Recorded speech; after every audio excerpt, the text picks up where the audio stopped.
That was fast. Usually it takes a second for my stream deck to update that I'm recording. That's why I look, whenever you see me starting a video, I'm looking at it. I'm like, okay, make sure it's recording. Otherwise it's a mess if it doesn't. Then I have to download the VOD off of Twitch and upload that to YouTube, and you know, I would prefer not to have to do that. Kind of ruins my whole flow. So yeah, nice and quick update today. How's everybody doing? Hope you had a good weekend. It snowed last night for us, but it does look like our weather is going to warm up again closer to the end of the week. I'm hopeful for that. We got pretty lucky for our wedding. Really warm. Very nice. And then it got cold again.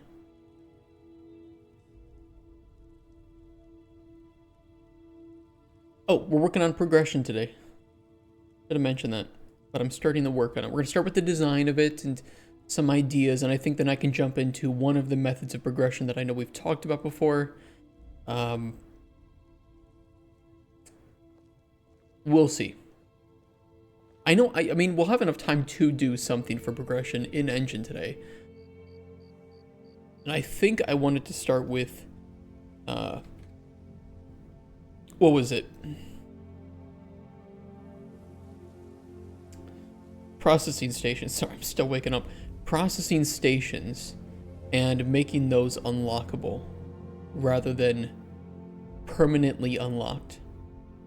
And if, you know, if we have enough time before our first playable is finished, I would like to make these at least something more than they are now. I don't know. There's a big desire for these to be properly immersive and not just little boxes like they are now, but I don't know if we'll have time for that. Mocking those up in a separate level might be nice. I don't know. Right now, I don't want to worry about that. That's more of like a immersion, extra flavor into the world, but those can also just be alleviated by telling the publisher what we plan for those processing stations. Either way, let me show you what I've been thinking of when it comes to progression and my thoughts on it. So I made some notes. I had some ideas yesterday. Yeah, because over the weekend I was finishing up the Sunblight book, which is fully finished. I can show that to you guys. I will read it out a little bit later if we want. I'm not really happy with it, but it's better than nothing. It was longer than I thought it would be, but also not as long as I would want it to be. But at the same time, it's just here for, you know, this moment, right?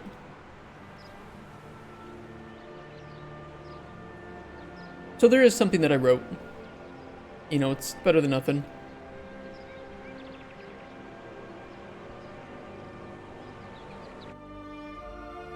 It is what it is.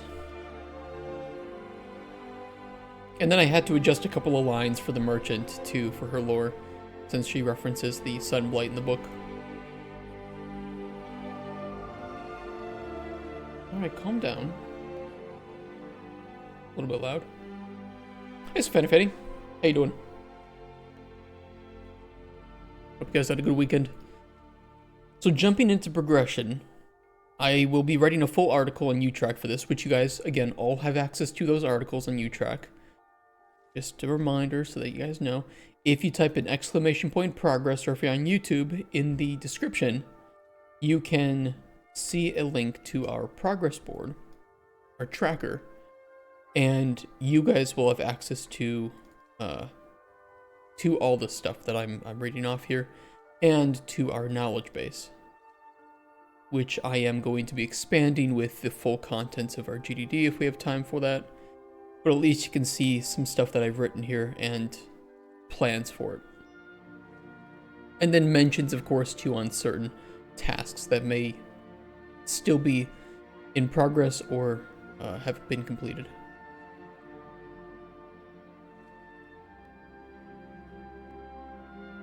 Yeah, so there were a couple things that I wrote down initially from like last week or 2 weeks ago.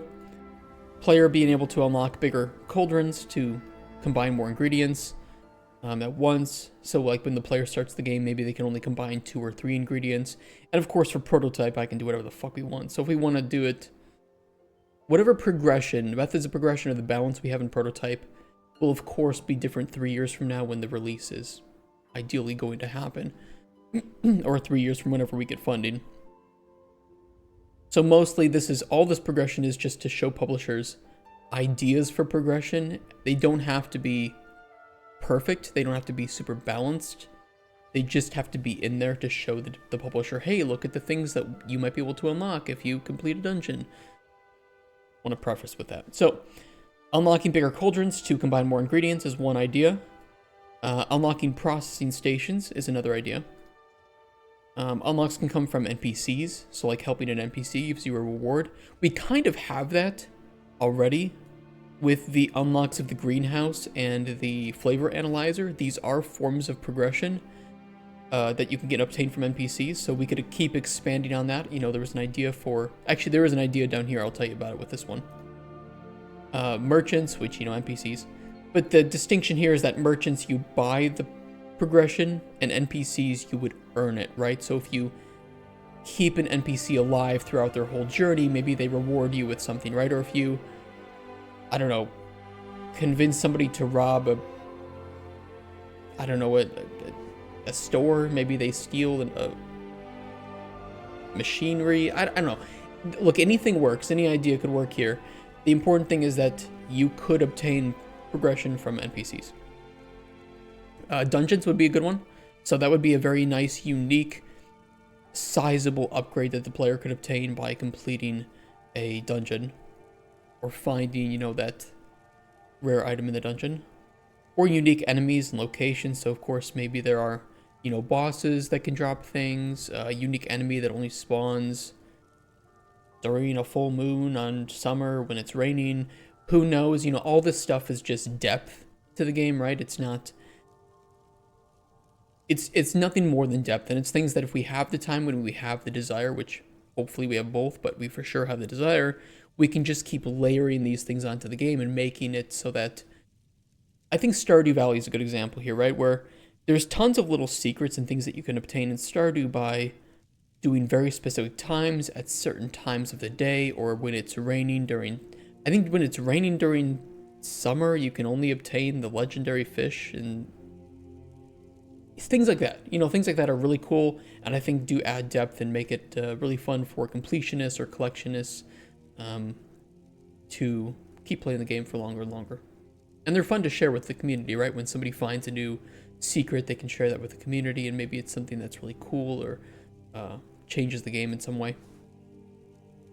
So we do have a lot of the pieces of the puzzle, and now we need to assemble the puzzle, and we need to, you know, keep making the most of adding depth to that. And this is what I want to show to publishers is, hey, look at the pieces of the puzzle that we have, and here's all the cool ways that we can utilize them.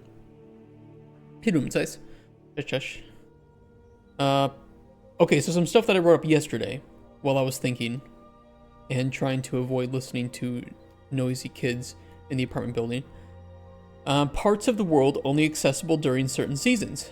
I thought this would be pretty cool. So maybe there's a part of the world that, I don't know, in my mind I had thought of like a big wall of ice, but that melts during, you know, spring, summer, and winter. So it's not available during the winter, but it's available during these times, or it's covered by vines too thick to burn down or affect. So it's only available during winter then, right? When the vines would die.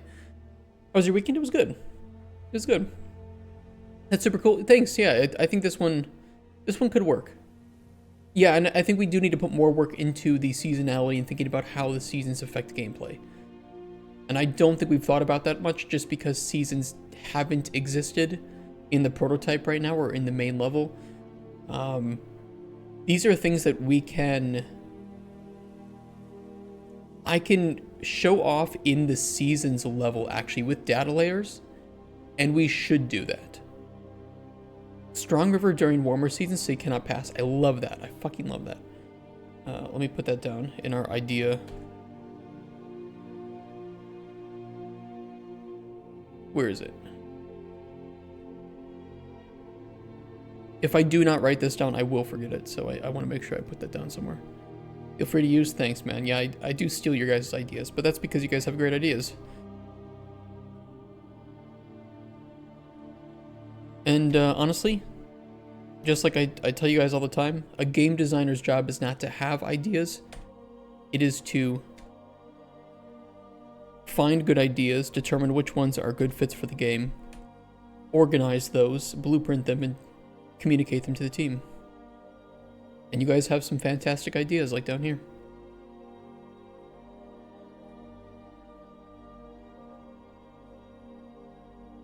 So that's one of them, and just as a whole, like So Fanny says, we need to think about seasons more and add more depth to that, because that will be a key selling point to the game, is that you experience those seasons, and we want those to actually be meaningful and not just visual. Thanks for, yeah, by the way, if you guys do have an idea like that and it's here, that's why I'm putting your names down, so that if we put them into the game, I can attribute that in the credits. I don't know if I will be able to remember every single time somebody said something cool and we put it in the game, but where possible, I want to do that so that you guys can feel like contributing to a game that you enjoy or that you helped make. You can brag about that, and I think that it also shows that this is a collaborative effort, and that games cannot be made without the players. Another one was NPC faction reputation as a form of progression. I think that there is a way to implement this, and there's a kind of idea floated a couple times in chat, which was like a job board. So in between main NPCs, you have like some offhanded jobs you could do for certain guilds or factions in the world. And they would just be posted on like a board or some other immersive way of obtaining these. And then you deliver the potion or potions and you get like a small reward, right? Maybe some random box of ingredients or, some items, money, all of the above, whatever. And maybe you could obtain some faction reputation for that, or NPC reputation, right? So maybe one of your NPCs is a member of the Mages Guild or whatever in some town, and you complete some jobs on the job board for that, and maybe they can reference that, or they can think more highly of you, or maybe they're tied to merchants, right? Or I don't know, some way. I think that we can 100% do faction reputation in a easy to accomplish way. We'll see how that looks. I don't know how I would prototype that in the, I don't know. I just have to think about that one more. I like it in idea. I just need to think of how that's gonna look like. One potion that allows you to affect gravity, then you can throw another potion like they were bullets shot by a gun. Oh god. Here's the thing though, So Fanny is all of the effects that we put on potions have to also work in stories, in the narrative side of things too. And that can definitely increase the complexity of certain stories. I like it in idea though.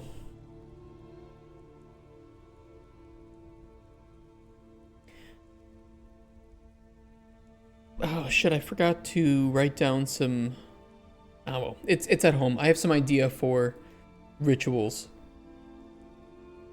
I'll get to that later. Well, just so you know, there's supposed to be altars in the game that exist, one in each biome, that you can use to teleport to. And I was thinking of additional rituals that you could do at these altars. They're also a way to cleanse corruption or to cause corruption in a biome. So I was trying to think of some other cool things that you could do with these altars. But I wrote them down at home and I did not put them in Utrack yet. I will do that tonight. Either way, there's kind of some progression tied there too. Like being able to change weather with a ritual that you do on an altar would be pretty sweet. So if there is a ingredient that is only harvestable during the rain, you could just cause the rain by performing an alchemical ritual with different ingredients, potions or items or whatever. Maybe it requires, like a ground up mushroom, a ground up toadstool and a, skeleton marrow that's been distilled or something. So it's, you know, just mix these things, perform a ritual, something happens in the world from that. Which is also great because that's, you know, new ways to use potions, items, and ingredients. You're pissed? Hey, Ice Creek. Why are you pissed? You went to a bathhouse in KCD2 and it didn't show me booba? There are some ladies in KCD2 that are, that have a wet t-shirt contest. Okay, third idea that I had was alchemical artifacts that the player can restore by infusing. It says artifacts, and it should be by infusing ingredients. I was writing this while playing a game. By infusing ingredients into them. And I was saying, like, you know, maybe this is our community center, Stardew, shout out, type of system, and restoration provides buffs and boosts. So maybe you find these alchemical artifacts that are inert out in the world somewhere, in like dungeons, in secret areas. You bring them back and you place them in certain parts of your house, and or maybe you have to perform the ritual on them first, and then performing this ritual will restore them, and then you could, you know, put them into your hut somewhere, and this will provide a buff or a boost to your alchemy, right? So maybe 50% chance to make 2 potions when crafting a potion or something. You know, really cool buffs like that that reward completionism and exploration. I don't know what you think of that one, but that is an idea. And I think that plays, you know, I think that this also just plays into the idea of alchemy a bit more. Wall of artifacts, pictures, whatever, that the player obtains based on NPC fates. So if you were to complete, you know, let's just say Spoon's storyline, whatever outcome you get with his storyline, if he dies, if he gets married, if he joins the adventuring guild, whatever, or he gets jailed, all of these will be a different, you know, let's say picture or whatever, again, whatever representation, and you can put this on into your house somewhere, and then this would be an easy way for you to remember what happened to different NPCs, or for you to take a screenshot to show players, hey, here's what my current game looks like. Oh, you didn't get this NPC killed, how did you avoid that? You know, and it kind of sparks up that conversation. It's also a really easy way to screenshot that and to kind of show your progress in the game. For environmental blockades, a waterfall that freezes in winter does not flow, so you can access cave area behind it. Excessive vines that block access in warmer seasons. Yeah, I like those. I like those a lot. I like those a lot.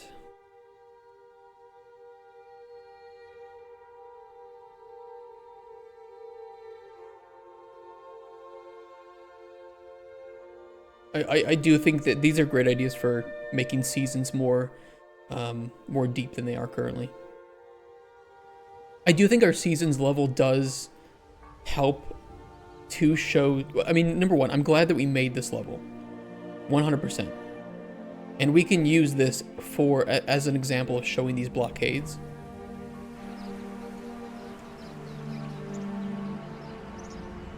I think this level is great for showing to publishers how we can change the gameplay, right?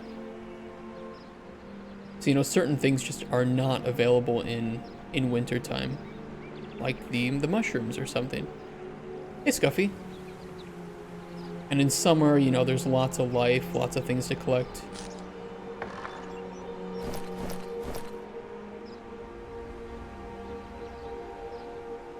And the cool thing is that this was a good technological proof of concept too, using data layers.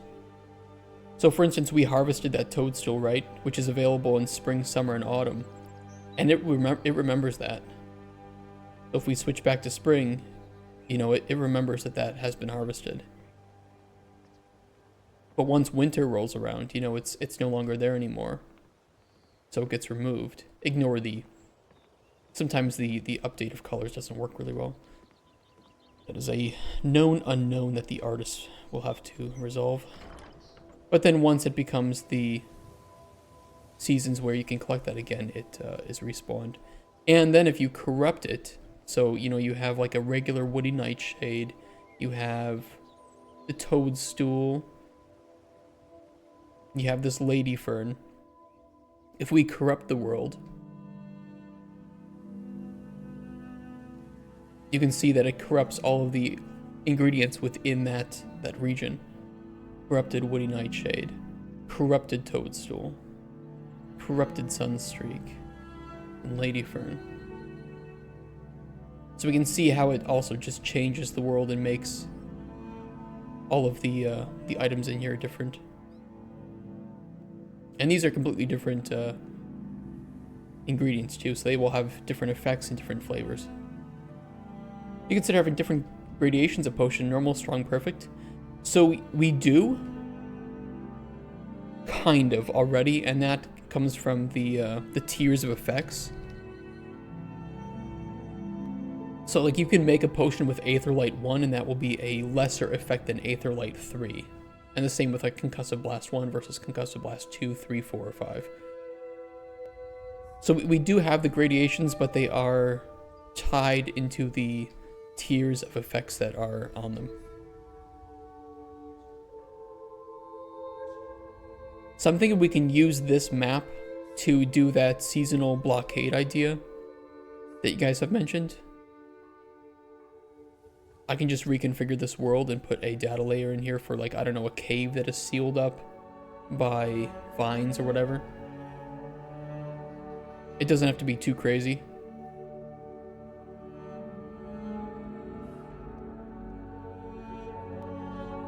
Hey, Tonic. I'm doing well today. How are you guys doing?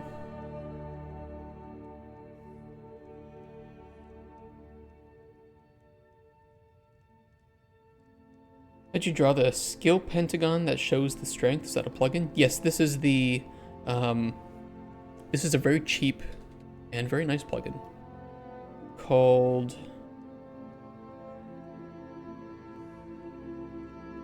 oh god, what is it called?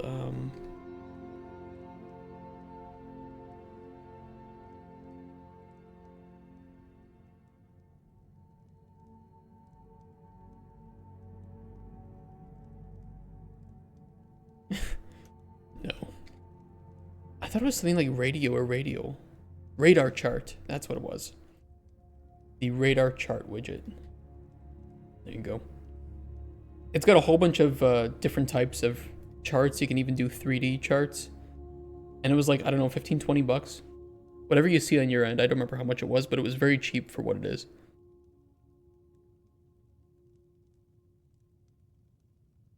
It has a lot of functionality. What is this? Do you mean the level or that chart?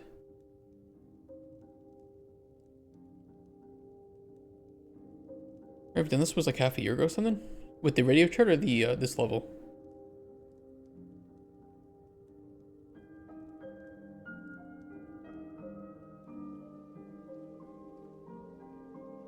Radio charts? It definitely was a while ago. It was with the flavor and effect overhaul. Oh, hold on.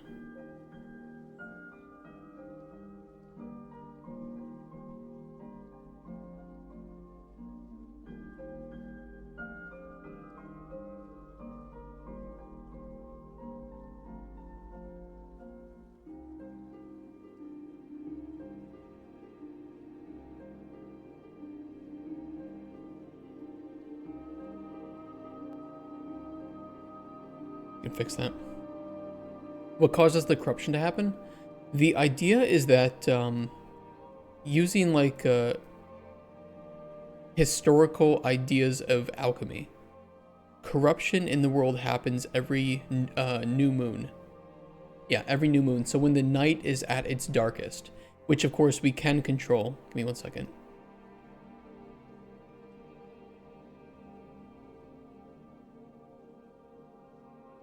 Nice little 3D. Ignore how things look in the prototype. All we care about is whether or not it works. Especially when it comes to UI. So with Ultra Dynamic Sky, we can control the amount of light that occurs at nighttime, which is of course going to be linked to the cycles of the moon. Let me find this. Moon scale. Where's the moon cycle? Moon phase. Current render moon phase.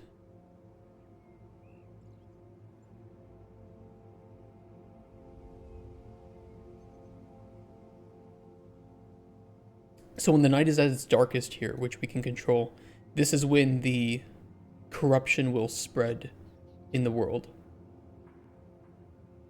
And this will happen once every month. And it will spread to a random biome, and any biomes with corruption currently in them will have their corruption strengthened. And each tier of corruption that is on a biome will increase the rewards that you might get there. So it might, make ingredients stronger and better, might give you more loot from enemies, better dungeon rewards, but it will also increase the difficulty and intensity of the enemies there. It might turn usually neutral or passive enemies into hostile enemies. So it's kind of a risk versus reward kind of thing. And then you can perform a ritual at the altar in that biome to cleanse or to strengthen the corruption if you want. I think I myself only care about the function settings and stuff. I don't really care if real life level of functionality, game love, Python, snake graphics. I'll play it for sure. Well, we want the game to look good, but it's certainly not a core goal of our prototype. How you doing, Teeksta?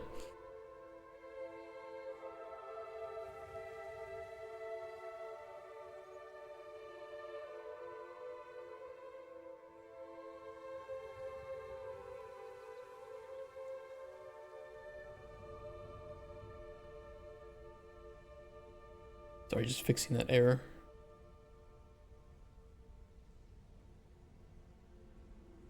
Okay, that's been fixed. The last idea I had... Oh, that was the last idea. And we have already implemented some of the meta progression with the effect and flavor discovery. Although I would say that one additional thing I wanted to do was have unlocks of some sort at tiers of discovery. So when you discover, 10 ingredients fully, 20 ingredients, 50 ingredients fully, that we unlock some things there. Would high-tier complex crafting or alchemy going wrong potentially cause corruption? Then the effect is not purely scheduled. In RNG, it's to do with playing poorly.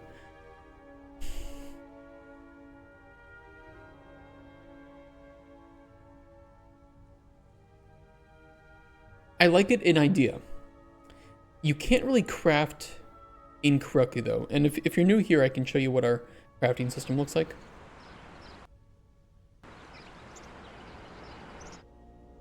What our alchemy looks like. Although right now I don't actually have any effect discovery in place. I can cheat that though. Give me a sec.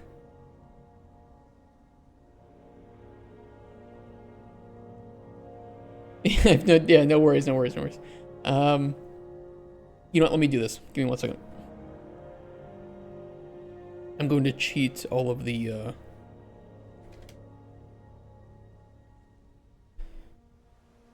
knowledge in the game. It's easier to show it that way.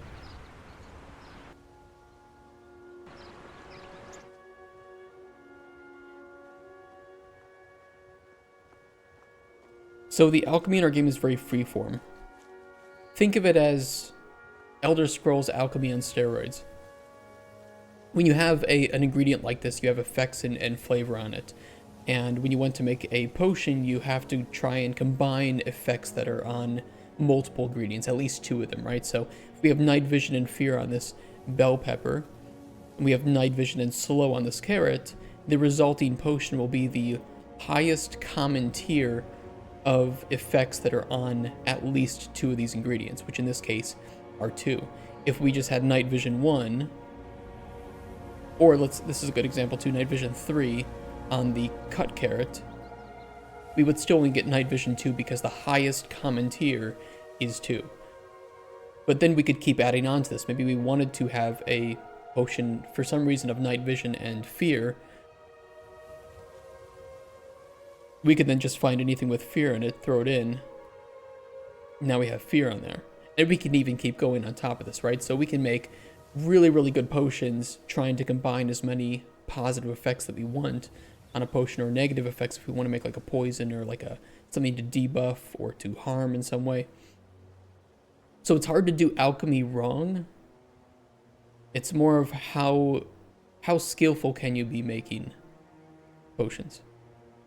And it should be very fast to complete. It should be very, you know, the better you are as a player, the more that you learn, the more that you think strategically, the better potions that you can make. But there's not really a way to fail potion making.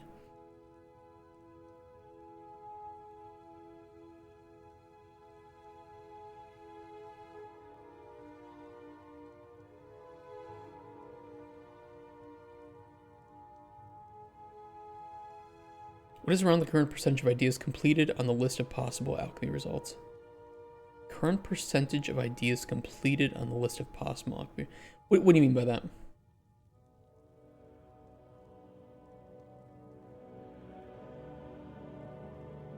And you can also process ingredients too.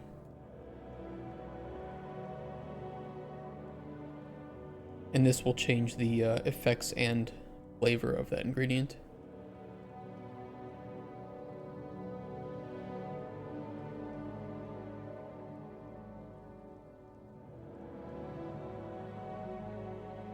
Cut off a little bit. I should fix that.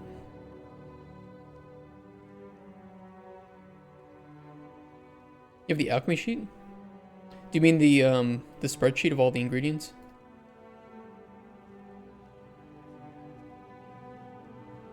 That isn't loading. There it is. This one? How much are you going to add for the results? I still don't know what you... I'm sorry, I still don't know what you mean by that. Of course, when the player starts the game too, Tixta, you have to discover these effects and flavors for yourself. So if you pick up some pink flowers, for instance, one of the ways you can do that is by eating them, which will unlock a random flavor or effect. So you might not want to do that with super rare ingredients, because that just, you know, consumes the ingredient. But it is a very quick way to learn information.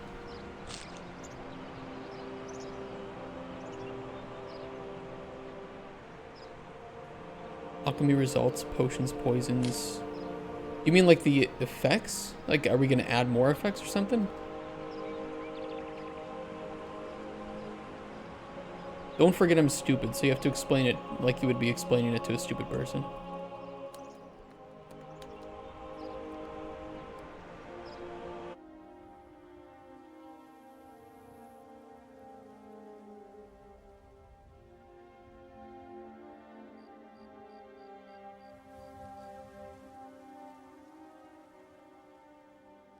Didn't I just say I wanted to include one other thing here? And I've already forgotten what that is.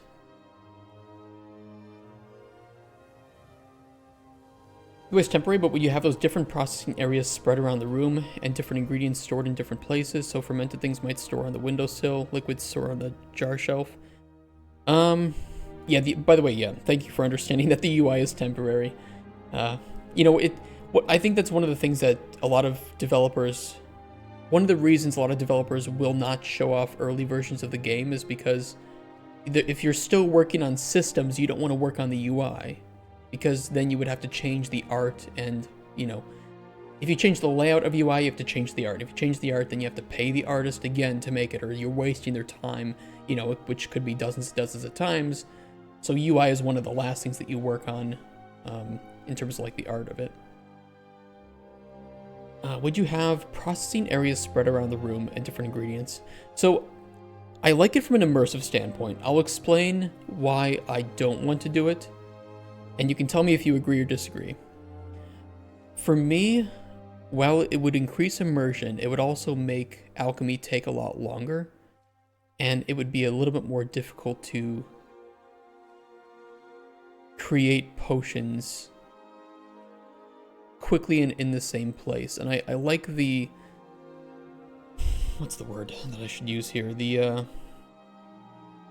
I like the ease at which the potion minigame can be played. And if this were a game where you were only expected to maybe make, I don't know, 20, 30 potions, I think that your idea would definitely be the best one, 100%.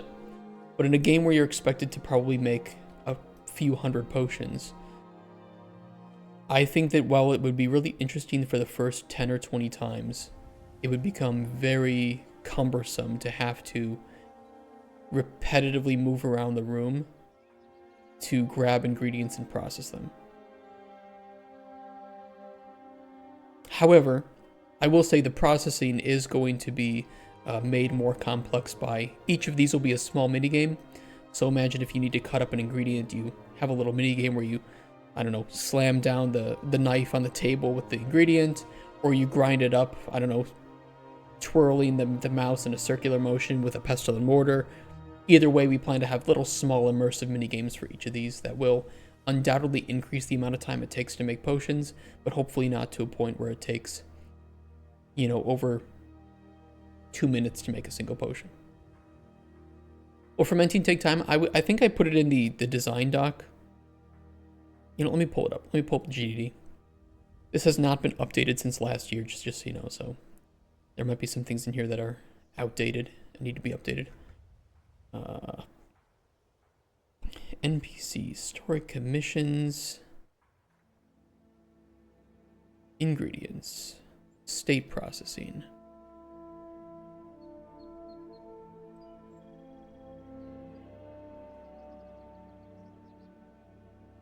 I don't have it here.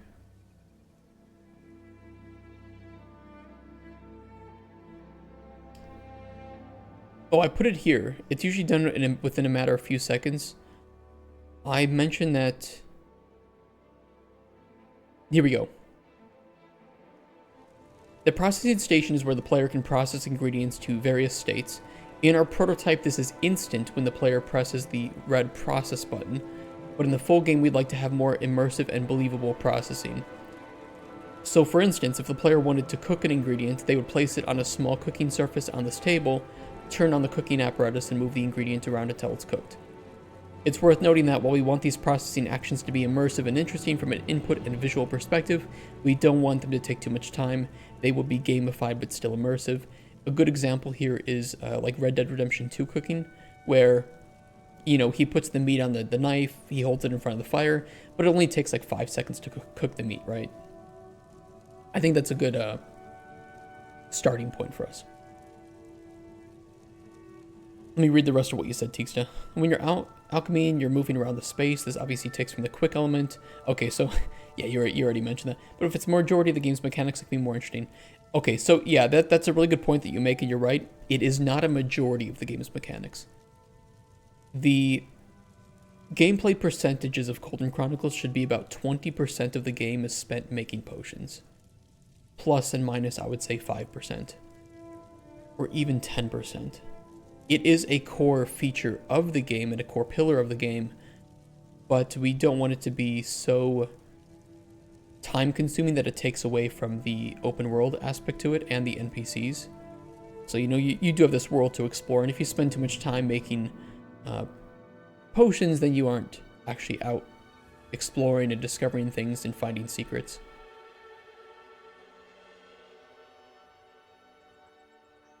Which is, I think, one of the ways that we want to be different from, you know, Potion Craft. Potion Craft is a really cool game. Very immersive and complex way of making potions. But that is the entire game. And so they can afford to have that complexity, although I think that a lot of players agree that they might have gone overboard and it gets a little bit too tedious or repetitive later on once you need to make crazy potions. We want to avoid that by making potion making a quicker process that is determined by the player's own knowledge, skill, and memory with, okay, I know that I can make a very quick restore health potion by combining these two ingredients. Very common, easily findable. Throw it in, make the potion, done. If you can let the players cook the potions from anywhere they are, just like in a menu you open. We do have that written down, I think. Where did I put something like that? I don't know if I put it that in U-Track. What I wanted to do was make a small little alchemy station the player can pull out in the open world that the player cannot process ingredients with it, and the player will only be able to combine 2 or 3 ingredients on it. But in a pinch, if you need a potion and you have the ingredients, you can make that small potion, right? Oh, it's like, oh, I forgot to bring a concussive blast, and I'm already out in the, in the dungeon, right? Well, no player wants to have to go all the way back to their hut just to make a concussive blast potion. So why not just allow the player to cook one up really quickly if they have the ingredients and, destroy the wall.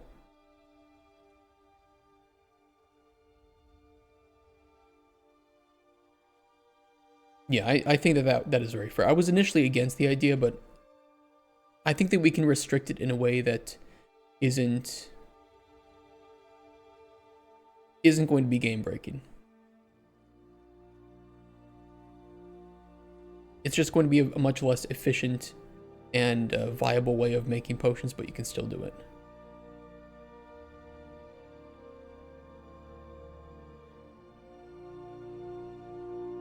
Maybe certain more advanced potions can only be cooked from certain altars. Yeah, so I was writing that down and I forgot to put that into U-Track, but I thought that'd be really cool if you could make exclusive ingredients on ritual altars with a ritual, but these ingredients were, like really powerful. So maybe it's an ingredient that when added to the cauldron will increase the tier of all effects in the cauldron by 1. I mean, that could be absolutely broken. It might even be the only way to obtain tier 6 versions of effects, which would be really cool. She've already thought about most of these, some of them, but I mean, it's good to bring up. Are we gonna have pockets and backpack in the game? That's a good question. I am 70-30% against having progression where it increases the amount of things that you can carry.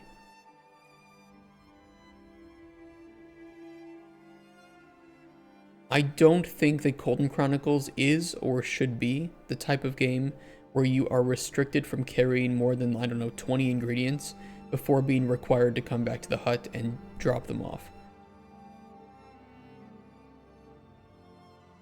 I don't know. It just doesn't seem... I don't think it really fits for this type of game.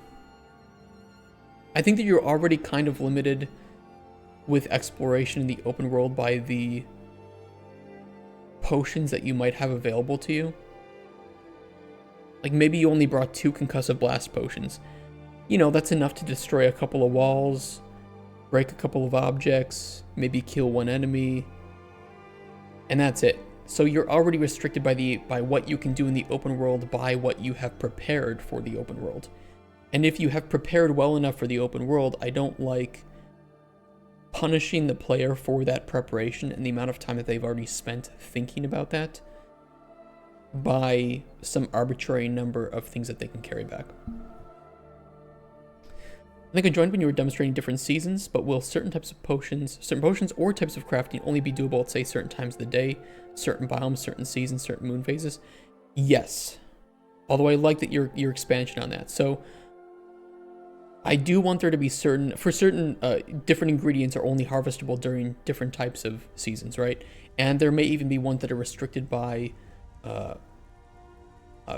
weather phases, right? So maybe if it's raining, you can harvest some flour that closes up when it's not raining to protect its inner core from sun, whatever immersive reason we want to think of. There might be ingredients that are only harvestable by breaking like an outer core to it. So you have to use a concussive blast potion to break the outer core of this maybe hard fruit or ingredient or plant to harvest the inner part of it. But I like to, like certain moon phases. I know somebody in our chat had an idea based on a real plant that only opens, I think it like once per year. It's a flower that, hold on, let me see if I can find it. Flower that blooms only once a year. This one. Beautiful flower. And only blooms once a year. Queen of the Night. Only opens for a single night. I think that's really cool. We can make a really, really powerful flower. Has some great effects in it. Yeah, it's only available at one day of the year. Like snow. Yeah, I think that's pretty cool. But yes, for sure too, certain biomes also play a part. And we kind of have that already implemented, where we have this this desert over here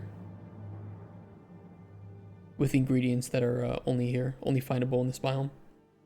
Like the corpus flower only opens every 7 years or so, so maybe some super rare plants that you have to be damn lucky to see and open and harvest. Yeah, I love ideas like that. I think that's perfect for this type of game. And it adds depth to the world. I mean, how many people, when people started playing Stardew Valley, were like sharing information that you could only fish for the legendary... I forget which one it is. I think it's the one up by the cave. That it has to be spring, and it has to be raining, and then you can fish for it. Or the little plushie that you obtain by the community center at, I think, like the 12th day of every year at 12 p.m. at like noon.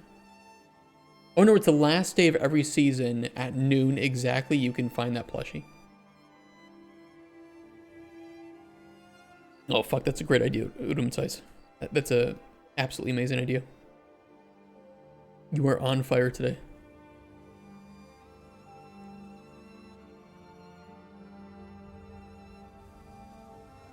I don't know what that's from. A lot of random ideas we've thrown down that I don't want to forget. This is great. This is great. Flower that opens once a year, use this myth instead. Or use this myth maybe? The fern flower? A magic flower in Baltic mythology.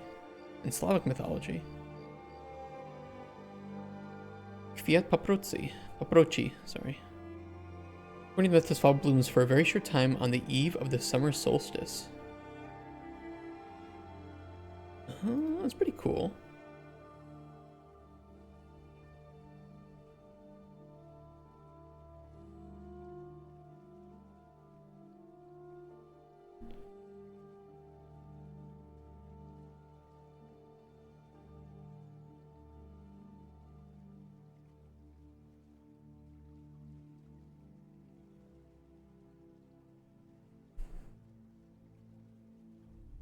I love it.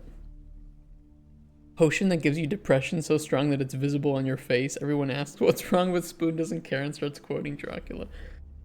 Oh my god, that's so chaotic. How you doing, Marty? Don't know how your enemies' NPCs work, but certain plants are sacred and protected by local creatures who will attack you if you get too close. Doable. 100% doable. Love the idea. I'm gonna come.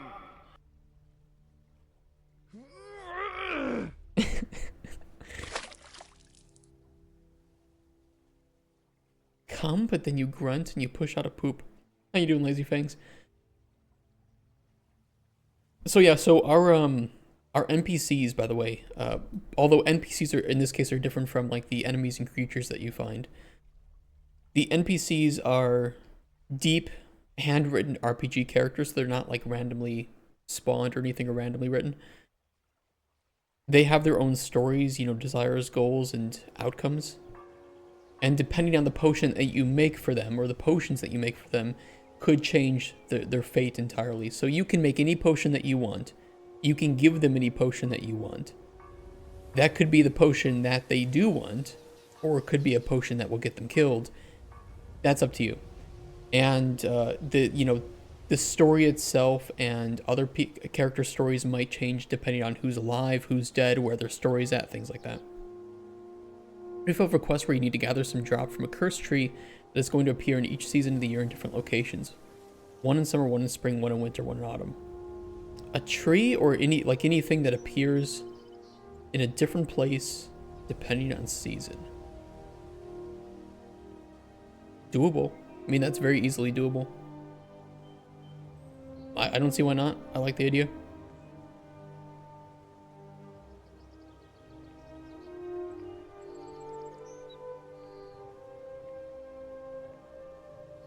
different place depending on season. I can already see the player being like, what do you... The tree was just here.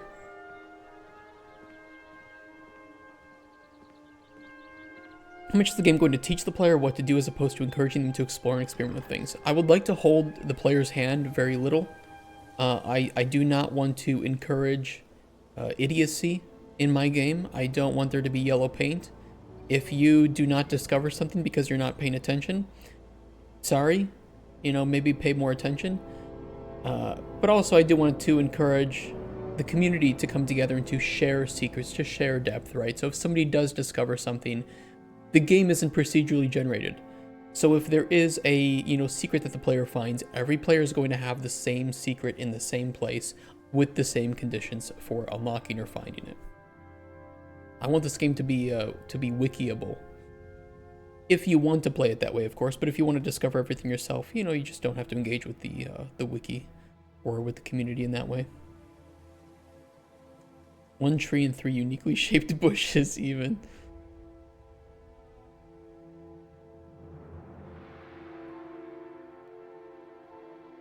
I'd mostly like to teach the player, here's how you perform alchemy.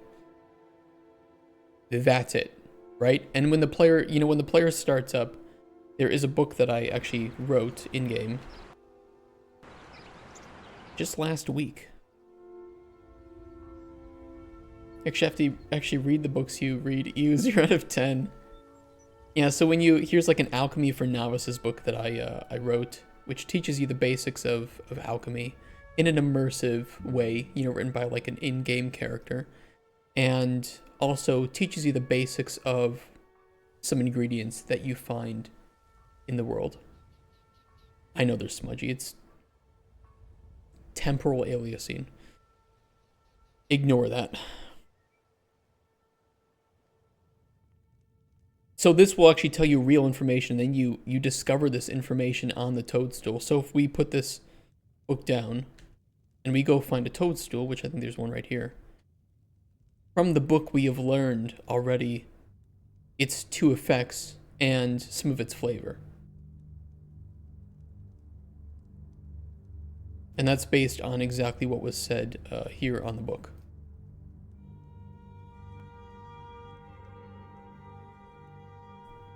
So in their natural, unaltered states, toadstools have the ability to restore a person's health and stamina. Taste-wise, you'll find them quite earthy and a tad salty. And if you dry the mushroom, it seems to lose some of its earthy taste and become a bit more salty. As for the effects, the ability of the mushroom to restore health remains, but stamina restoration qualities are replaced with essence restoration. So if we take that toadstool and we go to dry it, we can see that we've also learned this information from that book, which is pretty nice. But other forms of that, such as fermenting it, we only learned that it adds poison, but not anything else about it. And the book didn't mention anything about grinding it, so we don't know. But we could, of course, grind it, add it back to our shelf, and we could just eat that and discover something. We discovered calm on toadstool ground. So there are multiple methods of discovery that the player can engage in. Conveniently placed toadstool, yeah. I did want to put some stuff around here that the player could easily use to make different types of ingredients, or different types of potions. For the plant that you need to play music to, you have to become a full-on bard and schedule with 3 NPCs to meet you at a plant at a certain time, and you can play music so it opens up, you can harvest it. You know the really, really stupid part of that? It is doable. With our system of NPCs and data layers, it is 100% doable.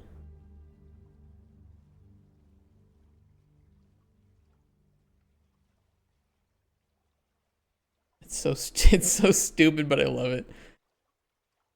It's very memorable, and I think that's the most important part of a game like this. Games are just, you know, emotions and experiences, and making something memorable like that is great. Potion of perfect stool for customers with constipation. Monty Rob, you have the worst best ideas. I think it's Sea of Thieves, the community went nuts over the Easter egg where they all play music on top of a mountain or something. Shit like that. I mean, that is the essence of game design, right? Is you want the player to feel things. You want the player to memorize the game. And if a game isn't memorable and it doesn't make you feel anything, in most cases, it isn't a good game to people. I mean, how many of us have spent thousands of hours in a game, I don't know, like Minecraft or some MMO? Because those games give us fun emotions and experiences. That's why we love them.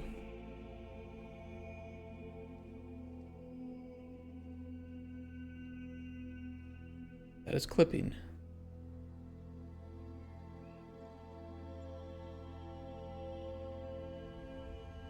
Oops. Stronghold 1 for you. Second is Knights and Merchants.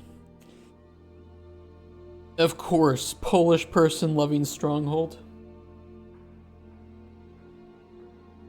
Color me shocked. You Polish people only play like 5 games and they're all just different medieval war simulators. Yeah, or Gothic. Okay, sorry, medieval war simulators or Gothic.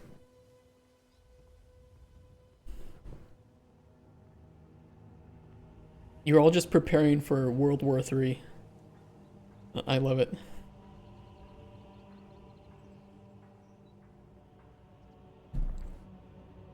So I was thinking, you know, what form of progression could we work on today that I think would work pretty well? And I was honestly thinking we could work on unlocking processing stations. So the players would start the game without any way to process ingredients and would have to find those out in the world. But once they find them, they are permanent unlocks. We might not worry about it, but some extremely interesting information on how certain land formations create certain types of rocks, how nature grows in certain terrain, might make it feel a ton more immersive. Honestly, I do worry about that, and it is a key aspect of our open world design. Mechanically authentic, visually stylized, and naturally inspired. Biomes and locations in the game draw inspiration from real-world geographical features and man-made structures. Fantastical elements can be added to create something visually distinct. So I do want to pull from things that are real in the world, that are, you know, naturally inspired by naturally occurring phenomena and geographical wonders. Because like you said, I think that does help immersion, but it also helps to ground the player in something fantastical but still understandable. You know, if a game is too high fantasy that the player can't understand the base mechanics, I think that the player can also almost feel like an alien in the world. Another example would be, hey Adrian, another example would be any game could make up its own days of the weeks. Maybe it's not a 24-hour day cycle, but a 32-hour day cycle. But the more that you do that, or like maybe we have 6 seasons instead of 4, every little bit of that you pull the player away from what they understand about our own world, I think makes it harder to become immersed and have that like foundation of understanding. So if we place, you know, when we place mushrooms in our game, you make it make sense, right? If we place mushrooms in our game, I want them to be placed where a player would expect to find them in our real world. Because then the player can come in with their own starting foundational knowledge, where it's like, okay, well, fungus grows around things that are rotting, and in forests and places that are a little bit darker, maybe don't receive full sunlight. That's where I can find mushrooms in this game too, ideally. And they will. As opposed to just placing them in ways that seem too random or too wild. That's again why I don't really want to go towards full procedural generation. I hear if your mushrooms are huge, green, angry, and like to fight. You're also the one that wants furries in the game. You have to fight me on that one. What about to not only play music, but position the light beams in specific directions towards the planet? There will be wrong directions that will give different effects on it. A little flower that has a mini alchemy inside of it. An ingredient, almost like a puzzle, that based on a puzzle's solution grows a different ingredient. Is that what you mean? So let's take like a light puzzle where you can shine maybe 4 different colors of light. Or let's say 3. Let's just say 3 because then you can maybe do combinations of the light colors. And each color would change the ingredient that is being grown at that specific location. If that's what you mean, or if that works for you, I love it. I think that's really cool. I only use light shining, but also ingredients and stuff. I'll put it down. Let's just say ingredient with mini puzzle. It's not, it's kind of a puzzle, not really a puzzle.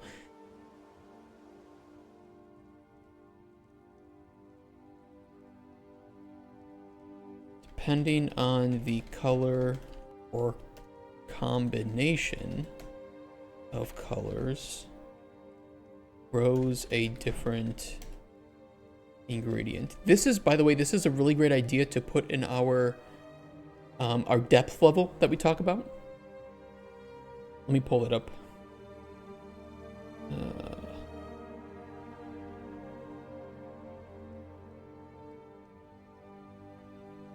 So on our public U-Track board, you might see this depth level. This is a secondary level that I want to make that I can show to publishers with some of these ideas. And an idea like this is very, very easy for me to prototype. I can do that in, you know, 1 day. So yeah, I love that. Because when publishers hear the pitch and they hear how much money that we're asking for, which is like 3 to 4 million US dollars, they want to know where that money is going. Having this secondary level to showcase different ideas for depth can give them an idea of, okay, look at all the cool things we can do with these really basic systems. Like the game itself, Cauldron Chronicles, is really just ingredients, potions, and junk items, like swords and shields, right? Because you don't perform combat with swords and shields.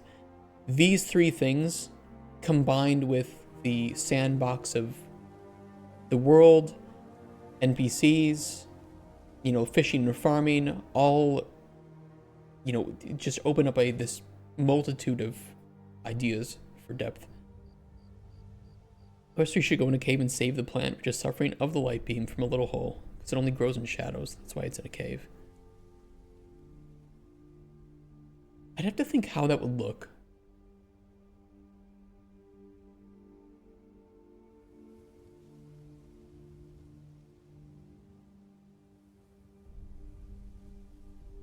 Let me think about that.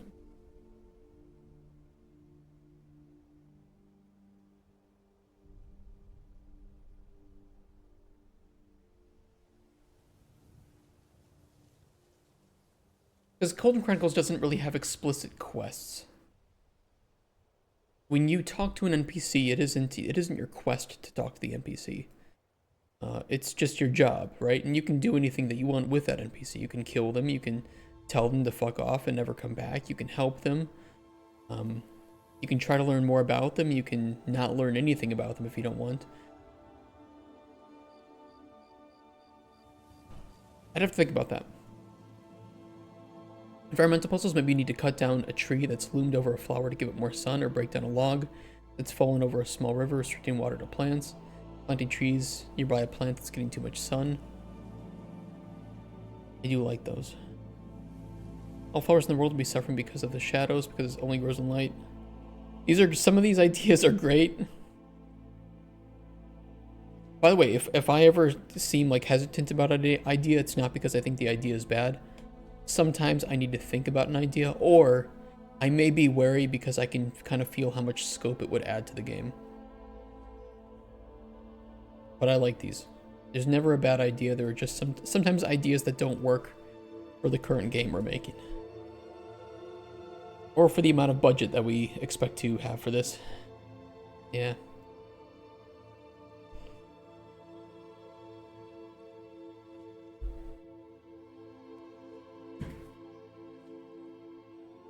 You guys get it. I think sometimes, especially like junior people in game dev can feel a little bit, not attacked. They can feel disheartened when their lead or like the creative director says, I don't think this idea is gonna work. But it's not necessarily because ideas are bad, but because there is like a planned scope for the game. And if you increase the scope, you have to increase the budget. And if you increase the budget, it makes it harder to, you know, receive funding, or it adds too much time of development to the game. Star Citizen. Like, you have to finish a game at some point. Goofiness factor to potions, genie lamp situation where your potions still vaguely fulfill their intended purpose, but in stranger ways depending on how much you fucked up. Example, potion of deft fingers meant to increase dexterity, +6 goofiness, detaches the drinker's fingers painlessly. That is wild. I don't know. That would be really hard, I think, to design. But you kind of have that already. So we have a merchant in the game, right? And she asks for a potion to help her with carrying her items, right, between regions. So you make her a potion of like lightness that will make her lighter. You can also give her a poison that will kill her, and a potion of cure poison, which for her she will drink it thinking that you helped her, start to die, and then frantically drink anything else that she has, and then be cured of the poison, and then she will come back and be very upset with you. So, you know, there are some combinations like that that will be pretty fun.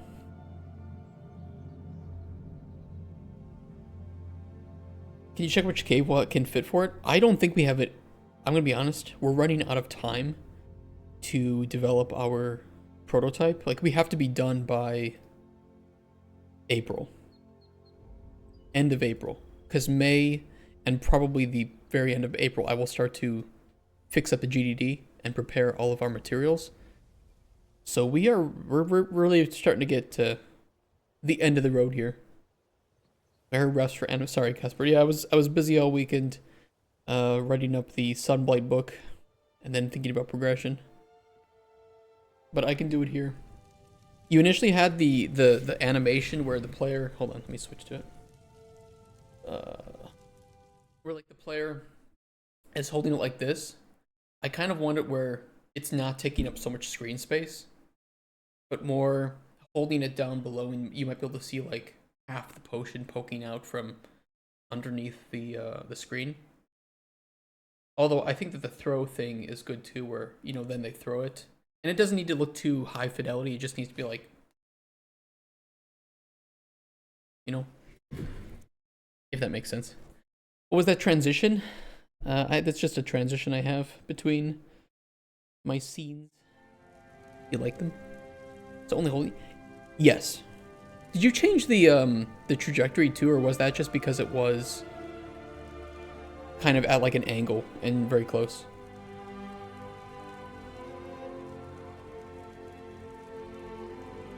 My stream is trans? Yeah, that's right. My transition. They, them. Trajectory will be changed. Okay. I'm okay with changing trajectory. I don't want the player to be able to throw too far, because that's what like the strength boost effect should do to the player, is increase the distance to which they can throw. But I think right now it is a little bit too short. Maybe increasing it by like 20-30%. Right now we are throwing from far right side of player, but it wasn't changing length. Okay. Show if he, maybe if you can like record like a couple throws with the new trajectory, I can let you know how it feels.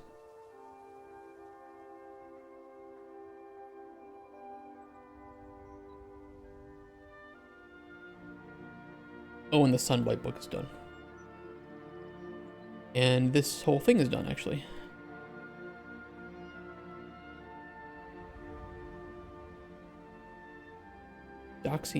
Doxing my very publicly available name.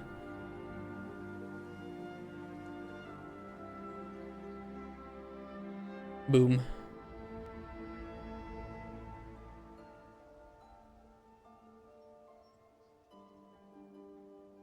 Oh, the origin is just moved to hand. Yeah, that's fine.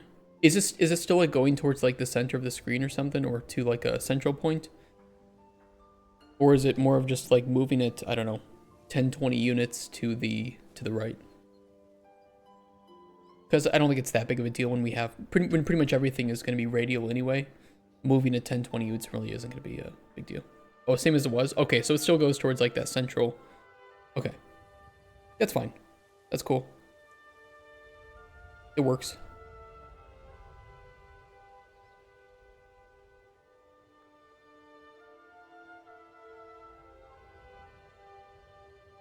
But yeah, we are running out of time, so we will have to make a very conscious decision about what we want to add to the game before our first round of pitching here in mid-May. Now, we could still add things afterwards. You know, we can still take some initial feedback from there, refine the pitch, add a few more things that the publishers were looking for, and then do another round of pitching. So I expect that we will start pitching around May, and we will pitch throughout the entirety of the year with different publishers.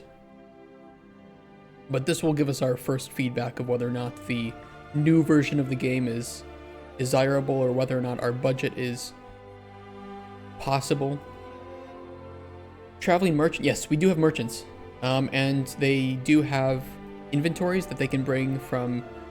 I mean, we could set it up any way that we want. So there might be merchants that go to different parts of the world, and they will bring exclusive ingredients or things from that part of the world.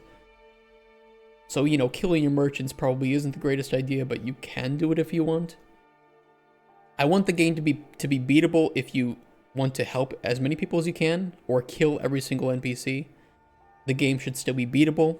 Of course, if you kill every NPC, you might not. You know, you're going to be missing content, right? So you might not have the same experience as somebody who just plays normally.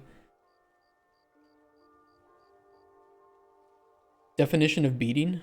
We do want there to be an overarching plot to curing the corruption that is overtaking your forest. And you can receive help from other NPCs to do that, or you can just kill them all and try to solve it yourself. But it might be a lot more difficult. Will there be any ingredients which can be harvested from humanoids? Yeah. Yeah, why not? You want to use a human heart in your potions. I think that's pretty cool. You can already like loot the skeletons and stuff for ingredient parts.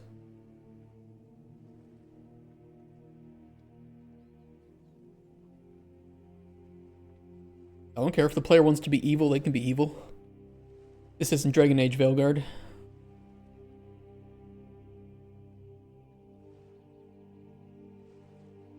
Give you a reason to murder your customers.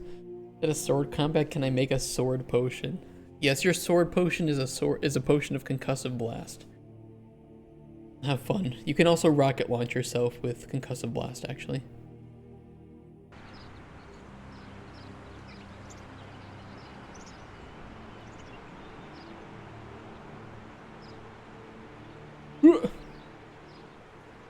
It's kind of hard to get up to that ledge with it.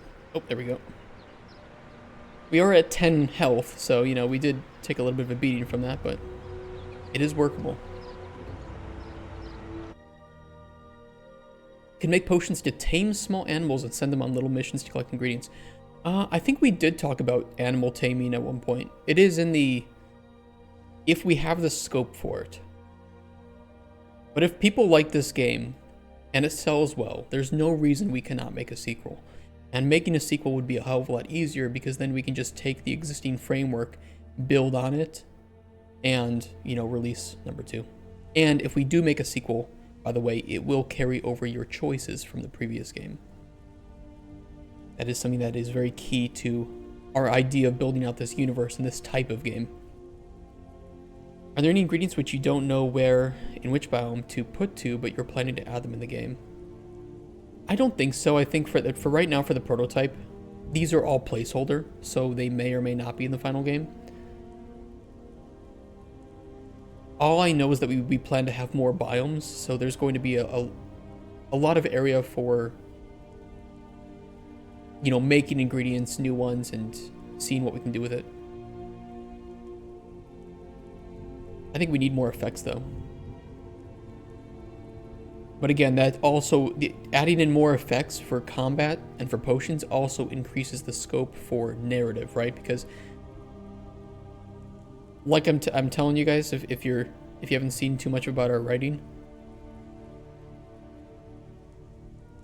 there is a lot of variation that can come from even just like potions with different effects. Like if you provide the poison and the cure, if you provide fear or frenzy on there, we have to have a specific outcome for that. Different potion responses based on the effects that were on that potion, so that you have some immersive way to respond to the NPC about it. If the NPC got robbed, which means that the player included, I think, paralyze, slow, or I think there's one other effect that happens. And then different responses based on whether or not you knew that she's engaged to an NPC, which is, this is optional dialogue that you do not have to talk to her about. So we need to have responses for that. And that's just for a merchant. What's the current progression of the game then? How does the game differ from 5 minutes in to 3 days in? Mostly the progression is tied to like NPCs, right? And how their stories unfold and then how you help them. And then the progression is also tied to your discovery, like meta progression. And then there's also progression tied to these ideas that we're working on right now. Seasons, discovery, completion of dungeon, handling of the corruption.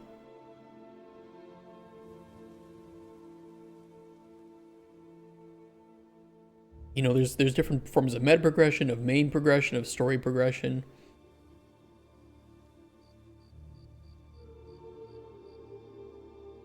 But this is a game for people who like RPGs. So if you're not like a fan of talking to NPCs and making choices with them and discovering their, maybe making like ethical or moral choices in some cases, or exploring open worlds, this definitely would be the game for you. Observing stars and learning constellations can give you more knowledge to make potions with. And we do have a night sky.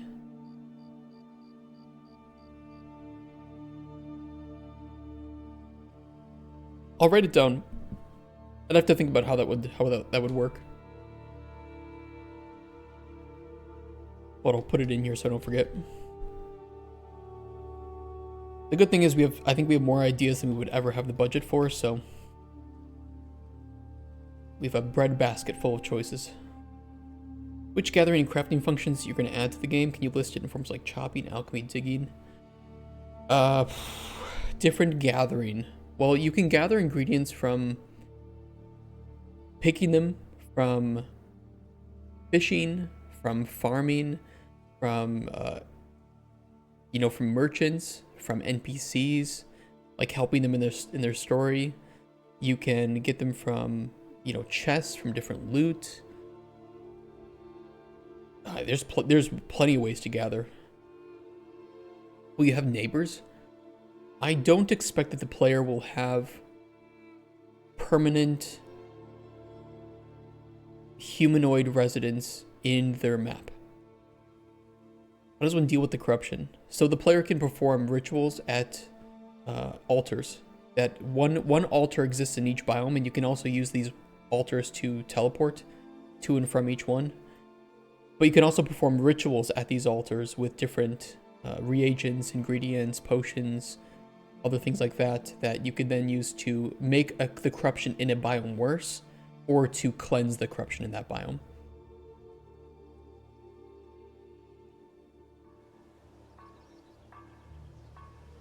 And as the game itself progresses, the corruption will become, a little bit harder to deal with. Of course, also, if you ignore it, then of course the corruption gets worse, because every new moon, then any existing corruption will spread to a neighboring biome, but it will also get worse in the biome that it was also already in. If you just don't deal with the corruption, the world will get quite nasty and aggressive. Needed some tests about corruption landscape on a separate map. Are you interested in putting in here soon? No, the reason that I can't put it in this map is because we're using a very different system for the map itself. and also a different master material for all of the assets in that corruption map. So we would have to make a new map from scratch with that master material to do it. Monkey counted as humanoid in this game? Is monkey going to be an... I don't know if the monkey... I don't know if we're going to put a monkey in the game. That's up to design team, I guess. Punishment for death? Right now, we do not have a on-death handle. But that is planned. Player on-death handling. So that still needs to be implemented. We need to start the game making basic, organic-based potions, then explore and loot to unlock better ingredients and knowledge. Repeat that up a few tiers, then have enough resources to do the rituals and beat the game. Yeah. Potion drinking to save? I don't know. That'll be determined at some point. I would like the player to be able to save scum if they want. I don't really mind if the player save scums. But we might just make like an Iron Man mode, right? Where all of your choices are locked in.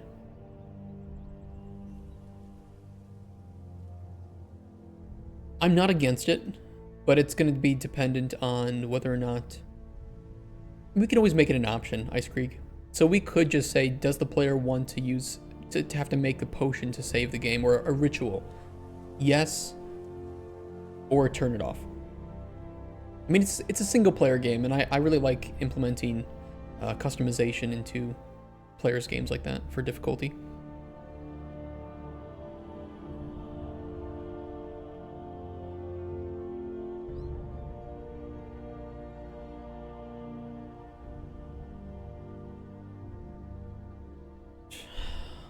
Do I want to do this today? Player has to unlock processing stations. What would be required to do that?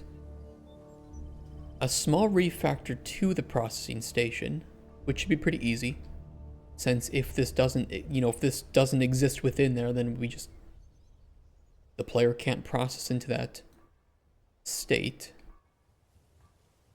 And it should be a pretty easy function call to the processing station to unlock it, in my opinion.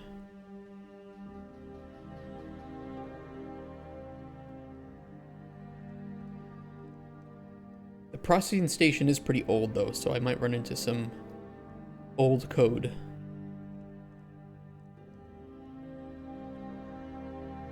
Here is the processing station, and here is the processing box.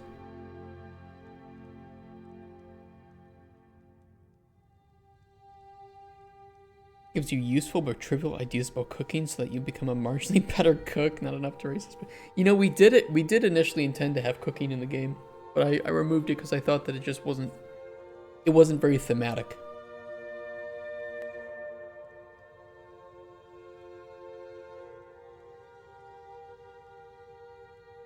And it would have increased the game's scope way too much.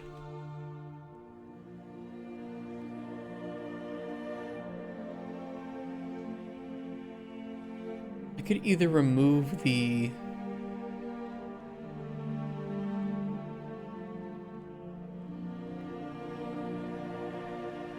processing boxes.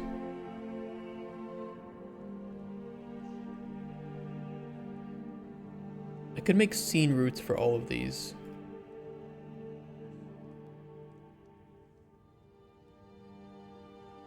And then just spawn us at the scene route.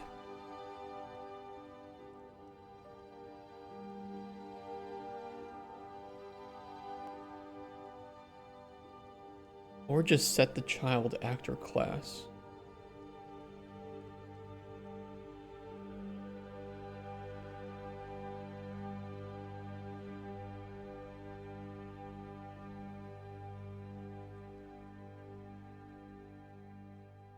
I don't know if it would cause any problem if I have the child actor component with no valid child actor class. I don't think it would cause an issue. I really don't. Snake oil potion that doesn't do anything other than bliss. I mean, you can just give... So if you make a potion with no effects on it, it's just called like dirty water. So you could just give every NPC dirty water if you want. I don't see why not. Potion of Obliteration of Oblivion, which will wipe all your knowledge. And if you will use this, going to be hidden. I don't know. I'm not a big fan of negative progression in games personally, especially in this type of game. It's not super hardcore. Maybe some branches of progression to get a better handle on corruption. You can go down a large rabbit hole and eventually learn a potion ritual that tells you which biome is next going to be affected by the corruption. So there is an NPC that we want to use as like an oracle type of NPC. So if you help her, the idea is that she's like has this like fungus growing on her head and she's starting to like lose her memory, and you can try to like help her just by, there's no cure, but you can try to help alleviate the pain, talk to her, and eventually you will find her dying in your part of the world somewhere. So like next to a tree, she's going to be absorbed by the tree and become like an oracle who, if you want to talk to her, because it is optional, you can get some hints about, you know, like upcoming weather changes, or in this case, the, you know, corruption, where it might take root next, things like that. So it is a completely optional NPC. But yeah, so like the NPC itself is a, you know, we want to use NPCs wherever we can since they are like a core feature of the game. But I do like that. So working with NPCs can take you down different paths towards the end, but it's all optional. Yeah, so NPCs, you know, think of like a game like Fallout New Vegas or Mass Effect, where every NPC in our game has their own branching web of endings. And depending on the potion that you give, or even talking to them and convincing them to do something or not do something, could push them down a different pathway. And depending on their pathways, that might also affect the larger world or a different NPC. You know, one common example we give is, you know, if like an assassin comes and wants a poison from you, what happens if you give that assassin poison? Or what happens if you don't? What happens if you give that assassin a health potion? You know, maybe the assassin was going to kill like a king, and if he kills the king, it sends that nation into turmoil, and now you have a whole bunch of like refugees, or you have some guards coming and asking you questions, or if you just give him the restore health potion, that assassin might get arrested, and that king has never been in better health. So, you know, what happens under these different scenarios, and how does that change the larger game? But of course, you can also just, like I said, you can also just tell every single NPC to fuck off if you want. That is your choice. This is your way to play an alchemy game. It's kind of a weird way to play it. You're not going to have a lot of content if you do that, but that is an option. And the thing is, you know, I don't think most players would play it that way, but you would have somebody doing that for like YouTube content, or because they want to see what happens. And I think that's fun. It's the same way as like people who play like Dragon Age Origins, but don't recruit anyone other than Alistair and Morrigan, who are required, I believe. You know, what happens with that? Or somebody who plays Mass Effect 2 and gets everybody killed during the suicide mission, except for Shepard, or even gets Shepard killed. You know, what happens to the game with that? Give the local thief a potion of upset dog to foil their ravenous plans. Oh my god. Are going to be Easter eggs for the real world stuff or fourth dimension mentions? I don't know about that. I don't know. That's up to the writers.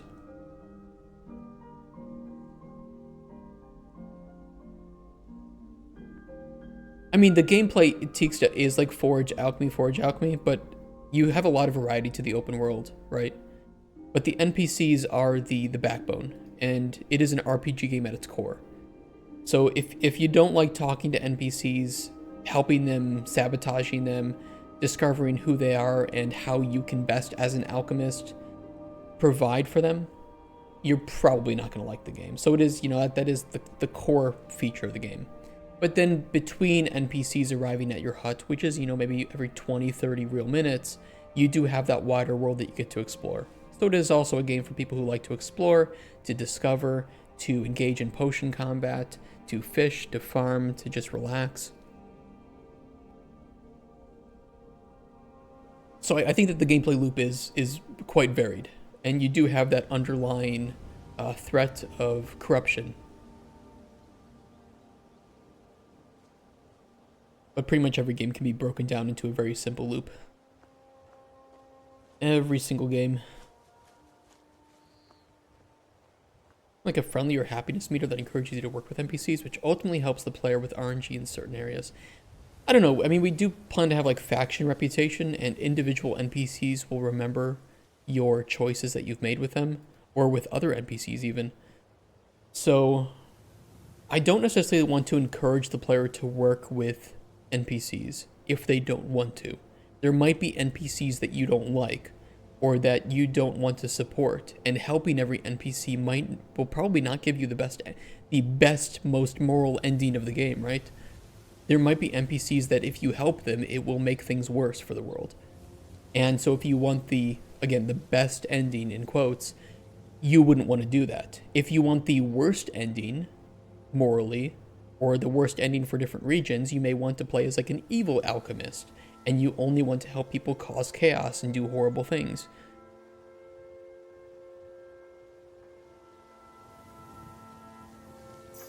Hey, Frank 2, thanks for the resub, man.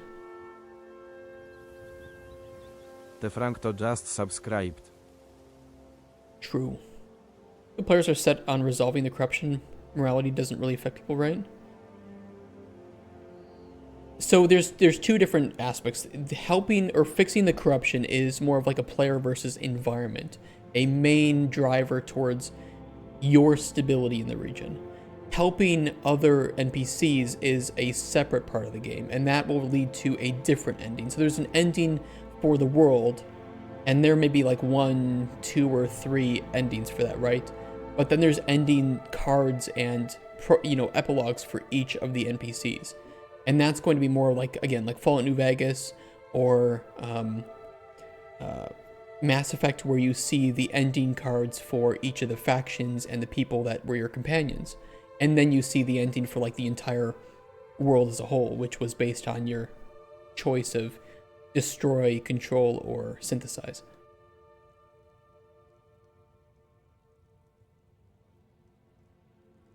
Most games with NPC choices are either help them and progress their story, or don't help them and they fuck off. I wish not helping them led to just as interesting of a storyline as to helping them.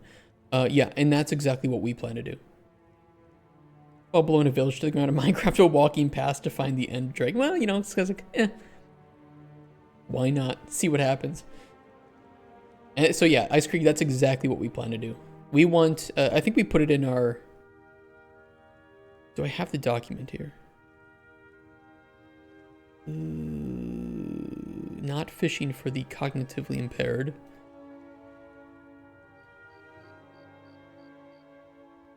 Give me 1 second, I can try to find it.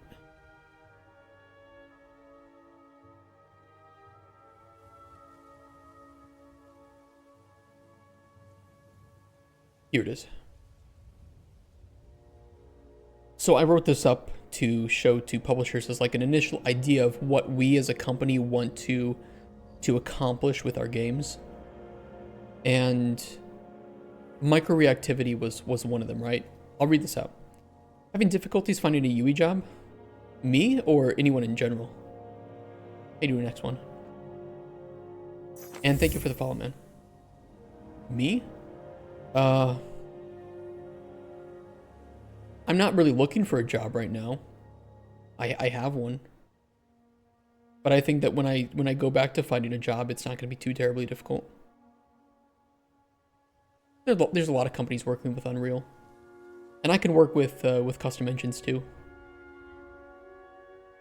So this aspect of our games refers to the goal of to make our games, especially the stories, react to small actions or choices that players make. With Alchemy and Cauldron Chronicles being a very freeform and sandboxy feature for the player to engage in, our NPCs needed to be able to match that. While it's easy to have an NPC show up, ask for a potion, you give it to him, blim blam reward, right? It's a much greater challenge to ask some of the following. What happens to the NPC if the player refuses? What happens to the NPC if the player provides a completely different potion? What happens to the NPC if the player exceeds or falls short of what the NPC asked of them? What happens to the NPC if the player provides effects on the potion that could help or hinder the NPC in their adventures?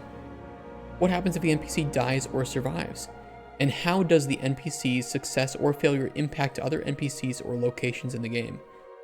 So these are kind of the questions that we want to answer with the story of Cauldron Chronicles. Unreal is ass so heavy. Unreal is bloated, but what parts about it do you not like?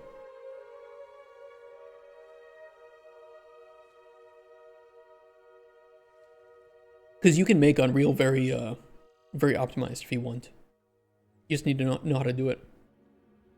I think we need this as we need this potion. What is this? Me flavored water, 1 cup. Okay, so Amaranth, right? Takes 60 gigs of space.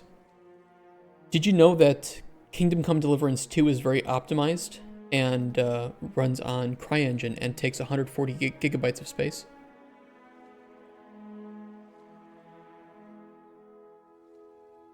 In our prototype of Cauldron Chronicles, our NPC has a level of microreactivity that starts us on this pathway, with for sure 2 more NPCs planned for the prototype that should help exhibit this even more greatly.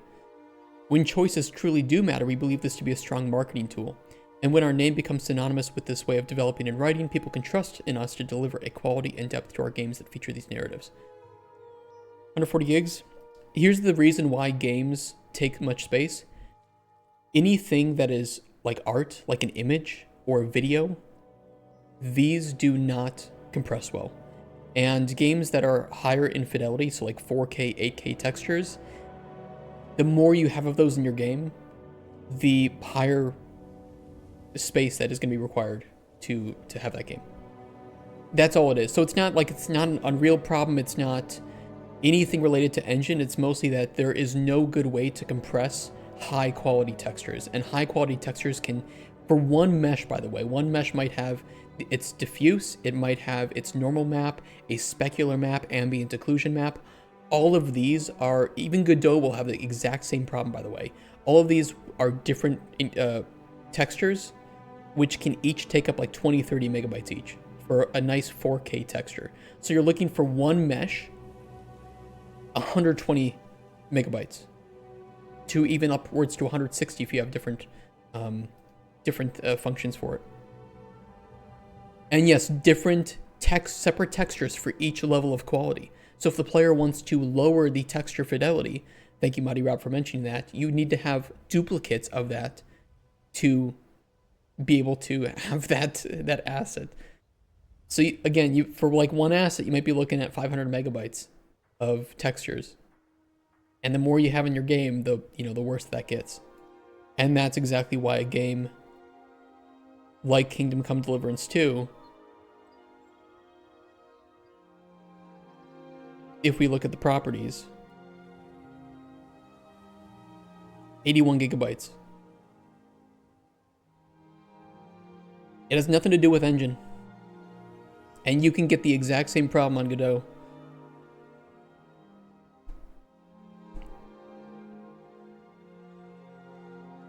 GTA 4 did not have very high quality textures.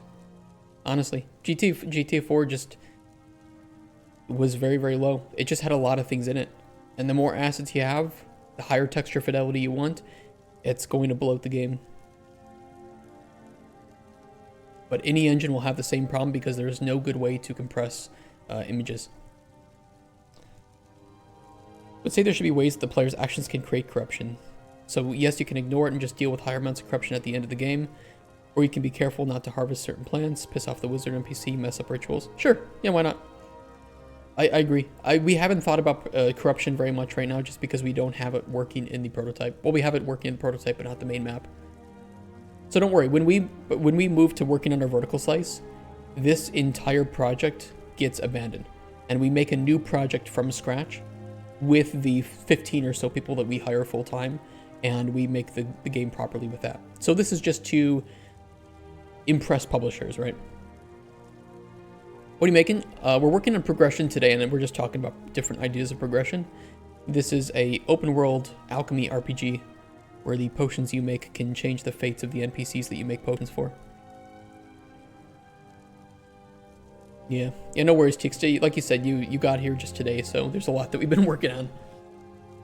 Oh yeah, audio. Mighty Rob, you mentioned a really good point. The high quality audio also just does not compress super well and can take up a lot of space. Especially for like voice acting. Voice acting bloats a game too. About Game Pass file size issues? 3 to 5 times more for a game compared to Steam? I have not. Because it downloads the whole game for each language you have. That seems really inefficient. Is there proof of that? Pity that the games that have the most unusual and philosophical gameplay, The Witness, The Talos Principle, Stanley Parable, have the simplest gameplay when you play it a second time. I don't think The Witness, Talos Principle, or Stanley Parable are meant to be played multiple times. Maybe Stanley Parable has the most replay value. But I do like those games. I think for Talos Principle, the interesting story is that they just intended to make a puzzle game, but they wanted some story to it, and they hired a guy who like loves theology and philosophy, and he found a way to interweave his story into Talos Principle, arguably making it one of the most interesting stories for a puzzle game that I've ever played. So well done. And I love The Witness too. Gorogoa. I do not know that one, Dramox. How you doing today? Alright, let me work on this. Player has to unlock processing stations. I'm going to start by renaming the child boxes.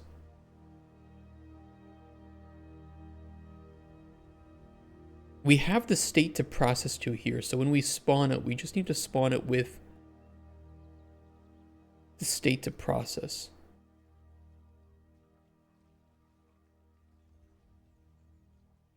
Then I think on begin play, I can do a quick check for whether or not there's an ingredient that's already there on the table. I'll think about it. Playing Atlantis in early 2000, it was on 4 CDs, yeah. I remember Myst, one of the Myst games came out on like 8 CDs. It was wild. Or maybe it was Riven. Myst 6 CDs. Is this it?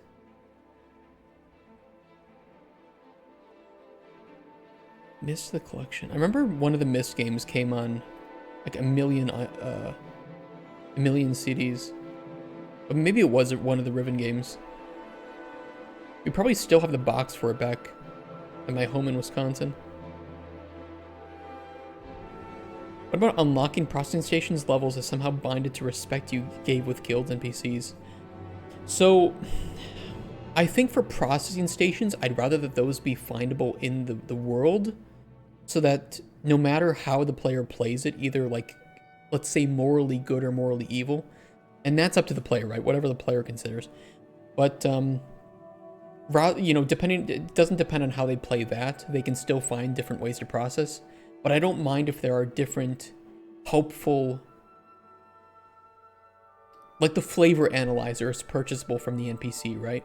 Right now, if you get her killed, you will not have that access to that anymore. You know, you don't need the flavor analyzer to beat the game, but it does help you a lot. Remember when you had to insert disc 2? Yep, I remember that too, Dremels. Miss me with that shit. You have to turn my brain off. I do want to play the... If we ever get some time, like after pitching or making the what is it? The first playable.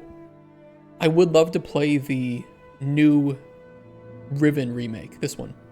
Because I played the demo. I never played Riven back in the day because I was a dumb little piece of shit kid, right? Who didn't know how to use my brain at all. And this just looks so beautiful.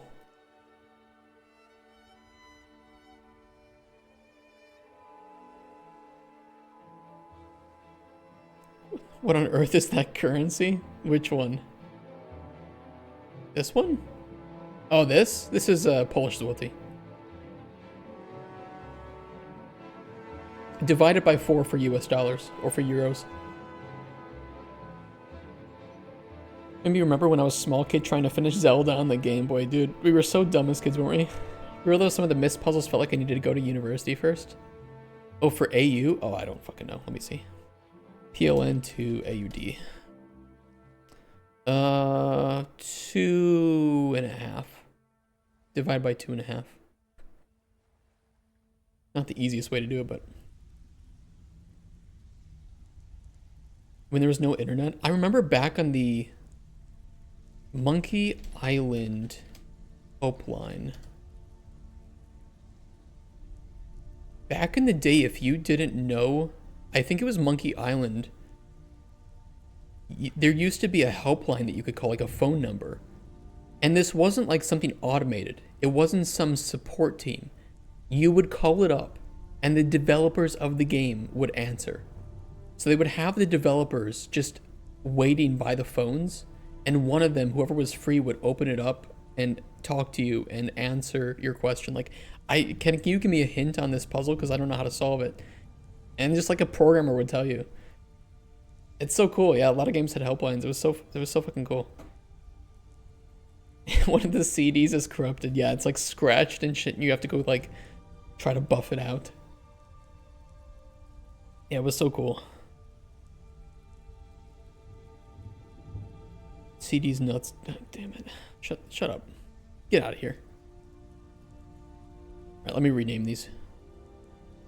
Dried box.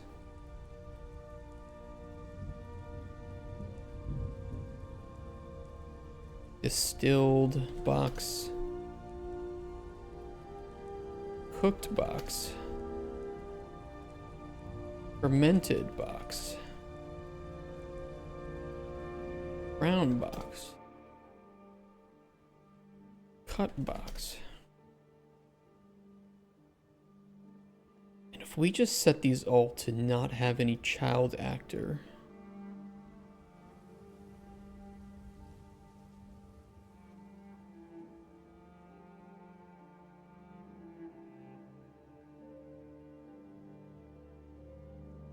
We should be able to make a function that quickly spawns one of these. The region premium phone numbers rather than free ones, but still, it was still cool. I mean, I wish that you could support that today, but there are too many people that would abuse it. There are too many gamers that, you know, it would clog up the line. But I think that, you know, nowadays there are more modern replacements for that, where you have like Discord, and if you can talk to the developers on the Discord themselves, essentially the same thing, right? That's what we plan to do.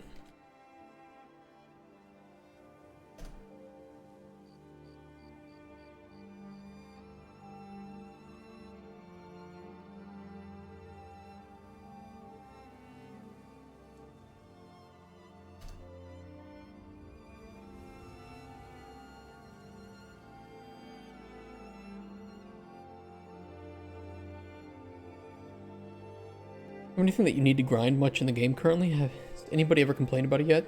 From dev team or chat? Do you mean like, what do you mean?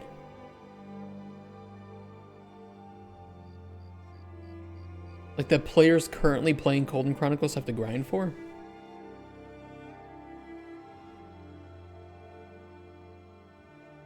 That's true too, room size. People can just check the internet.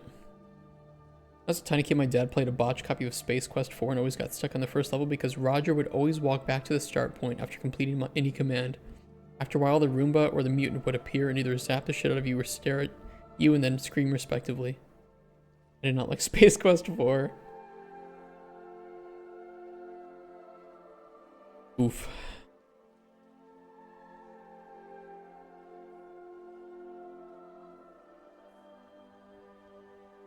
Processing. E-processing. Oh, it might be ingredient state. There we go.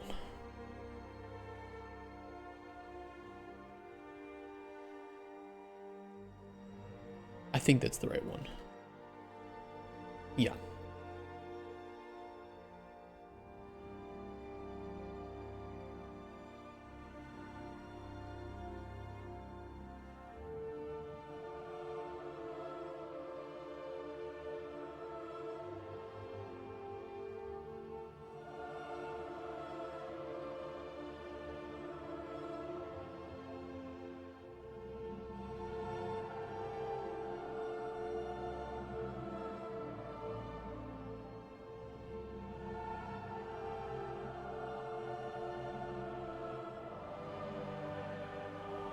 This would just be like a quick communication.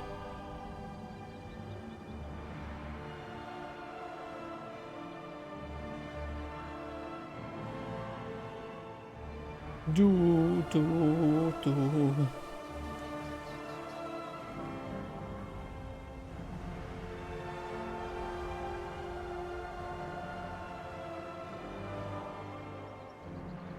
You think Cauldron Chronicles lacks of the amount of insects and their varieties? That is a strangely specific question, but yes, I mean, this is just our prototype list of ingredients. All or none of which may be in the final game. So, you know, I'd love to add more variety. You know, all these do need to have a 3D model, so, you know, these will be... They're not the simplest things in terms of implementation. And if they're insects, you know, does the player collect them by trying to catch them? Are they actual little NPCs that jump around or something? Who knows? There's a lot of questions that need answered in that regard. What category does this fall under?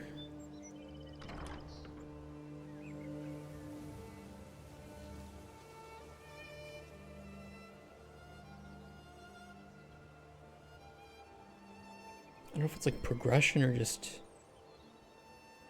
utility or core. It's more like core for now. We can always change that in the future. Timala just detected. Hey, Vinny. I will not play the game if every bug is not going to have 8K res textures. Yeah, but then we'll have, you know, someone else like X1 complain that the game has 200 gigabytes of download size, which would be fair. If Epic found a way to make their like nanite or, you know, megalites solution for textures, it would be awesome. You could then do 4 8K textures on everything, and really the only drawback is download size. But once we have a good way to, you know, have different like LODs for textures, which kind of already exist, but in more of like a nanite solved way, and we have a way to compress textures super well, then maybe games can just have, you know, as whatever fidelity that they want, and players won't have to care. But that doesn't really exist yet, sadly. Maybe it will in the future.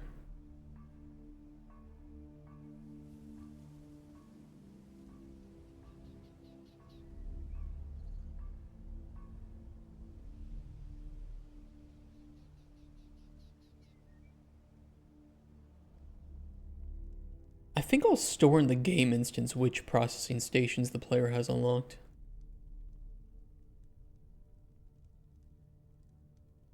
But it's not like the player can unlock them multiple times in a row, so it's not much data to store anyway.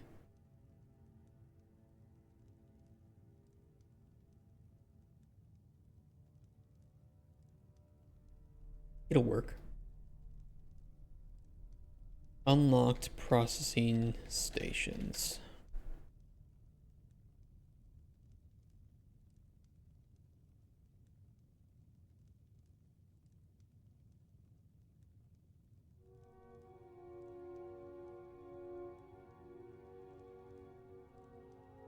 Core ingredient knowledge. We'll just throw this in. Knowledge.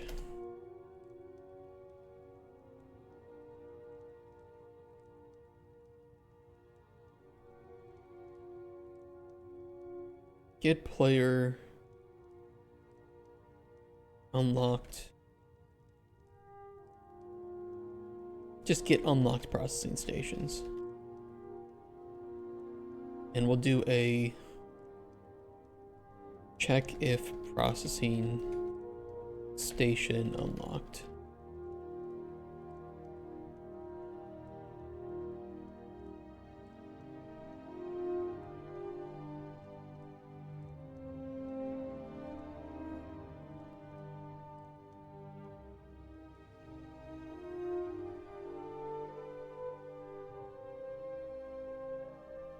Input station to check. B is unlocked.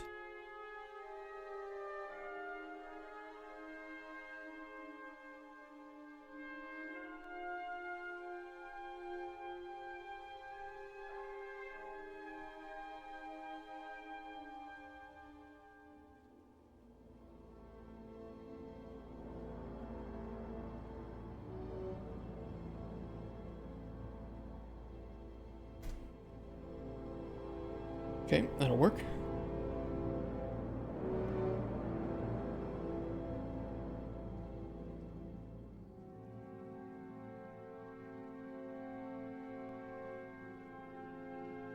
Add a return node. A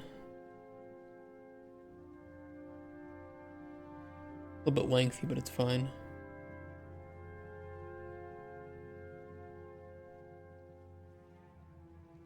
Consider adding automation mechanic. If you brew it potion X times and have some skills, then you can just one-click potion brewing. No, I don't plan for it. That doesn't mean we won't have it, but 90% I don't like that.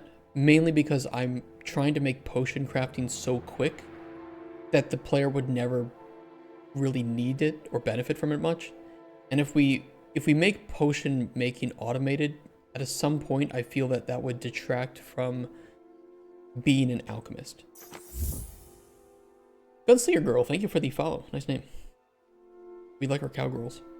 Whatever you do, just don't make it like... It's not going to be like KCD2. I don't hate KCD2 or Kingdom Come Deliverance Alchemy. It works in that game because 5% of your time at most will be spent making potions. But in a game where you're expected to make tons of potions, we need it to be faster. And Teeksta, thank you for the follow as well. Thank you for helping us reach 730 followers. You guys are wild. We might reach 1,000 followers before summer. In KCD1, you just make schnapps. Yeah, you kind of do. It's pretty easy to find potions in KCD1. But, I mean, that's the same thing for, like, every RPG like that, right? They expect most players will not visit every location because the average player probably will not visit every location. But the problem is if you are a player that does visit every location, you will find more than enough things than you need. It's kind of the unfortunate reality of being like a completionist or a... Nah, I think a completionist is a good word for it.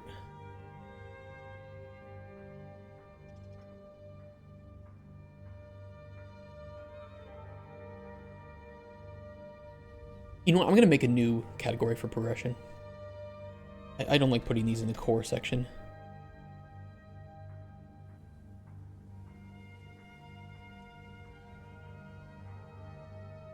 Rubs me the wrong way.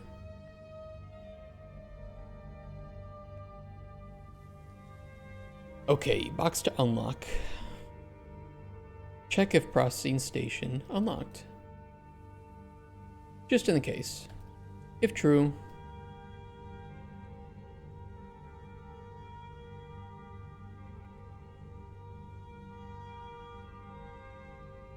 otherwise, get box to unlock.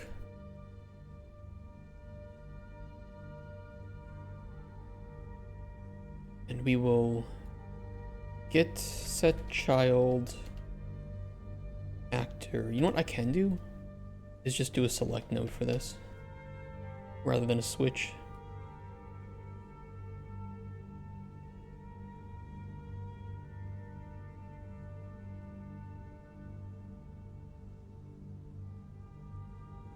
Actually is unlocked or equal to normal.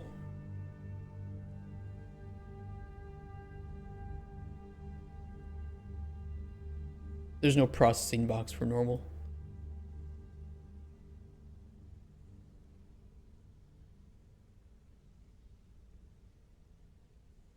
Processing station. Let's get all these in here. Distilled. Cooked.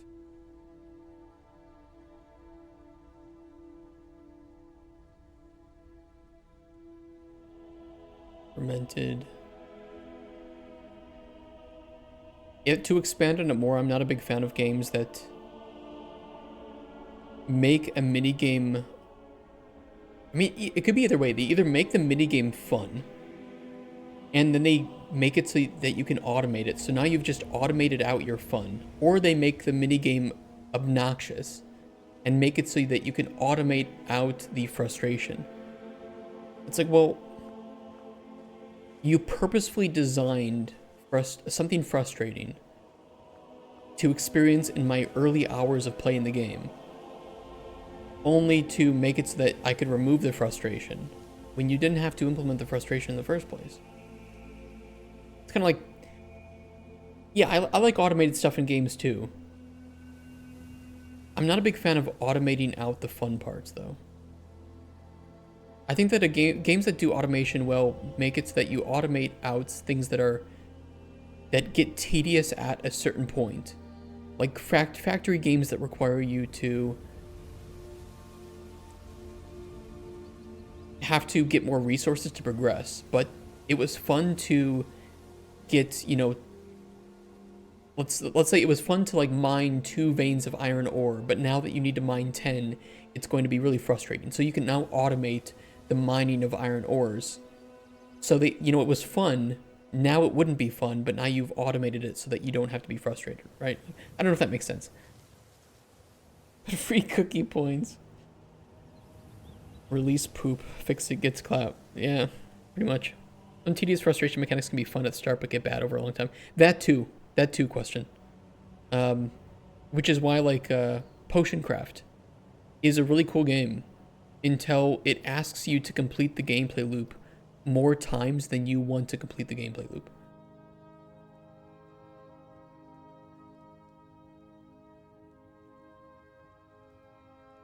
I need to mine 527. I was playing with 3 friends in Abiotic Factor. My role was tending to 4 farm plots and just getting such boiling water. I don't know, I feel like devs always should make mining more and more fun every time you mine the ore. I just think that in general, that if... It kind of just goes back to like the general idea of gameplay loops. If you are asking the player to... You know, gameplay loops are fun, if you make them fun, until a certain point. So what do? You add variety to the gameplay loop, which keeps the gameplay loop fresh. But once you run out of variety, then the gameplay loop starts to become stale, right? And that's where people start to consider it kind of a grind. Grind is just describing a gameplay loop that is not very fun, or you're being asked to complete it too many times that the fun has worn off. So it's just like, you know, you need to ask yourself, when will my gameplay loop become unfun? How can I make it more fun over longer periods of time? You can also make unfun or just gameplay loops like in Kingdom Come Deliverance. The gameplay loop of making potions is enjoyable and immersive. But if you had to do it for more than, let's say, 20 minutes at a time, you would probably get really frustrated and bored. Which is why you aren't asked to do it for more than 20 minutes in a row. Same with like smithing. It's because that game offers so much more variety to its core gameplay loop that these smaller sub-loops of making, you know, smithing and alchemy don't get tedious and they aren't considered frustrating. Mining games is a lot of fun in mini games, but then it's repeated too many times. I agree a lot. But then you have games like Minecraft where you have, you know, mods that add automatic miners. It's like, well, okay, you know, in some cases it is nice because you've gotten bored with mining, but you've also taken the mine out of Minecraft and now it's just craft. And then you automate crafting. You're just standing there AFKing, you know, Minecraft with mods because the game will automatically mine for you and automatically craft for you. So it's like, well, I've beaten the game. What do I do now? I go one-shot the Ender Dragon just for the sake of it? What do I do? Even my grind-based game needs some progression and changes to stay interesting. I think, yeah, and they all do. I think, you know, it's just every gameplay loop will get boring at some point. It just depends on when will that get boring. Depth and variety help to treat that disease. But the disease is always there, waiting. And I think at a certain point too, you know, once people can if people get burnt out of a game, but they feel like they've gotten their money's worth. So I don't know, you played like 1,000 hours of Balatro. You've played it all, you've beaten it, and you're like, you know what, I'm done with Balatro. you're not, it's not like you hate Balatro anymore. It's not like you didn't find it enjoyable. It's just you've done everything that the game asked you to do. You've enjoyed all the variety, and now you want to play another game. But if people don't feel as if they've gotten their value's worth, that's when they leave a bad review and they say the game is too grindy or the game has overstayed its welcome. I think that, I worked on Darkest Dungeon. I think Darkest Dungeon actually had too little variety for the amount of gameplay that it asked you to complete the game. That doesn't mean everybody's going to feel that way, but I think in general, the game lacked enough variety to hold it through until completion. And it starts to get a little bit more stale as you start to finish up the game. Let me see here. Child actor component. I have the actor class at that point. Do I still need to cast it? Get child actor. Cast to processing box. 459 hours played, got bored, not enough content. I mean, you'll always have people like that. Kind of weird.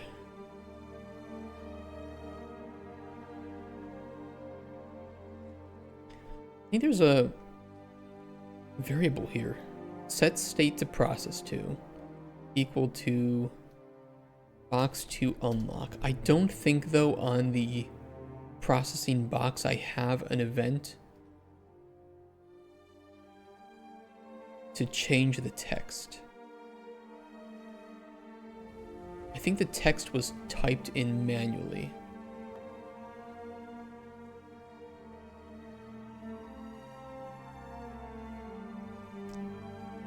But I can easily do that. Function, update,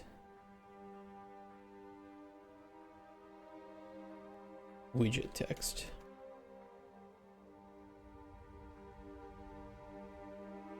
State to process to,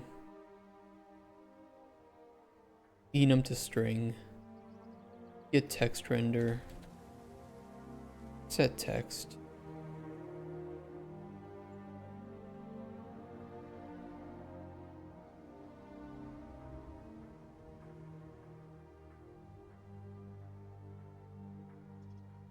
Return. I should then be able to make a custom collectible type that would destroy and run custom code, and custom code would then just quickly run this function for unlock processing station. That's going to send here. We need to update the state to process to, and then update widget text. And that should be good to go. Thankfully, this is a very easy little bit of progression to add into the game.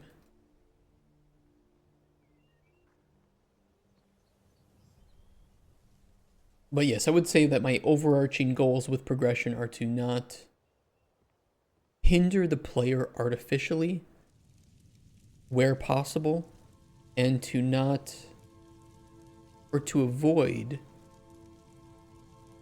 numerical based progression that doesn't have some basis in your skill as an alchemist or your discovery and exploration that you do. So if the player can unlock these processing stations, I don't want it to be, oh, you've leveled up as an alchemist, therefore select a skill to unlock. No, I'd rather it be tied to you've gone through like a dungeon, you've beaten the boss. There is your reward. There's your nice reward, unique, something that helps you as an alchemist, something that augments your ability to play the game. I'm kind of, I would say, inspired by Elden Ring a bit in that regard, where Elden Ring has numerical forms of progression, but almost every location and enemy in the game has something unique for you to obtain that, depending on your build, could help you. Exactly, Cauldron Chronicles. That is a wild fucking emote.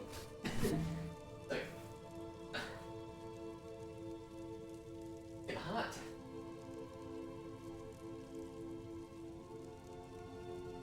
Heater is on. I didn't expect that. You can thank Rex for those. I hate your channel, dude. Me too. Me too. I don't know why people watch me. I think you guys watch me just because I'm consistent, not because you actually like me.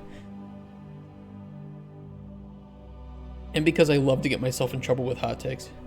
Is it hard to sort out the ideas in time when you're going to think about implementing them? Sometimes. Mostly time. It's mostly time. There's so many good ideas, but I know that I could work on this game for the next 5 to 10 years. I don't want to. I would like to make the first playable as good as we can, pitch it, get the funding, hire people who can then, you know, help me make the game as good as it can be. And then after, you know, a few years of working on that, we move on. No, I also can't afford to. To be fair, I cannot afford to. As much as it sucks to say and admit, I do not have unlimited funds to work on this game. And I do not make enough of a living from streaming to do that.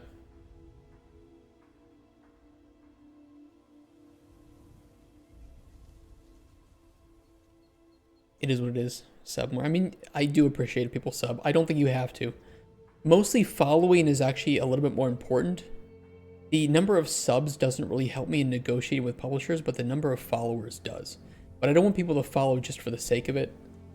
Follow if you actually like what we're doing, what our company stands for, what our values are, because then I can show publishers the authentic numbers of why I think that our way of developing games and the values we stand for are appreciated by the community.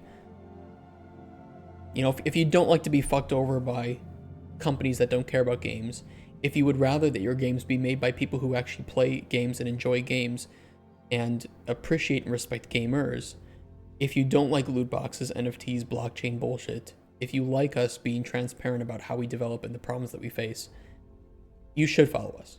That then signals to publishers and to me that this is something that players as a whole would like to have. CC Web3 win. I still don't understand Web3 to this day. Which subject are you lacking of ideas more currently, like crafting ideas or quest ideas? Honestly, we're not really lacking in ideas. We're more lacking in the time to implement all of them. Web3 is out, vibe coding is in. Here's the thing, vibe coding actually makes a bit more sense than Web3 does. Because vibe coding kind of is similar to like how you design games. Is where if something feels fun, you chase that fun. Even if you didn't anticipate that that would be super big in your game, right? Each ingredient is an NFT. Alright, let's make this custom collectible. Blueprints. I'll just throw it in the collectible folder. BP collectible custom. Child. BP collectible processing station. Yeah. I do not have a...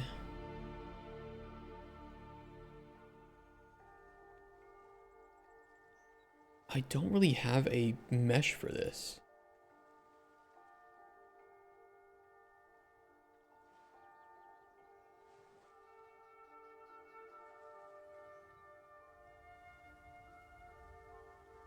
I could make a custom mesh where it looks like a bunch of alchemy tools.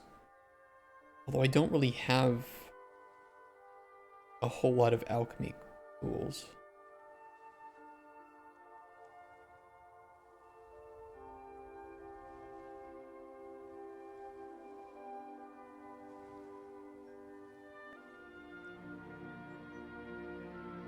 Jesus. 40 bucks, boys. We can have the game complete. Some of this stuff is good, like the pestle and mortar for grinding. Which ideas are harder to implement in terms of time? What do they have in common except that they are going to be they are not going to be in prototype? NPCs. NPCs take a long time for me to write because I'm a slow writer. I'm not a good writer.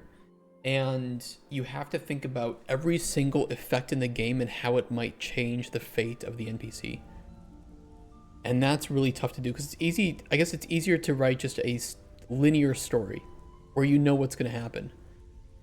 But then it's like, well, what happens if this effect is on the potion? What happens if this effect and this effect are on the potion? Maybe that's something specific. And now we need to write an encounter for that, right?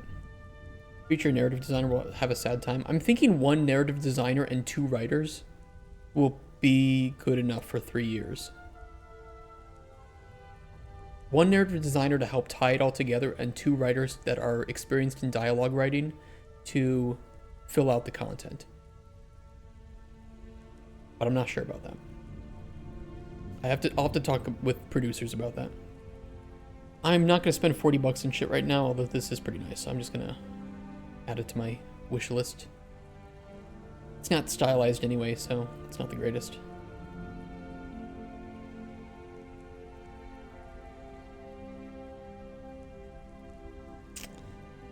Well, well, well. How are the turntables?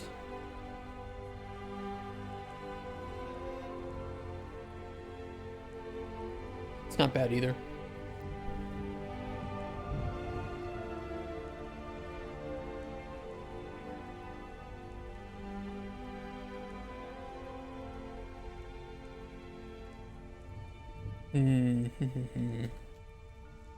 A different way.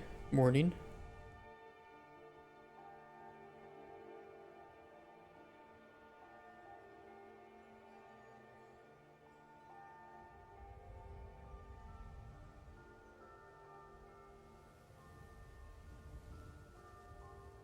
Greenwood Fantasy Village. A nice little top down. Pretty cute.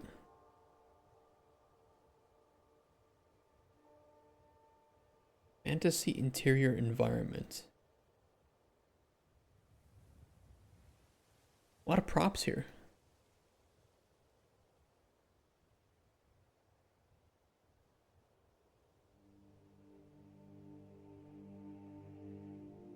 I only see a whole lot of alchemy related stuff though. Don't have narrative designer? No, we do not. We're gonna need somebody with a lot of experience writing branching RPGs. We're gonna pay them well. If you're in Poland and you know narrative designers, we will pay very well for a knowledgeable designer, narrative designer. I'm browsing for some props that I can use to combine to make it look like a set of alchemy tools that can be used as a mesh for collecting a processing station.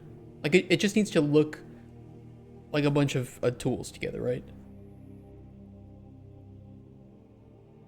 I don't really have. And then I'll, if I can find like a pack that I have, I can just migrate that stuff over.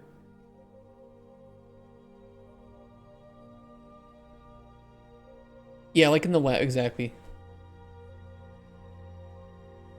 I have a cauldron. I have like empty potion bottles. I don't think I have like a mortar and pestle or some alembic. $10 a week at least. I can show you what we came up with for that.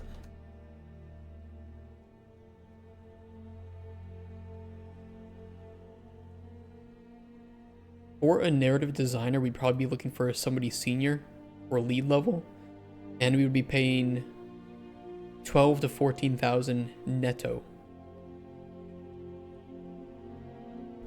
Not gross, netto. Gross would be about 16 to 19,000. So I'm not going cheap.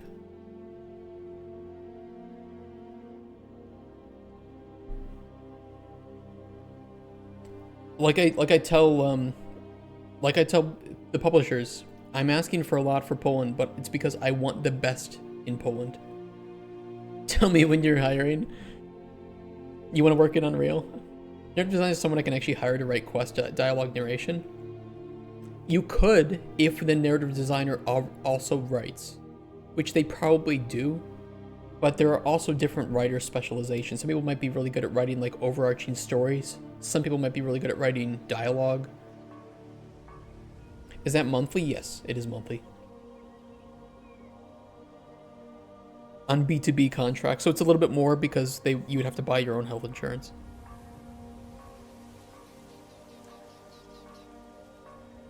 But we do B2B because you'll just make more money. Never mind fake money. Health insurance isn't that expensive per year here in Poland. It's really not that bad.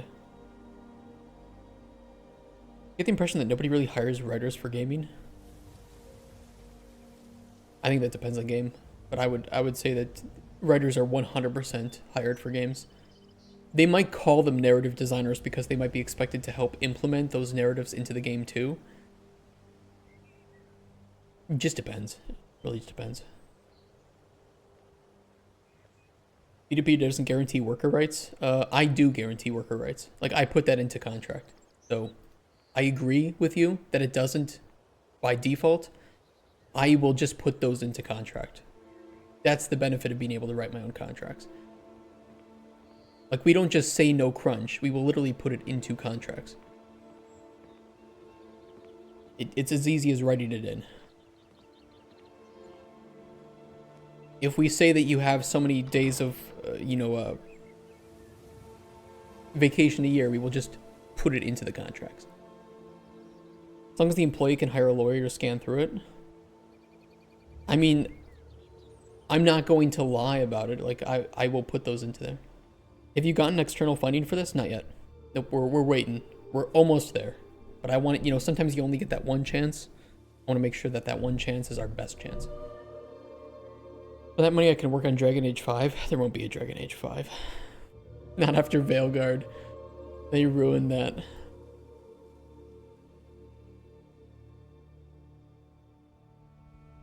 Let's see here. Static meshes.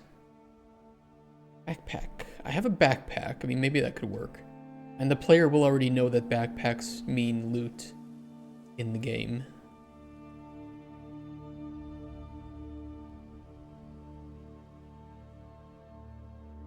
How much equity will you have to sacrifice for that 4 million investment? None. We are a single member LLC. We do not have equity or shares of the company. This may not be possible to get funding like this, but I'm going to try it because I do not want to sell out my soul or my values to make the game.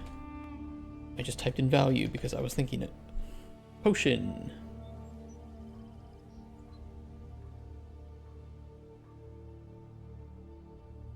Glass.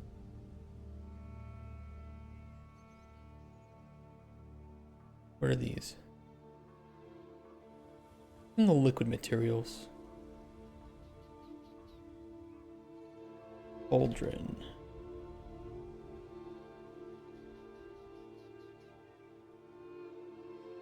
Jesus Christ.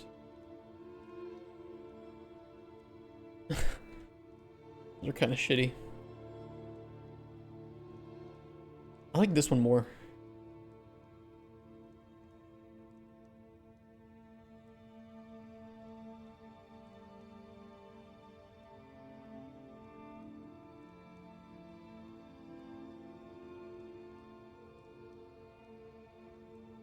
How are you going to search for best narrative designer? Which criteria do you think it should be? I will look at not only the person, but also their experience. I do want somebody with experience writing branching. Because the narrative designer, in our case, will be in charge of the overarching, goals and endings for the stories, right, of the characters. And the writers would then be responsible for actually getting into the nitty-gritty of the dialogue.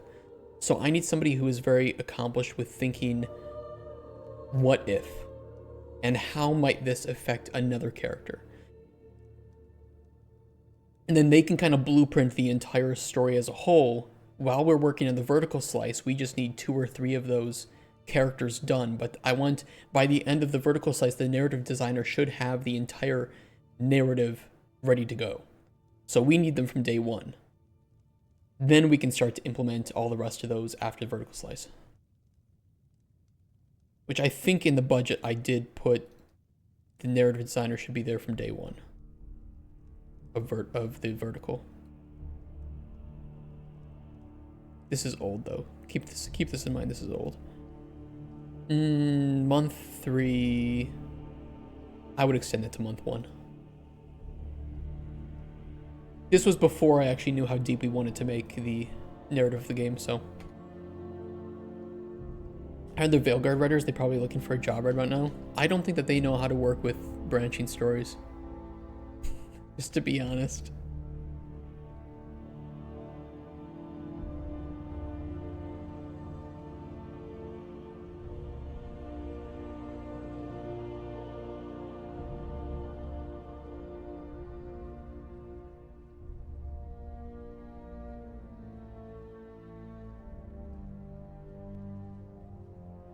Where's like a flat piece of ground? You don't. Let me just put down a cube. Let me do it on this. Like shitting by adding objects until it looks good enough. Sometimes, yeah. It's just a prototype anyway, so it really just does need to look good enough. Like in tech, you gotta have like 2 roles you can do. I'm mainly a front-end dev, but most positions are full stack, so I gotta apply to them and brush up on back-end while crossing my fingers. Not saying this is right, but it's how I'm approaching it to remotely stand a chance. No, you're right. And for us, for a 15-person full-time team, we could hire people that are like outsourced to do very specific jobs. But if you want to be full-time on the Microraptor team, you need to be able to wear many hats. It's not negotiable. We have a very, very small budget that we're going to be working with. We're going to be very tight on that budget. And we need people that can wear multiple hats and do what we ask, when we ask, even if it's something that they've never done before.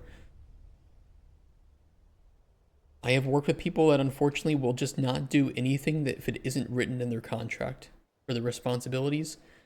I will not be hiring anybody like this, and if somebody ends up being like that, they will get fired very, very quickly.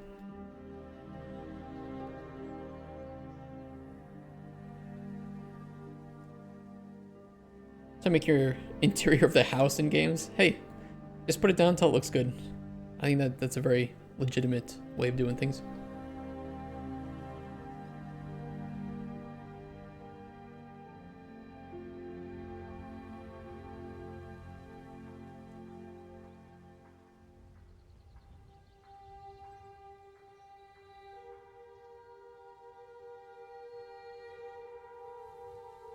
I mean, this could be like an object. I don't know. I still wish I had like a mortar and pestle. I could make it. Am I hired? This is you? You're in. Hey, Mathem, good luck with the depth today. Thank you, man.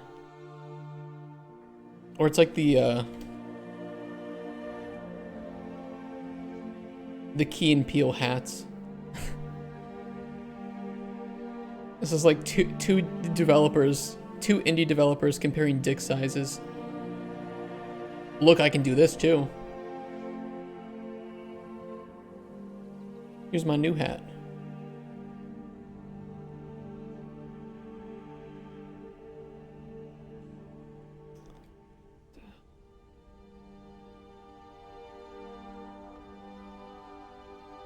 Do I have any other like potion? I have like bottles. Oh, you have our horns broke to have Antichrist? Yeah, dude. So true.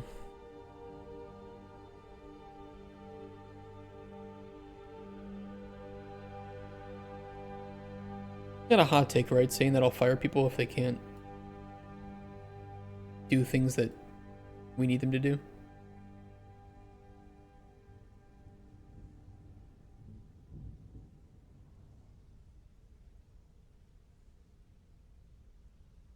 Which objects can you pass through? Log, leaves, bushes?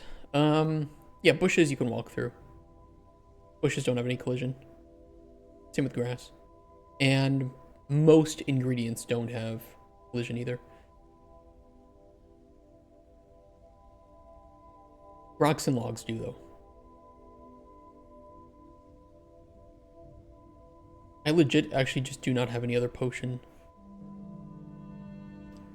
I could make something in...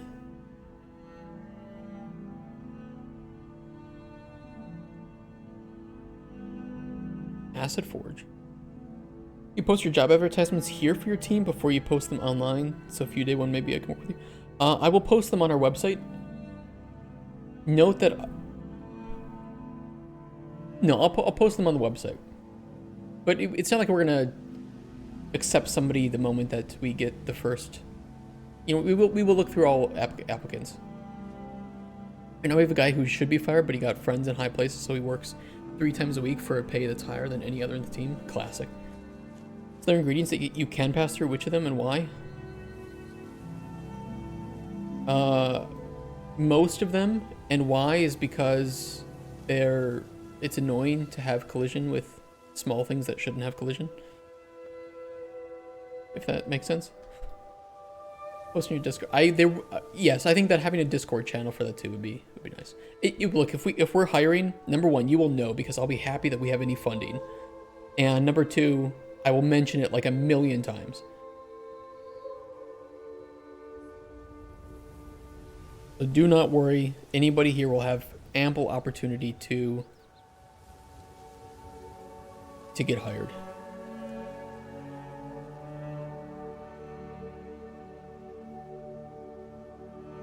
But we are paying a lot here in Poland. I will be very, very strict with hiring. So we can only take one person.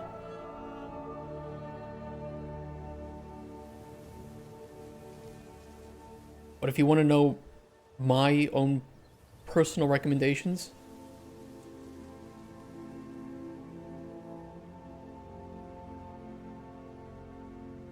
it'd be kind of shit.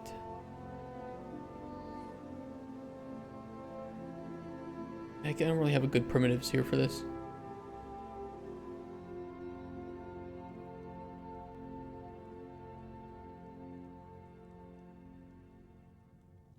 I can use like a Taurus.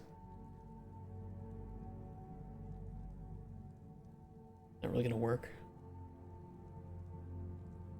Chance to work part-time to gain experience? I don't know. It really depends on how much money we have, honestly, because publishers aren't really willing to give you more money than you need in order to get people. It sucks. I'm just gonna be honest with you. This sucks, but it's the reality. They will give you exactly how much money you need to develop the game. So there aren't really opportunities in smaller indie teams to bring people on who don't have much experience, just because they don't have the money for it.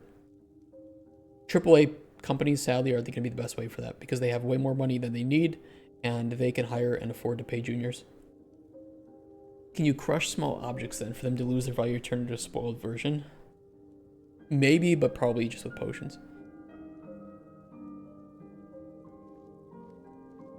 Because that might just, that's starting to get to be too much depth in the game.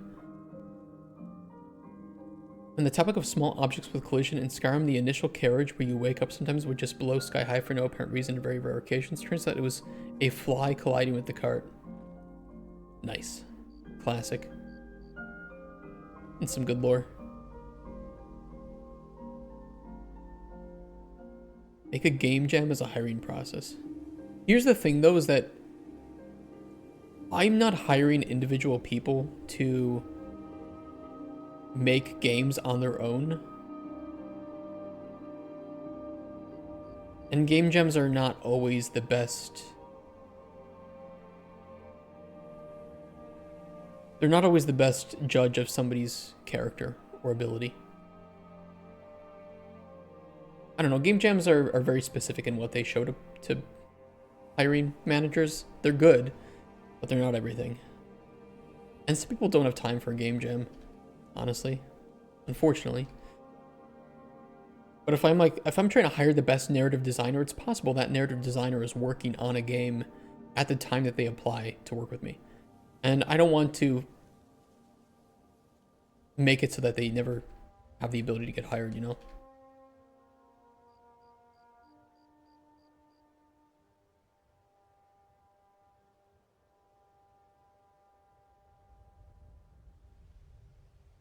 Let me think here.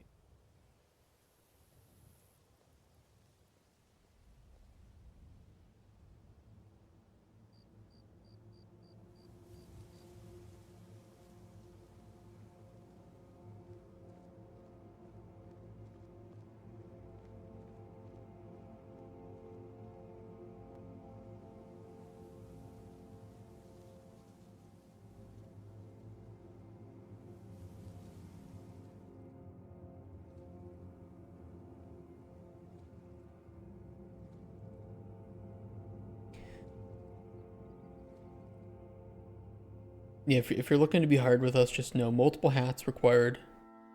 Love for games required. No disrespect for gamer. And I'm not saying that you have that, but anybody who's... I'm just stating this information. Madalena and Aurelia, dude. Hey, it's all I got. It's all I know. Condom hat. You also can't get offended by anything because that's just not gonna work. I can give this a two-sided material, so as long as the geometries there were cool.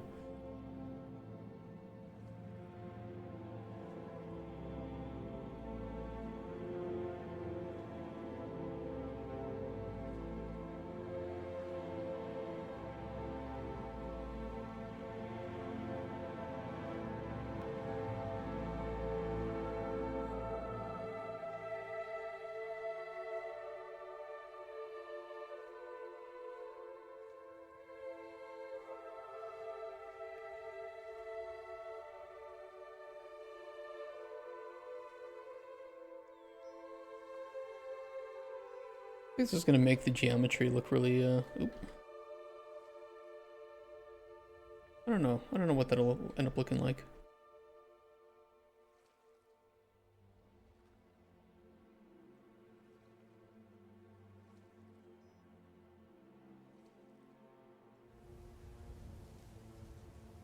That's not too bad.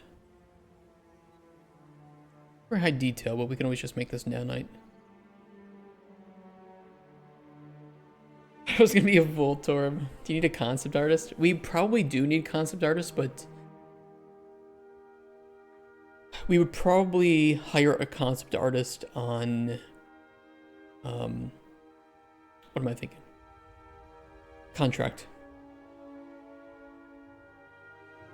Because we don't need a full-time concept artist. Most likely. Although one of the first people we will be hiring is somebody with like lead artist experience. We need somebody with like 20 years of experience who knows what they're doing, who knows what they're talking about, and can kind of just take charge of the art side of this game completely. That'll be very hard to find, and we will have to pay very well for that.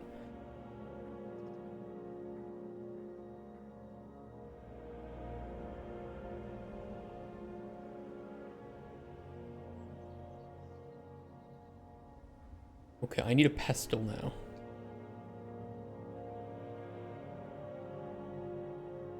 And then I'll combine the two.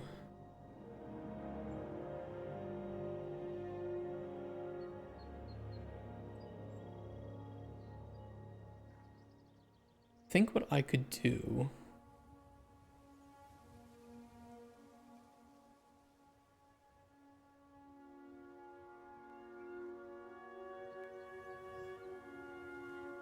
Let me think.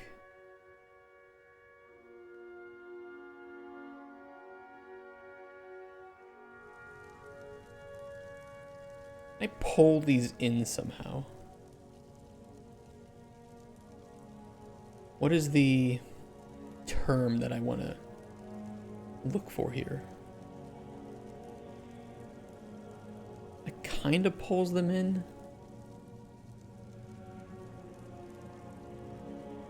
And then we can extrude that.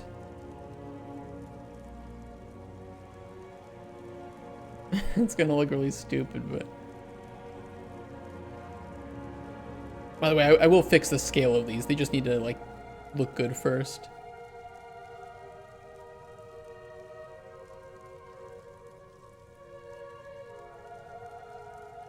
Honestly, I think that kind of works.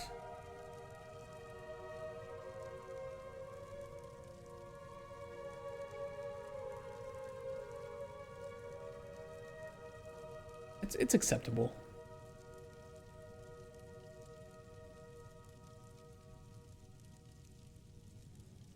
We're trying to build a mortar and pestle. And I just need them to be, you know, decent, right?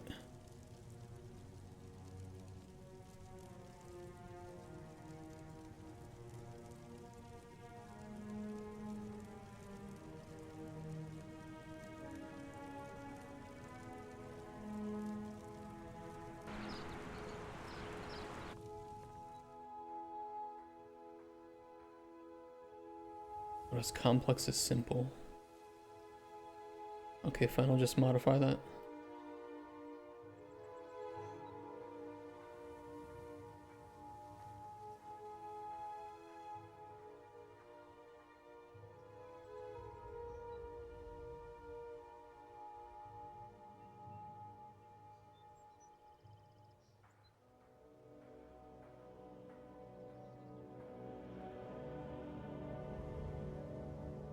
Good enough. Not perfect, but good enough.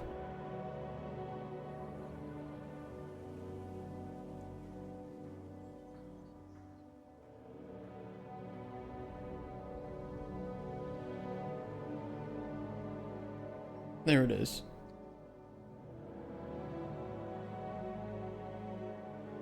What material do I have? Do I have like a rock material?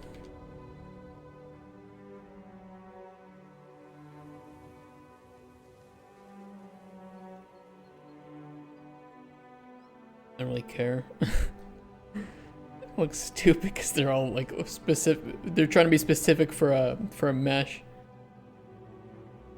I don't know.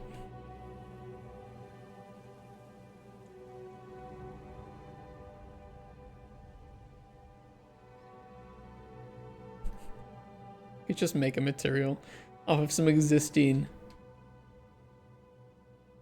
textures or something. Or just proto-gray it.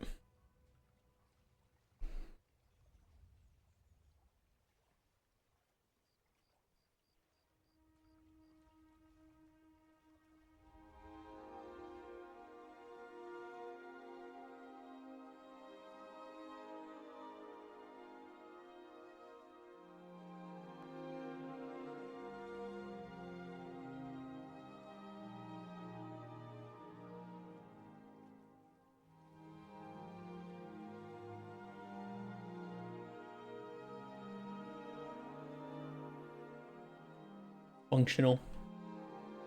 It is functional. It is not great, but I will not cry. A little bit. I will cry a little bit, to be honest.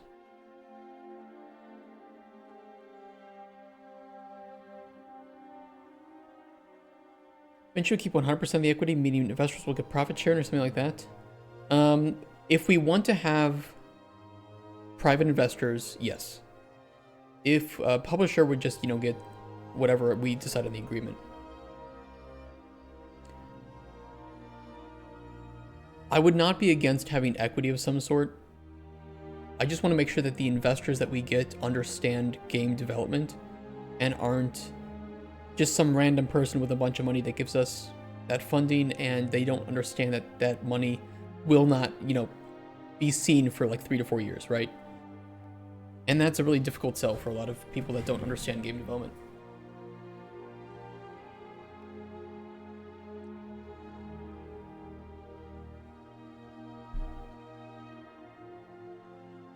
Some private investors better spread those cheeks then. Makes sense. Yeah. So there are some investors that I know that are pretty common here in Poland who base it off of profit sharing. I've been told that I can get hooked up with some of those if I talk to the right people, so I might do that this year too. It's just, yeah, it's just they need to know, like, hey, this game is going to be in development for 3 or 4 years. So, you know, you can split equity shares into shares with control versus just ownership. If you know more about that, so Fanny, please DM me on Discord, because I honestly do not know very much about this. And I would like to learn more. And how we could retain control and make sure that we are not being forced to release a game too soon, or if we need to delay by a quarter, that this is not going to be, you know, a significant problem. People who don't know, search for the Titan Reach game controversy, then go cry in a corner as an indie dev. Titan Reach? Did we see something about that, Dremox? Any thoughts on grants or possibility to get grants? I have looked, honestly, Epic Mega Grants as a US company is probably the only grant that we can apply for. The other grants that do exist, honestly, I would have to either prove that we're making a game for some educational or research purpose, which we're not, and I don't really want that overhead. I've worked in a company that had to do that for money, and it was not great. Or we would have to promote some, like, DEI bullshit. And I wish I were joking about that. But there are grants if I was, like, making a game where I could hire women and help them get into the game industry.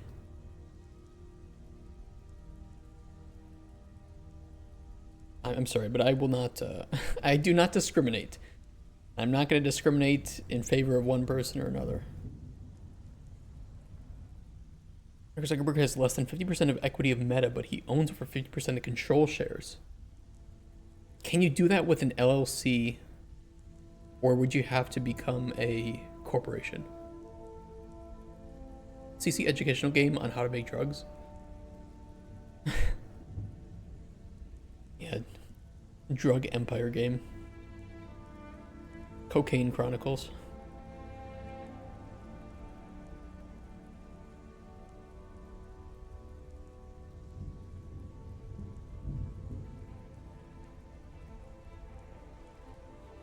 Yeah, let me merge these.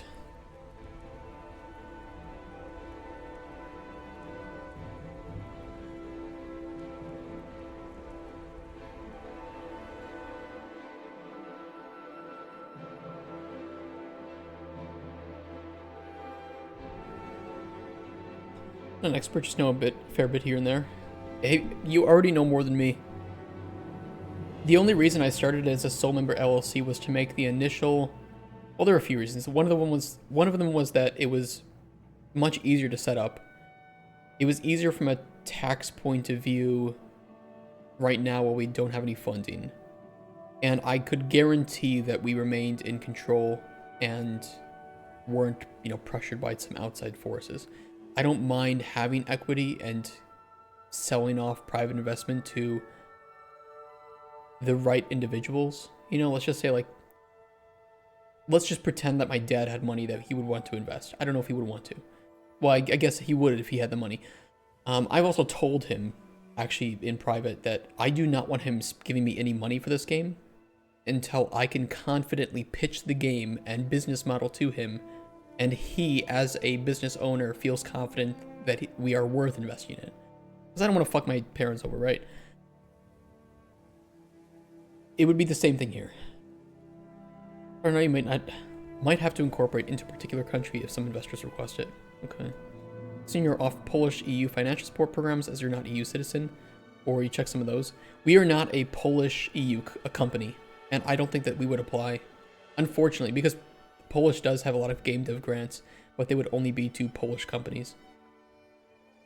And I guess I could set up like a Polish branch of the company, and maybe that would work, but I also don't know. I'd have to talk to a lawyer, which would be worth doing, honestly. I'm gonna think about that. Yeah, because I do have a, I can set up an LLC here in Poland. I think it's not Spółka Akcyjna, right? Can we post links? Yes. I think Spółka Akcyjna is the same thing as like an LLC. And I could set up a version of that, but I'd have to start paying Polish taxes on that shit too. Watch this. What is this? Exposing a game developer, 22 minutes. You know what? We might have enough time today to watch that. If I can get the processing stations progression done today, we can watch that. I will have some spicy things to say.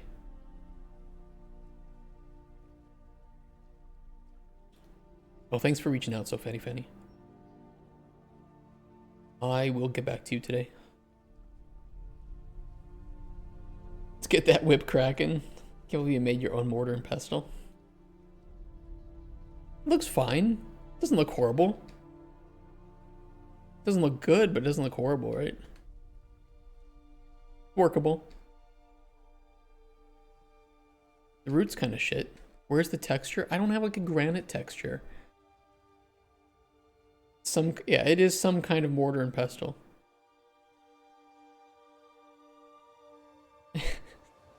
Shut up. Let me art, okay? Where's the collectible for this? BP collectible processing station. Looks like it's made out of clay. Maybe it is. Shut up. SM collectible processing station. What makes you more tired? Streams or working on the game? Streaming.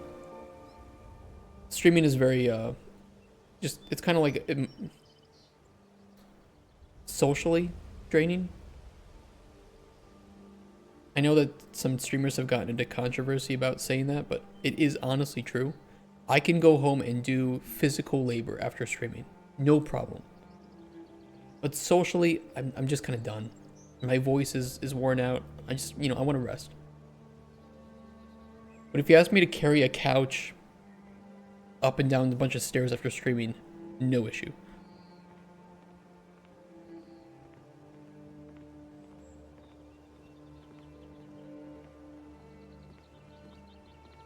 I mean, it's the mental strain of constantly being watched. There is that too, yeah.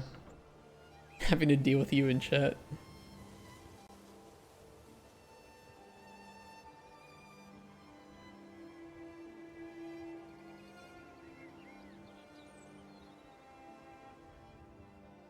Better than spending 40 bucks just to get one. 40 bucks is a lot of money here in Poland. I could buy about 10 meals, 10 good meals for $40.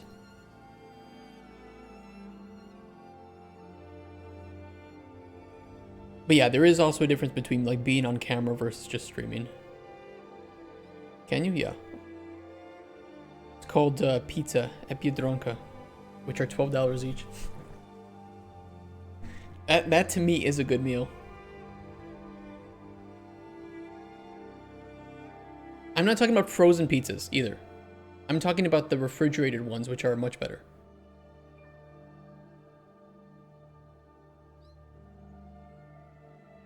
Standards of good are horrendous. Yeah, but they're cheap.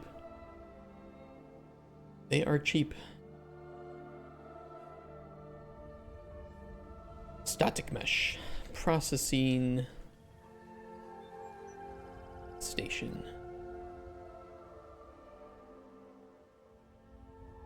Would you rather eat frozen pizza or drink boiling vodka? Frozen pizza. My drink is cola and mulled wine. I like how you spelled mulled wrong. Probably on purpose. There's some relatively good meat and low-cost markets in Poland. Low-cost meals? Yeah, I know there are. I mean, shit, I even like, just some heated up pierogi or lumpki. You really can eat for 12 zloty. You can have a pretty decent meal. I mean, shit, I can make good crock pot chili for, I think it's about $7 per bowl. 6-7 zloty per bowl. Sorry, not dollars. Polish dollars.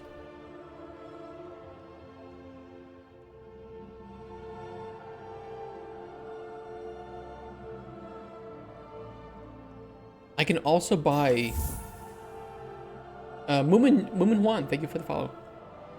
I can buy ground turkey and frozen vegetables.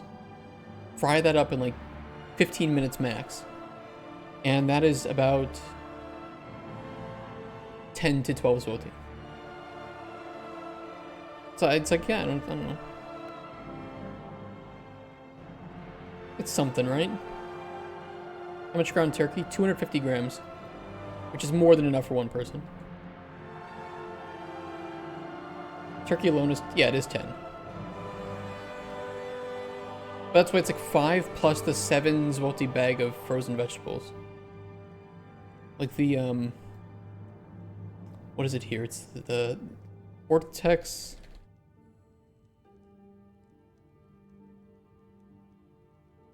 This one is really good. I like this one a lot because it has potatoes too. Spinach is good. A lot of protein. So this plus 250 grams of ground turkey is about 12 zloty. It is budget, but it's also very tasty. And it has seasoning with it too. And then I put in some extra seasoning too. I don't know.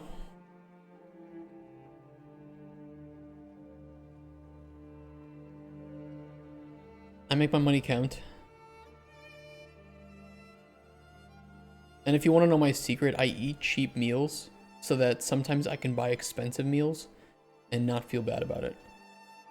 So sometimes I might buy the good cheese, the good sausage, and some crackers. Great meal. Great meal.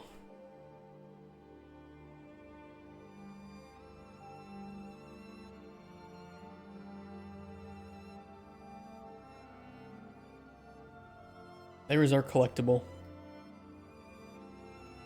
There's our processing station.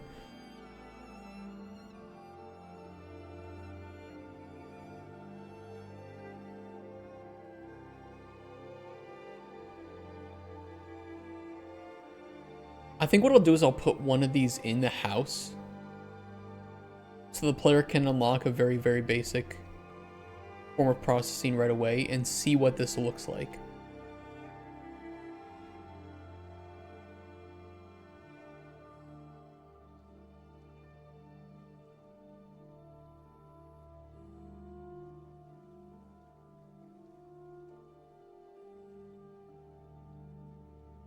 And we'll make the tutorial, force you to pick this one up, which is nice. And that way you kind of learn, first and foremost, how that works. So maybe I'll put another table over here or something. Oh, that's where the greenhouse is going to be, though.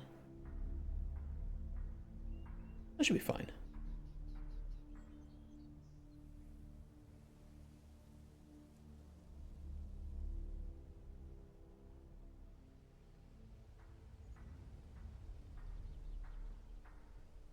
And you have to remember, I have a Polish wife who feels bad if she spends anything more than like 15 zloty on a meal.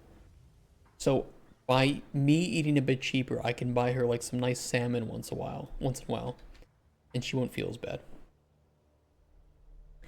One of the best meals is potatoes, fried egg, nice, and curled milk. That's a good one. Stealing our jobs and women. Shut up. What job am I stealing, Lazy Fangs? I'm trying to create Polish jobs. That doesn't even work anymore. And also our income is like 3k zloty a month, so. Even 12 zloty pizzas are a little bit expensive. Stealing streamer, just shut up.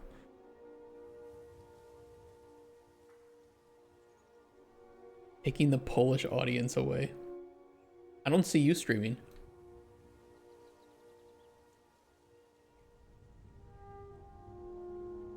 I just decided to move from USA to Poland.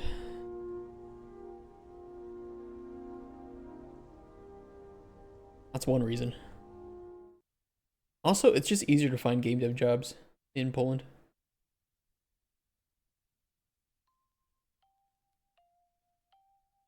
Meet her in USA? Technically, yes. Technically, yes. We met in high school. On the internet. While she was in Poland and I was in the US.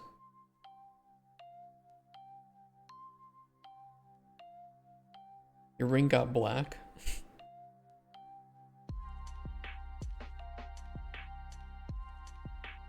gonna make a racist joke. I'm not gonna make that. RC, no, we met on Facebook.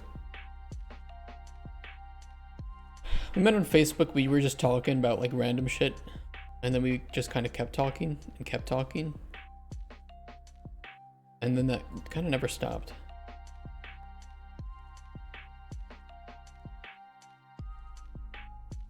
And then we stopped talking for a long time, for like many years. And then we just were like, hey, I wonder what that person is up to. They were pretty cool. Better than all the other people I've met.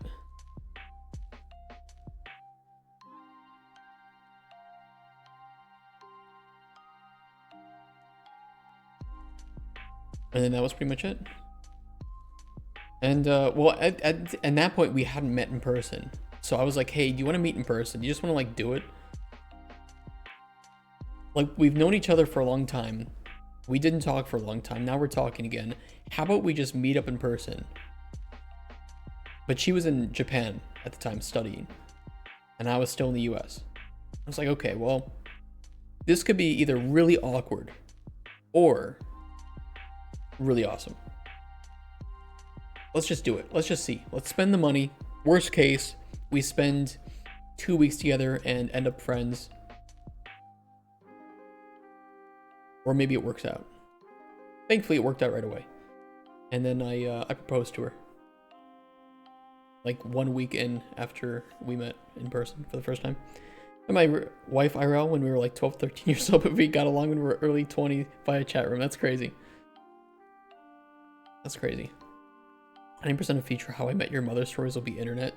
It'll be even worse. Look, at the very least, Lazy Fangs, I think that we're okay. I think me and my wife are okay now.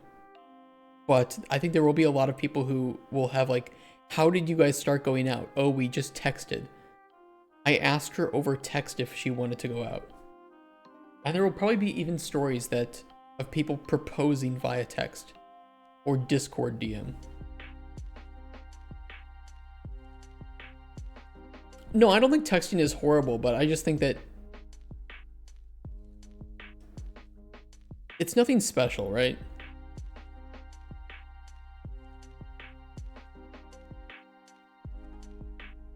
Because what is it, like only 20% of people have asked somebody out in real life or going on... What is the... Hold on, let me pull up Grok. Grok will have receipts. Yo, Grok. How many kids of the younger generations are dating and asking each other out in person? Ask Gen Z to call someone and their brain freezes. We watched a video on that, Room Size. Were you here for that? Somebody sent me a video of the like a class that high school kids are taking to learn how to talk on the phone. To be fair, the girl that was in there was... I think she was fine. And I get why the need for it exists, but also it is kind of ridiculous. You RP'd pegging with her, and in the heat of the moment, I ubu'd at her. The rest is history. Why did I fucking read that? Jesus Christ. First time I met my partner when I was a kid on my cousin's birthday. She was his classmate. I'm kind of jealous of people who like met their wife in like middle school or something. But I mean, me and my current wife are kind of the same way. We were friends since we were kids because of that, but got together when I was 21. That's really cool. I feel like you grow up together and you learn so much about how to just exist, because you kind of like your personality and your maturity was made with this other person in mind. And I feel like those kinds of bonds are very, very close. Oh, you're from a small town in Brazil. Hey, still cool. Dude, it is really searching.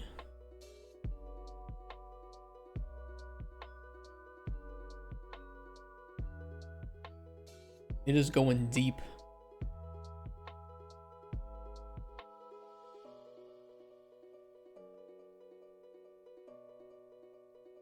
I like this though, and I like that you can see each of the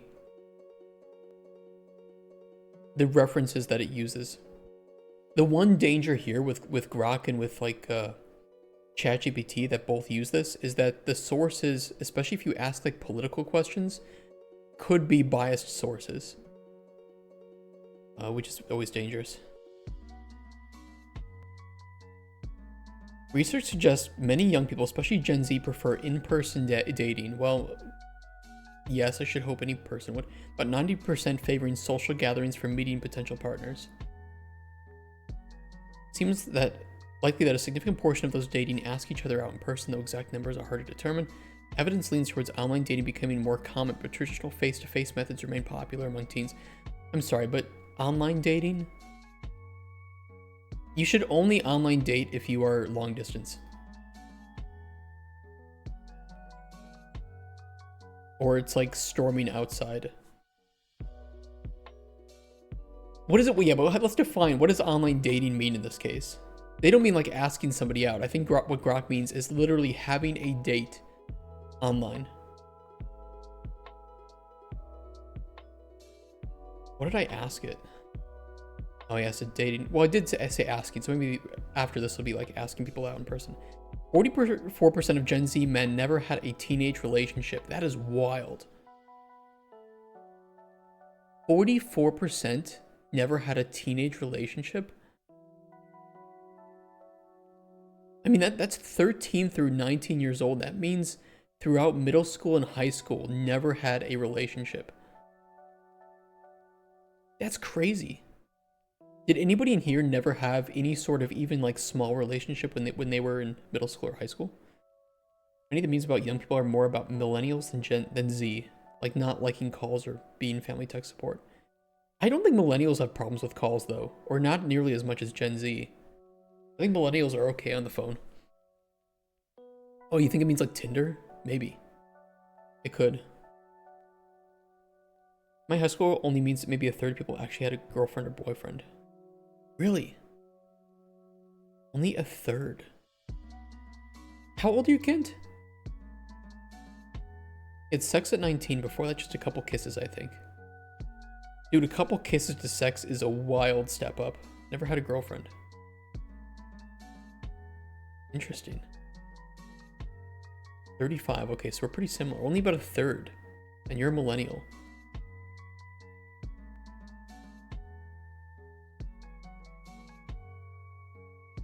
Yeah, I wonder how it is for millennials versus Gen Z. Key finding from 2024 dating advice survey of 502 US Gen Z daters. That's not too much, but it is some. 18 to 27 revealed that...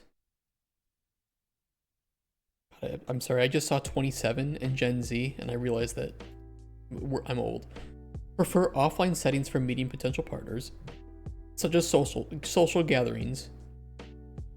20.4% of women preferring this.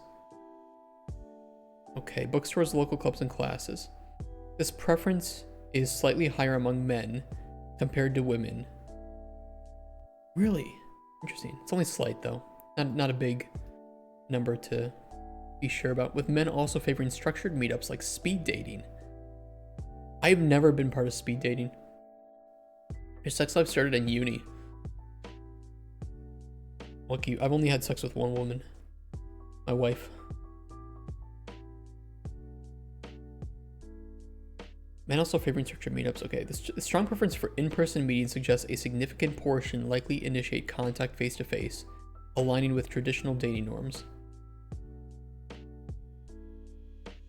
In-person meet cute? What the fuck is a meet cute?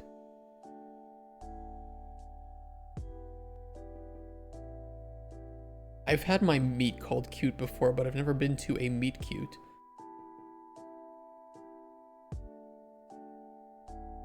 Sounds dumb. It doesn't.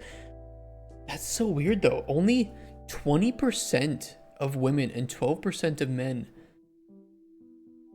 would want to meet. Okay, this is weird though. It says they prefer 90% prefer offline settings for meeting people, but then only 12 to 20% actually want to meet at a party. I feel like that's a good place to meet. Like, everybody's distracted, so you can, like, kind of just talk about things. You know, usually there's food and drink, so you're distracted too with that, and you don't have to feel, like, awkward. And you have a lot of people that you've never met before, meaning that's a good place just to, like, talk about interests and see if you find people.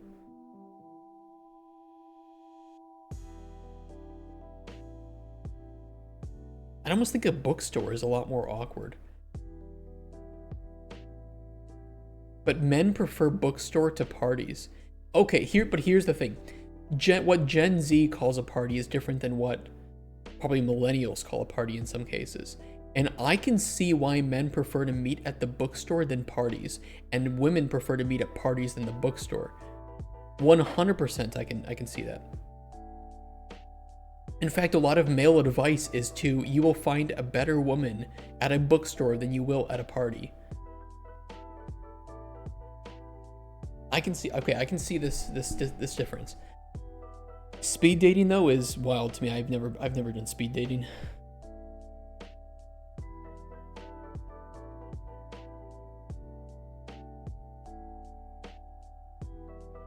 What else do we got here?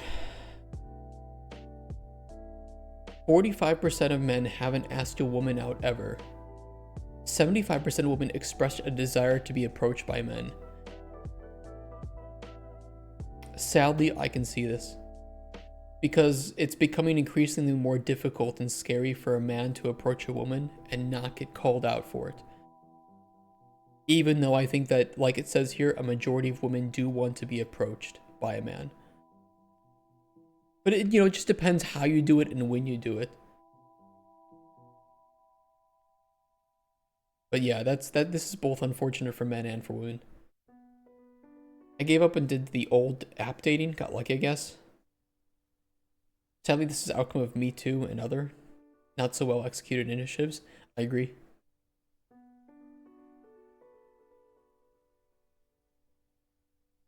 Due to fear of rejection or social norms, I disagree. I think men have always feared rejection.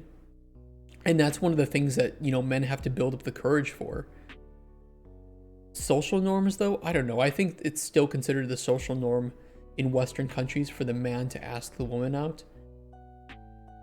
I think it's due to being filmed, being made fun of, which is different than rejection. Fear of how that might be, seen by the woman in question. The worst she can say is no. I wish the worst that she could say was no. The worst she can do is film it or have friends film it and then be uploaded, have that uploaded to like TikTok or something. And now your awkward, asking out is just plastered all over the place. I remember back when I was in school, one of the main ways men would ask girls out was like through note, like passing notes through class. Does that still happen? Do you have any Gen Zers or Gen Alphas in chat? Issue is that at least in Poland, we've never thought how to deal with rejections and feelings in general as males. I've heard that. I have heard that. I've seen that too. I think that it's more common, at least comparative to US and Poland. It's very common in the US to just make jokes that you're gay. Like, hey, yeah, I'm gonna go meet my boyfriend right now. And it's just your friend, right? But it's just a joke because you're okay with your sexuality. But in Poland, I don't hear jokes like that as much. Polish men do not joke about being gay as much as US men, even if you're not gay. What do you mean back when I was in grade school? What, being asked out by note? We're never learned, man, my brain is not working today? Oh, no worries. I get what you mean. 35% of teenagers have romantic relationship experience, down from higher rates in previous generations like baby boom. What do they qualify as romantic relationship experience, though? Does that just mean like kissing? That's fucking scary. I don't know, that's scary.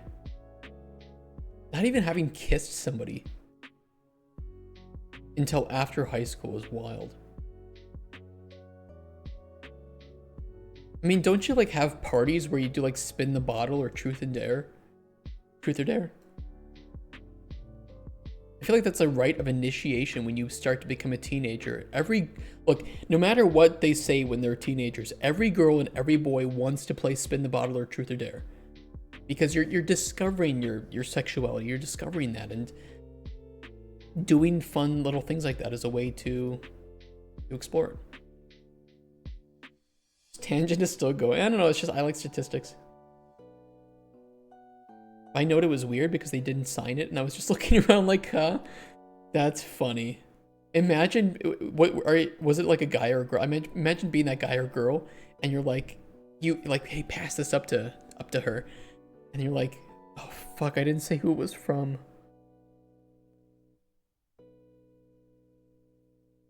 You saw Ed, and Eddie and found out that girls have cooties.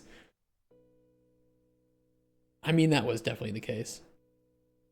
And then, you know, girls would be like, you gross a boy, and guys would be like, you gross a girl. But in reality, it's like, no, but actually they just want to like kiss because that's crazy, or hold hands. Holy shit. Hold hands, pee-pee hard. Don't clip that. 2019 study, Washington Post found 51% of 18 to 34-year-olds lack a steady partner. I mean, you're kids. What fucking kid is a steady partner? Applied 49% are dating, but this includes older millennials. What kid in high school has a steady relationship? Given these figures among those dating, the likelihood of in-person asking out is high, especially given the 90% preference for offline meetings. I don't know. Huh. Interesting. How many girlfriends did I have throughout middle school and high school?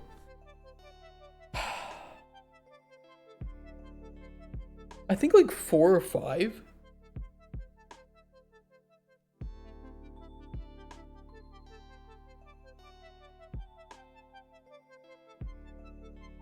There was one that was steady. There were a few that were steady. Some of them were long-term. Others weren't very long-term. No, I was pretty unpopular, to be honest.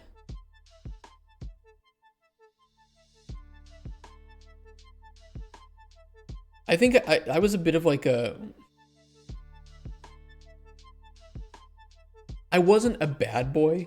I was not well behaved. But I wasn't a bad boy in the sense that I was cool. I was dorky and nerdy, but I misbehaved. So I think that they liked that I wasn't dangerous, but still that I could be the center of attention when I needed to be. If that makes sense. I tried to be like the bad boy popular kid, but I was honestly just a nerd. Having 0 by age 40 is pretty unpopular. Well, I think most people have dated somebody in their life. It was a girl, she came up to me and said, well, and I was like, oh, thank God. That's fucking funny. She just came up like, huh? I'm like, bitch, do you see your name on this? Are there any words in your game that you don't know what they mean? Are there any words in my game that I don't know what they mean? No? Because then I wouldn't put them in my game. I think. Processing box, class defaults, first box to use. I'm gonna set the string for the first box to use based on... I'm gonna set both of them. Hold on. Get box to unlock on begin play. First box text to used. Second box text to use.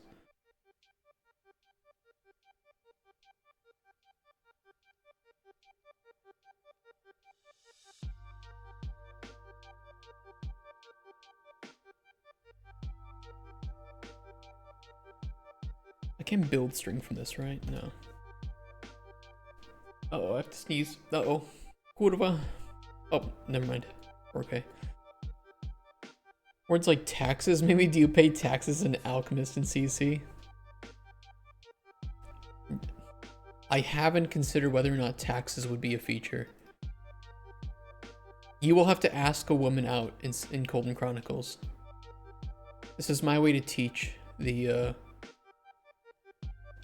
younger generation.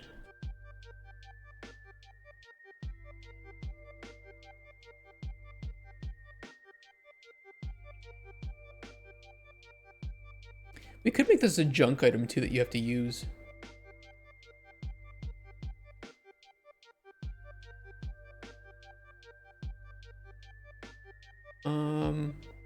Actually a good question. Should this be a junk item that you use? It would work better that way.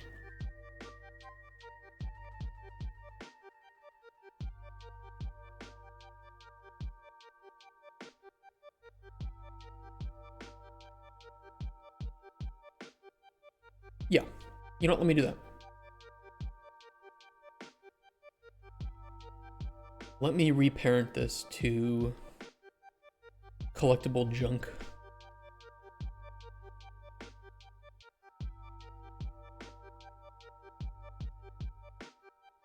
What is your perspective for economy gameplay in the game? Well, you have gold, and you have junk items that you can sell, or potions and ingredients that you can sell. And you can buy other potions, ingredients, or features, you know, upgrades for your alchemy, or new things for your game. Things like that. For your hut, sorry. Hey, Forrest. How you doing?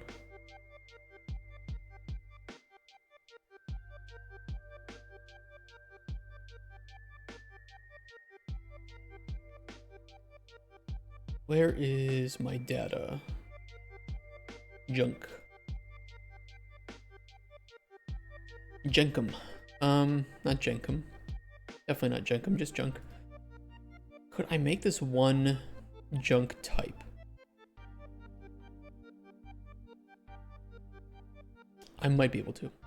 Or, no, they have to be separate IDs.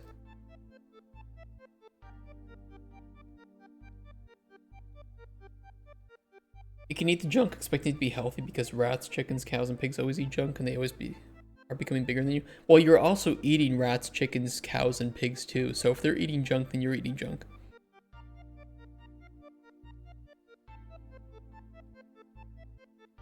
If they can do it, so can you. Be a man.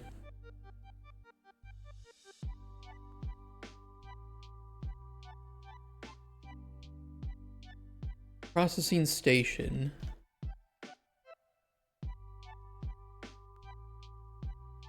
And we will just put in, I guess, each of the types here. That's the wrong type anyway.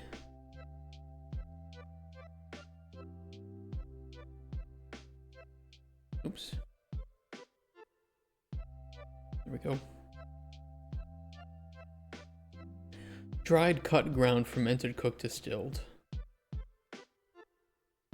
Dried.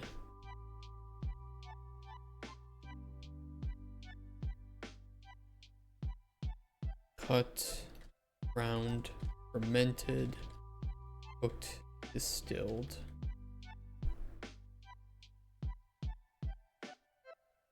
I do not have an icon for this. Let me see if I can find one.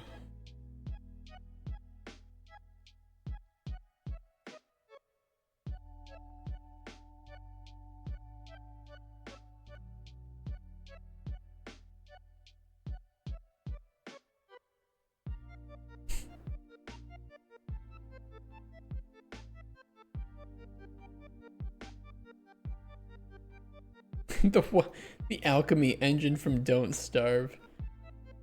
I guess I could use it. Kinda silly.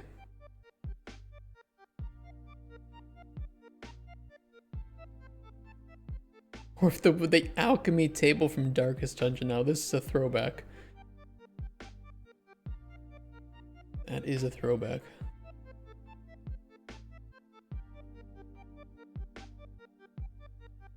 I'll just use this one. It really doesn't matter. That's ChatGPT. Fuck ChatGPT. Fuck AI art.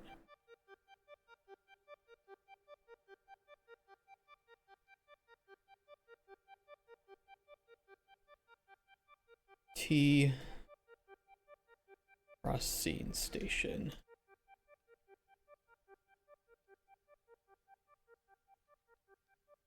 This is made by humans for humans.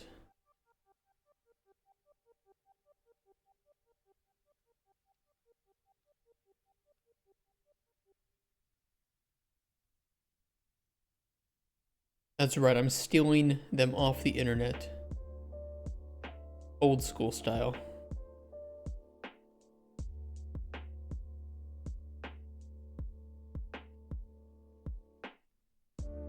Boomer style. Okay, let's get some data table rows for this. Open up the strings. ET string.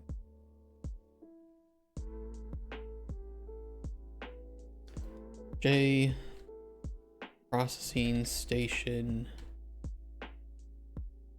dried.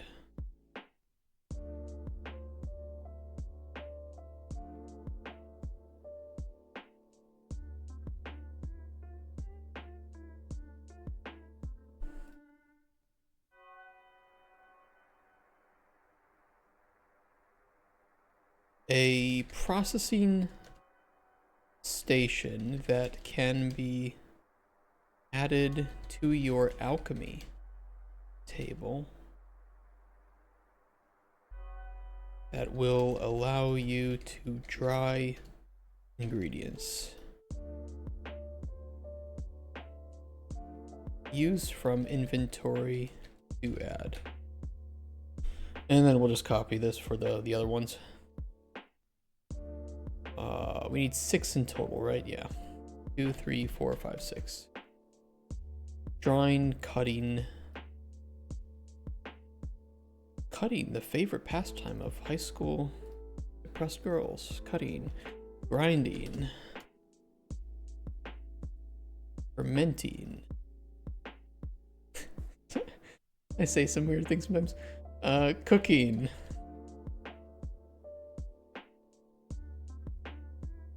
Distilling. Don't cut yourself, by the way. Don't ever do it. Don't do it. It's permanent. That shit will not go away if you go deep enough. I think this one, Tanik. The problem is that it's really hard to see because it's so small. And it kind of looks like the entire alchemy station as a whole. I don't know. It's prototype. It's fine. Cutting processing that will allow you to cut ingredients, grind ingredients, ferment, cook, distill. That'll work. Alchemy, data, strings, reimport. Oh. Forgot to change the name of them.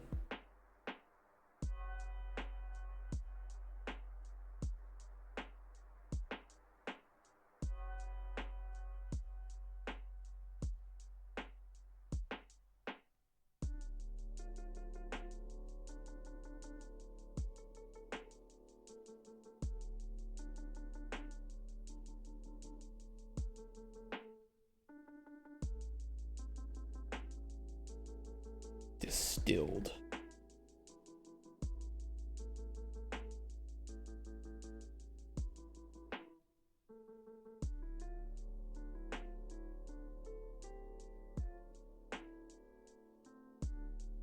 All right, data table, strings, and this would be dried. Discord.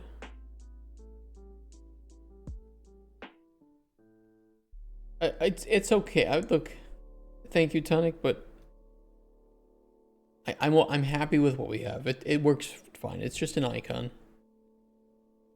We're not going to be judged by the publisher based on the icons that we have. I do appreciate it though.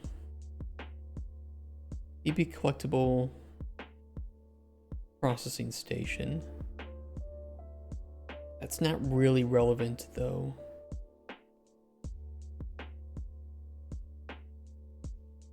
Value 0 is fine, is usable.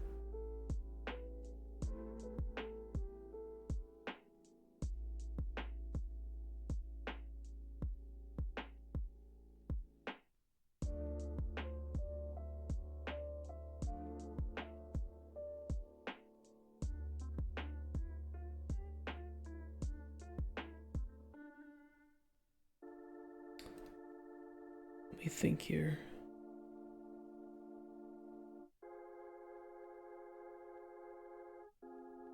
Technically is usable, relies on DT scripted spawns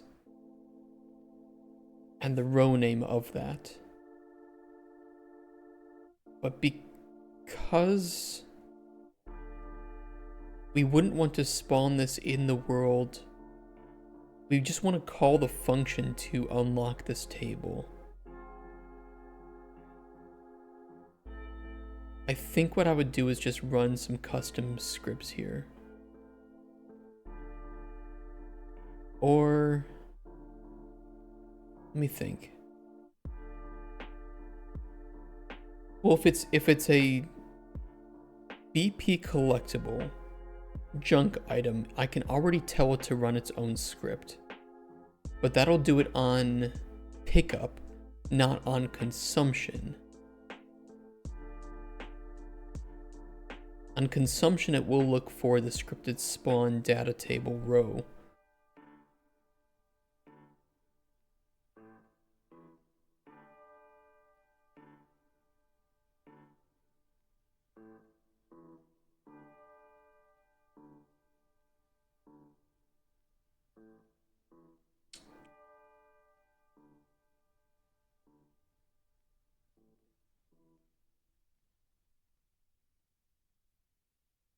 I could make an enum or custom scripts. It's a little bit dirty to do it this way,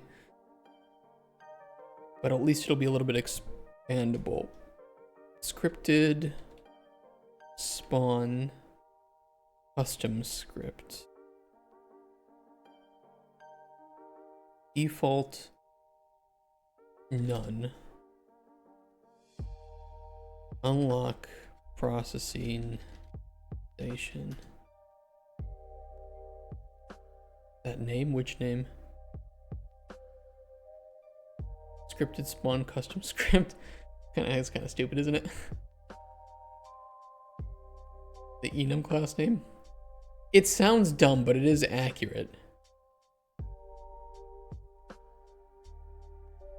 Oh well. It is what it is.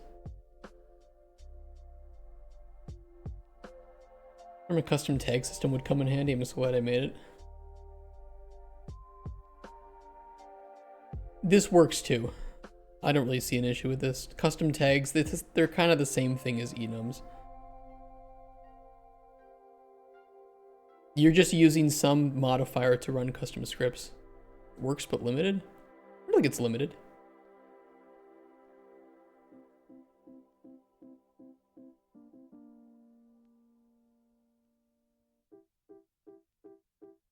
Hold on, I have to do this out of safety.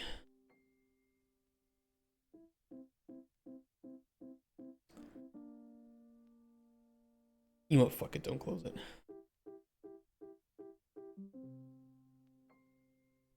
I don't think that'll cause any problem. Like they did implement calculator table in CC and make every item possible to right click and choose calculate button, which will add its name, description, and current merchant price into the table and show its chart. What use case would that be? Because that sounds like quite a bit of complex stuff.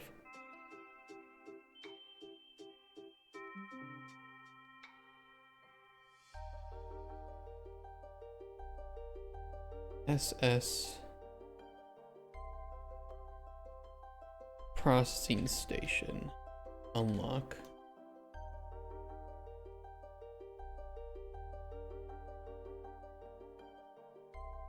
Like, keep in mind, I already have custom scripts that run when the player picks up items. but I don't want this to be picked to run on pickup. I want to run specific things when the player uses them from the inventory, which even with like a different system with tags, you would still have to write custom scripts to determine what happens when you use that item. Because some of them I do want to spawn in the world and others I don't. This one I want to run a specific script for it.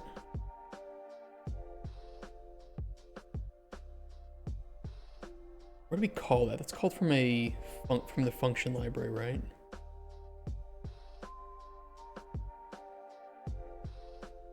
When do we run that?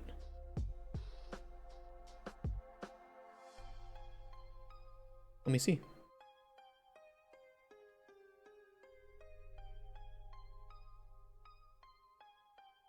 Really often calculate things in games so I can count how much I need to grind those in these items and what I can buy with what I have. Also see what I could buy in the future progression of items. I don't know if I will tell the player what is in the future progression, because that would be pretty spoilery, I would think. Oh yeah, we do kind of hard code that. I did not intend to make any other scripted spawns like this.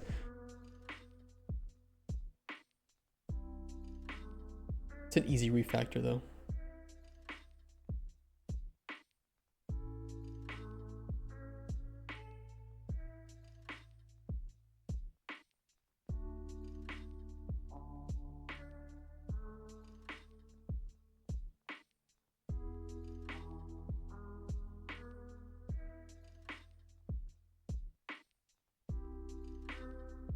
Yeah, we'll do a check here if the...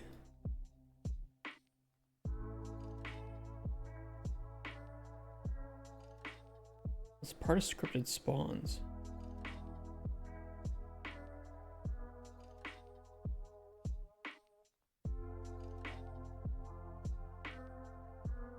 But we'll still have a scripted spawn, it's just the custom script. Yeah, okay, I know where. Charts will show past prices. Well, I don't think we're gonna have anything like that where prices change with like an economy like that. It doesn't really fit with this game. Or not with the scope, I would say.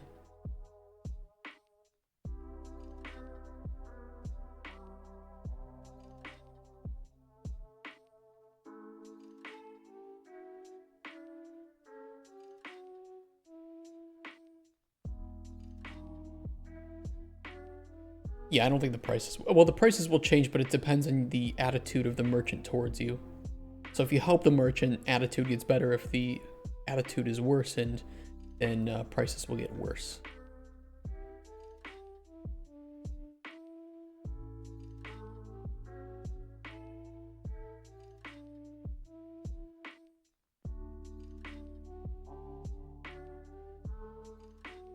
Unlock processing station. We don't know which one to utilize.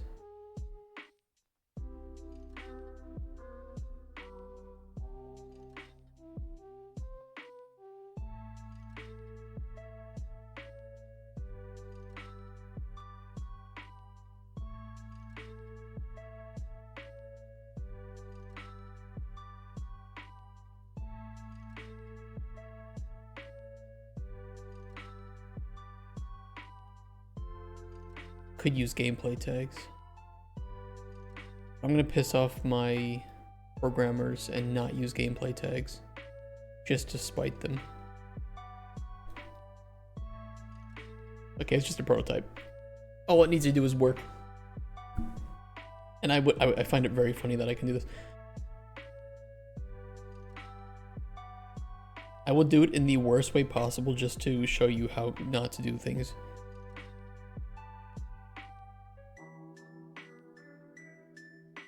I just wrote custom script arguments.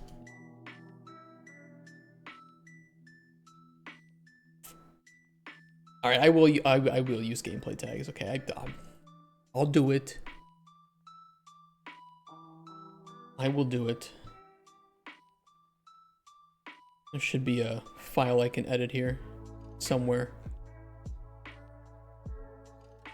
Where was it?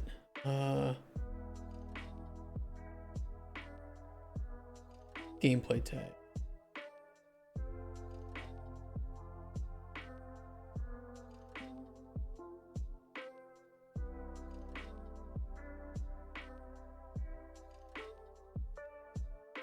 There's some file for gameplay tags, and I do not remember where it is.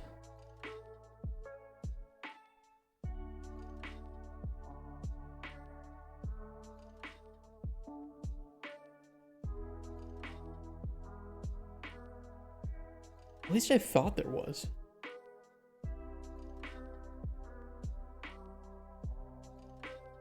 In preferences? Oh, actually, it's just right here. Manage gameplay tags. Never mind, I see it here. Oh yeah, default gameplay tags anywhere. Where is this? Where's that stored? Just out of curiosity.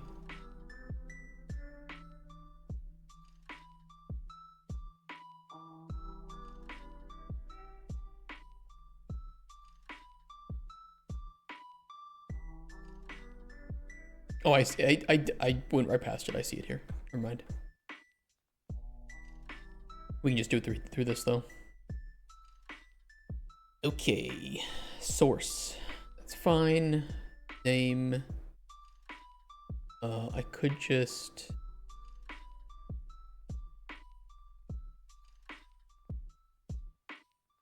I can just do it here. Add subtag. Cauldron Chronicles.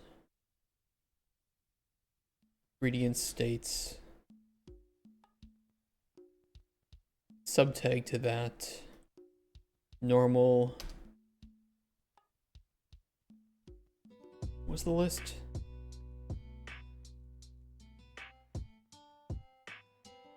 Dried. Cut. Round. Fermented. Cooked. Distilled. There we go. Now I won't piss off the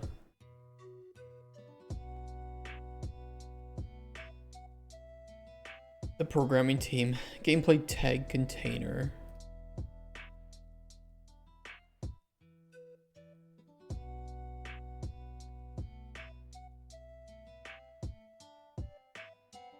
In which case I could just replace custom script with this too, but whatever.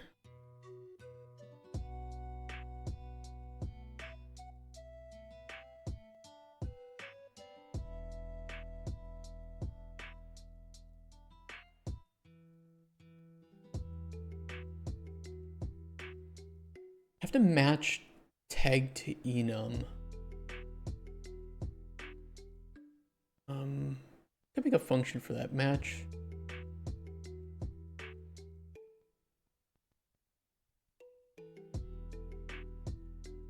Tag to ingredient state. I don't think I can do a switch on this.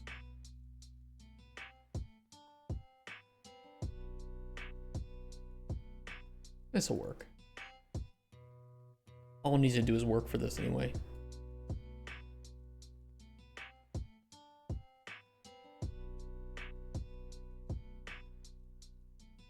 There's something that scares me right now about the game.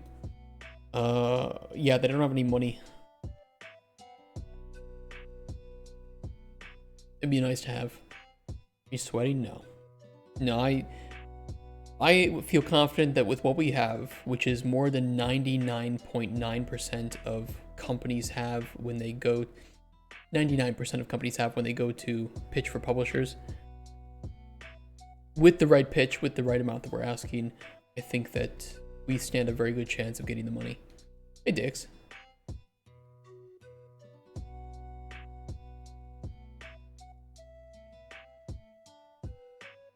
Most people pitching to publishers, especially smaller indie publishers, just, you know, they have AI generated art, a hope, and a dream. And that is not enough.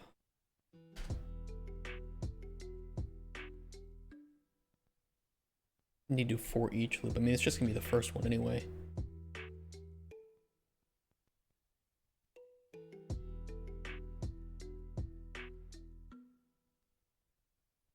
For each ingredient states. Oops, that's the wrong one.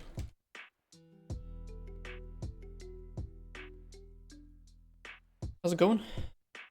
Going well.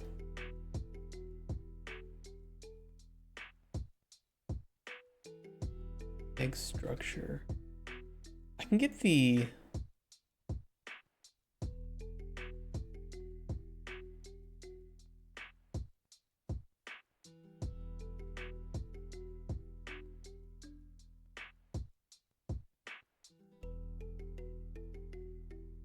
I could do a map.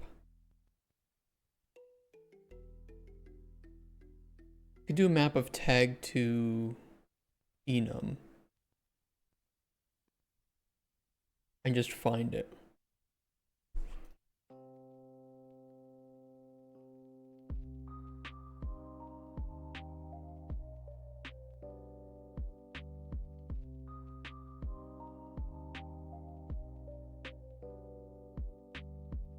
This is one of the annoying parts of using gameplay tags, honestly.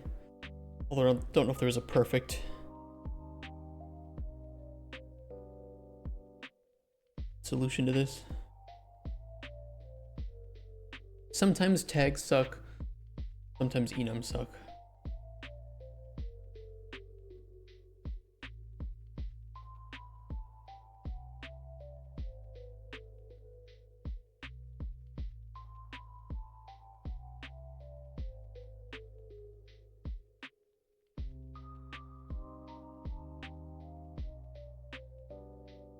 I missed the last 34 minutes. What you up to? We're getting the processing stations working as usable junk items.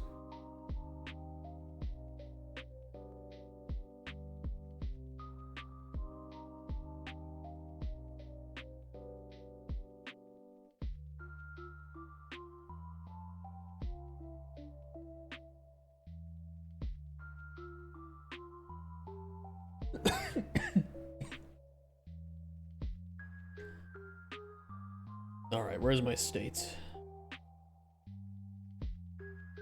Cooked. Cut. Distilled. I'm curious. I won't do that. Okay. Distilled, dried, fermented. Remember, if anybody tells you there's one right way to do things, they lying.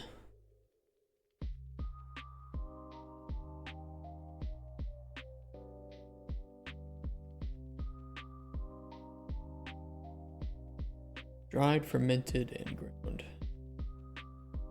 Messy, but works.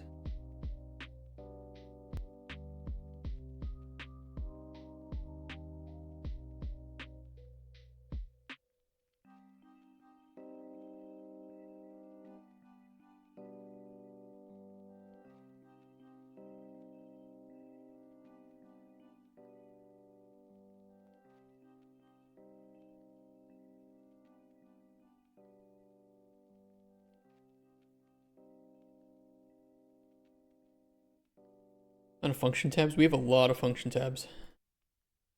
That's the right way to do things, though. Gotta categorize things. Can you live with all them functions? I mean, it just kind of happens. Every time I close the functions, then I debug, and like a billion of them open again. So yeah, I just kind of double click on the thing that I need at the time. Function libraries, man. Like, I promise you, the moment I close all other tabs, one bug will appear, and then 20 of these will open up because I have to find the issue.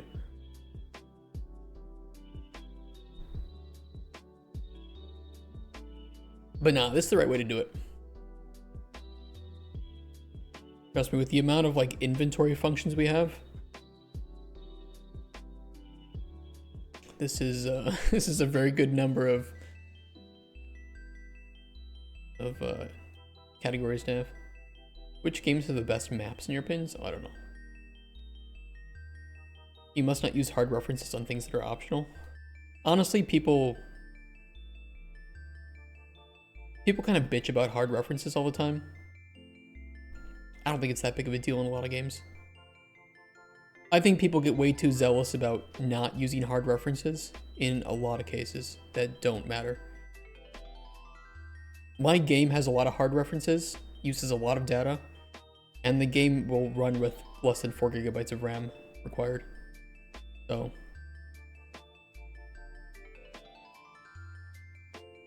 I don't know.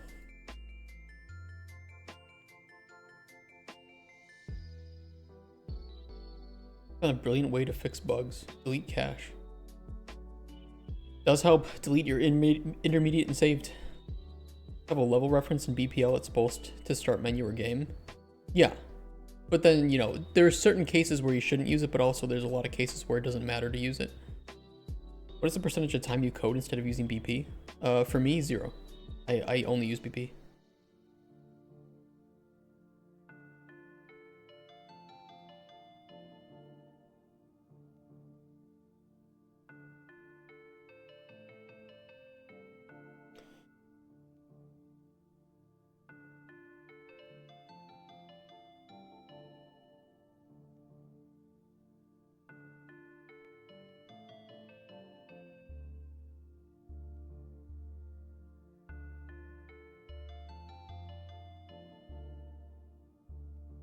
Yesterday, for the first time in months, and like 90% of my shit got fixed. I almost cried tears of joy.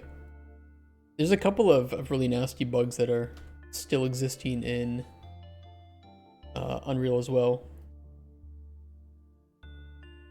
with regards to like structures that they just refuse to fix for some reason. The animation game sample, when you don't want to use the first system that loads all animations, it's good to just load what you need. Yeah. But also, there's a lot of times where you can use hard references and it will not be a problem for your game. And in some cases, I've heard that it can be more difficult to get rid of soft object references than hard object references.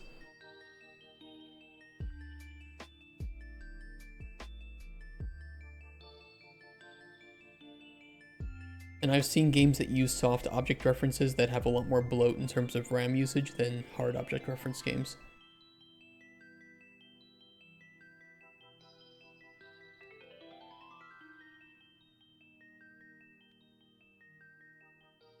Where do you delete caches? If you delete your intermediate and saved folders, the engine will automatically recreate those, and there might be some issues with that happen because of some issues with intermediate.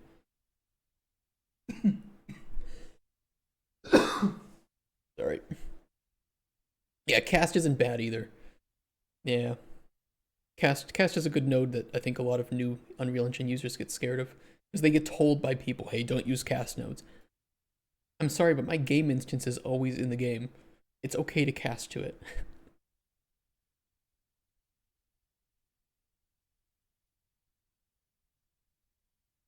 Hard soft object reference is just a C++ thing? I don't know that. I do not know. It might just be an Unreal Engine thing. Oh. Get some more music going.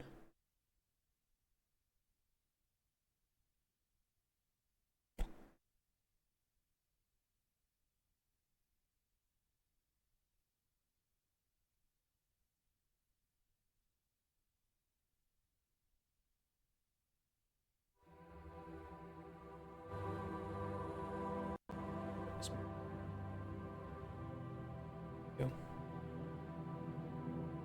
Could have a hard reference CPP and they don't want you to.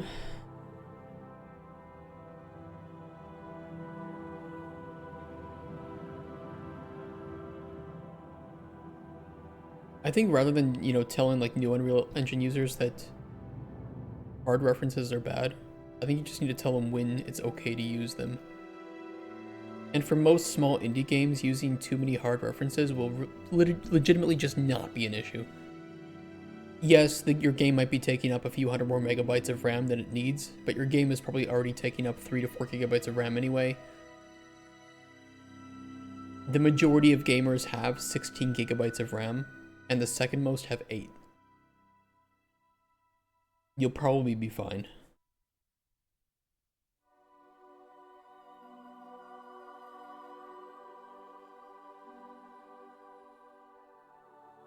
Actually, the majority of gamers now have 32 gigabytes of RAM, with the second most being 16. Only 6.58% of Steam users have 8 gigabytes of RAM, meaning if your game takes up 4 gigabytes of RAM, you're fine.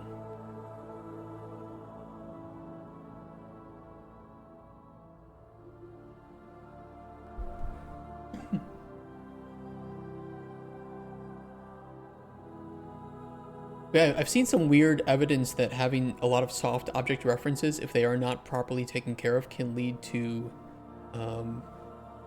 memory leaks in Unreal.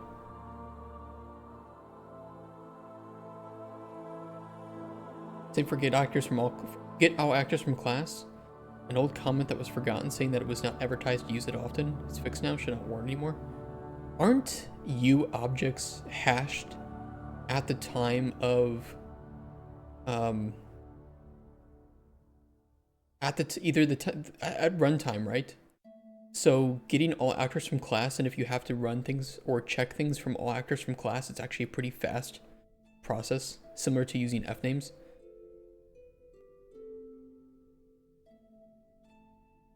Yeah, they're accessible fast. I remember that. I don't think that used to be the case. I don't know when they fixed it.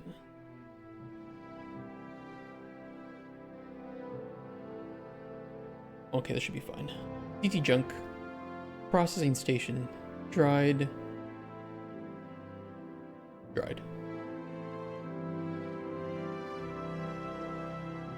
Oh, and like 420. Okay, so a long time back.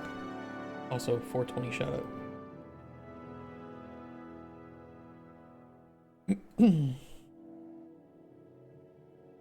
Morrowind soundtrack nostalgia. When both Skywind and Skyblivion come out, we are playing those on stream, and it's not up for debate.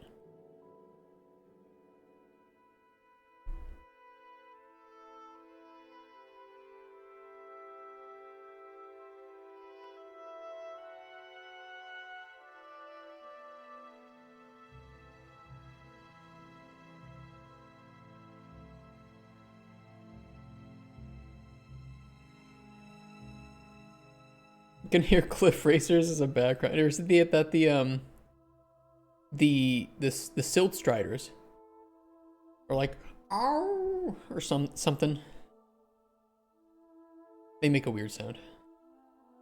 You're saying some nodes that it can be slower, that a node should be only used for debugging? Yeah, some of those, yeah, you're right. Though I think that there's been a lot of misinformation going around about that. Even like mine, where I think they were, like I said, with an old version of sequence nodes, it used to be fucked, but I think that they fixed that now. The problem is that they only really talk about the big features that get fixed in new patch notes, and you'd have to really, really read the fine print to find the other fixes. And I don't know like anybody in Unreal Game Dev that does that. And I think that is fixed now.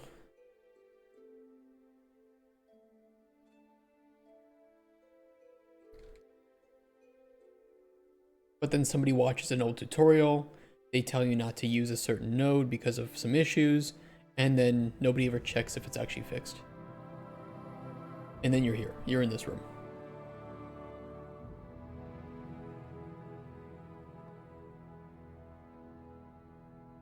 Box to unlock.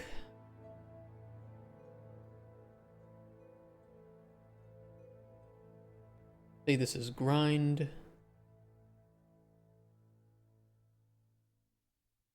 Item ID.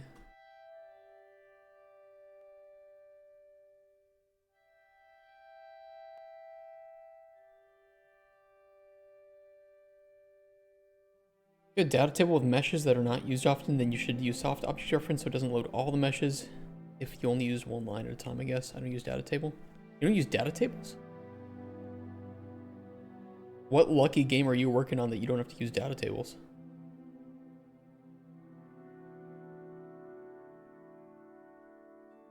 Use data. Oh. I can tell you're not a game designer then. Because game designers do not like data assets. Because we cannot import and we cannot export.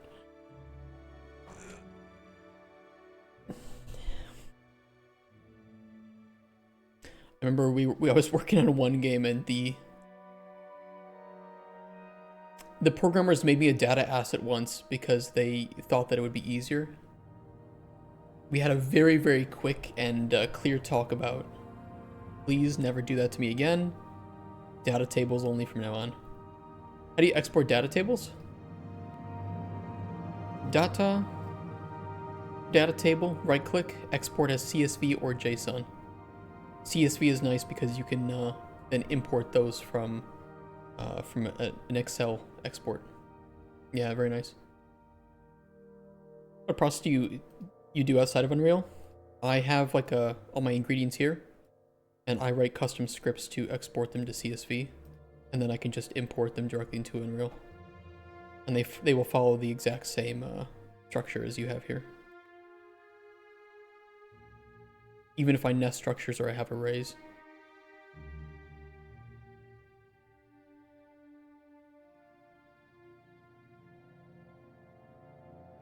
So yeah, data assets. I mean, imagine all the data assets I would need for this. I don't want to think about it. I don't want to think about it. So data assets are nice. They have uses, but for me, for like a data-driven game, all about the data tables. A little bit more work to set up, but also they just make my life easier. Especially from Excel, because I can do a whole bunch of quick work in here.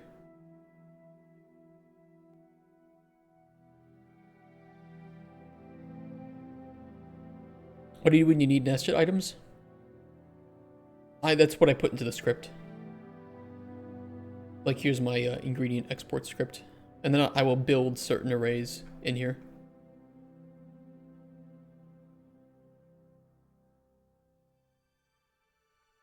Or do you mean something different? With like nested items?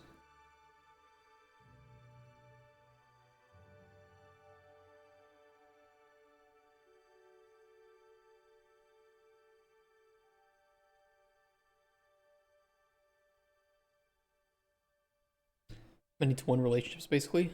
Many to many.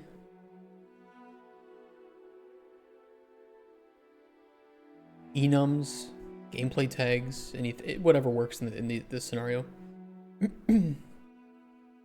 Or if I need to reference other data tables, I can just put row names in, because f names are hashed, so they're very quick lookups. Even for prototype, I just use a data table for my strings, just because it's a very fast lookup for f names. It's crude, it's old school, but it works for now. I didn't have to deal with Unreal Engine's horrible localization system.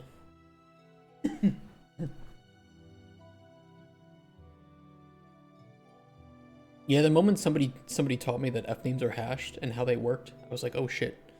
Okay, f name everything.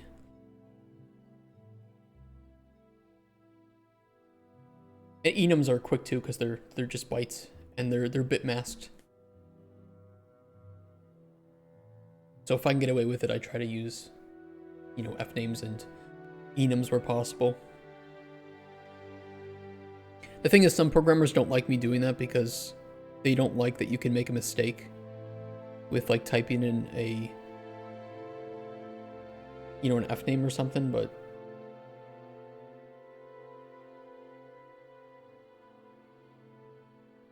it's easier to work with.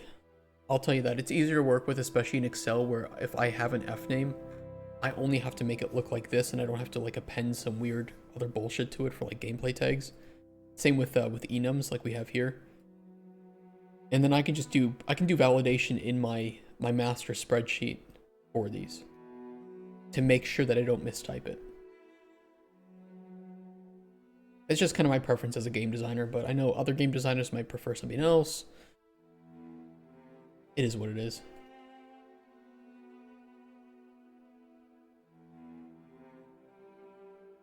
But I've made a lot of data heavy games with like that, and it works fine. Even commercially, there's a couple games where I did all that with like F names and E nums where possible, and there weren't really that many bugs with any of that.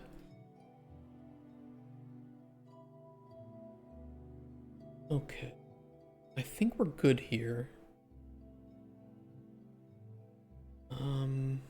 That'll pull the box to use based on the fact that it's junk. Interaction is destroy. I don't know if destroy runs custom code. It should. But we don't need to run any custom code. We should just destroy it.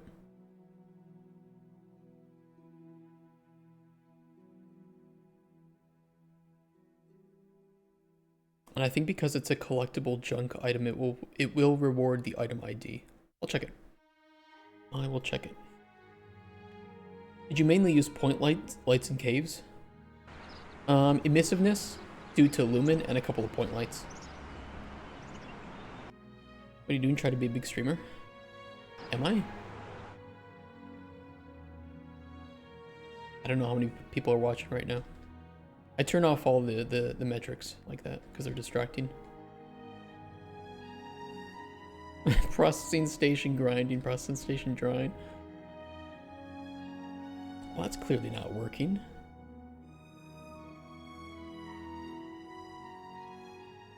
J processing station ground.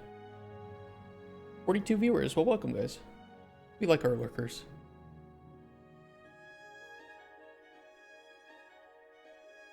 I must not have updated the description. Yeah, that was the reason.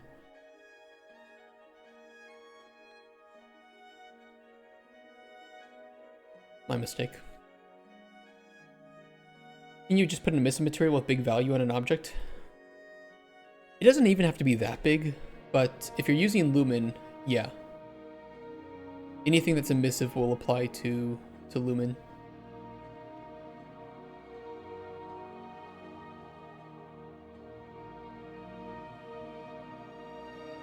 So for instance, the dungeon over here, this room is almost entirely emissive, and any point lights we do have in here are pretty small in terms of the what am I thinking? The something with an A. Attenuation, sorry. And then we have a few spotlights too. So most of the lighting in here is coming from the emissive candles. Favorite enemy, the text block, that's right.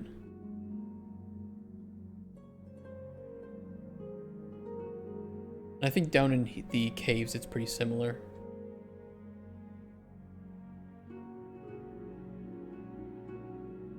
All the crystals are emissive, so I don't think I actually have any point lights in here.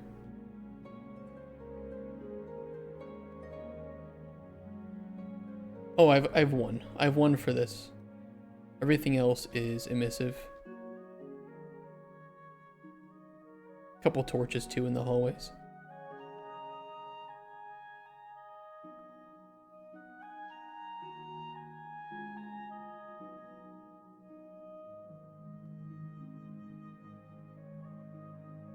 Lumen is doing work. Lumen is nice. I just wish it weren't so expensive. But mega lights should help that quite a bit. Mainly with point lights and spot. I assume that it applies to all lights except for emissiveness. There we go. Processing station that can be added to your alchemy table that will allow you to grind ingredients used from inventory to add. Untradeable. Use. It did nothing. Good start. Beautiful. One might even say fantastic.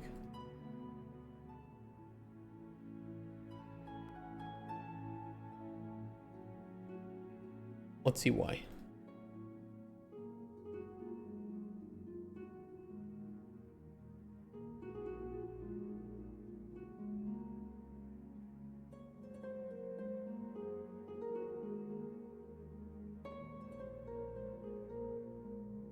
We need to regenerate the tab. Let me make sure this is working. I might just not have hooked something up. Which is 99% of the bugs that I have.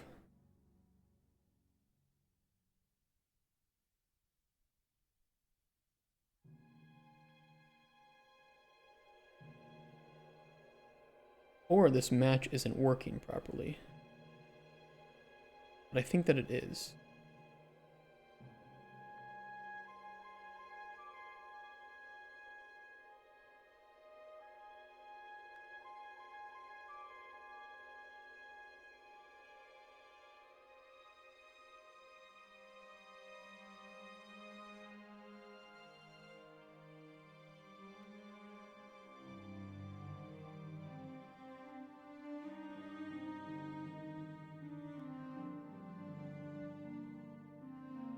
Maybe the cast is failing there. Processing box. Child actor.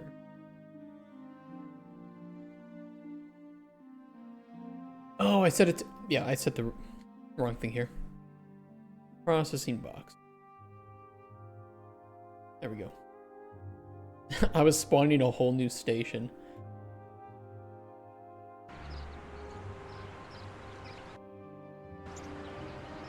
The processing station has processing boxes. That is the order.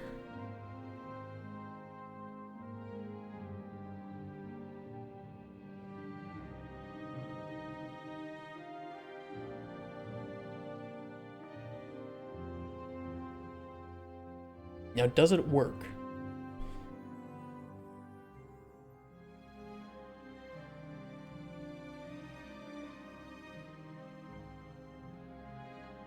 It does indeed.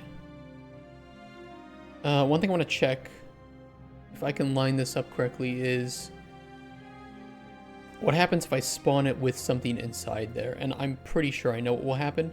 No, because when it spawns it, it should do an overlap check. So even if there is something that's at that spot, I know on begin play it will do an overlap check.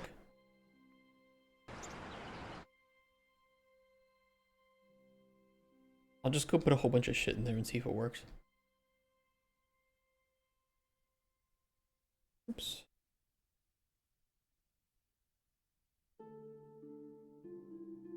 We can't grind that, so let me not use that.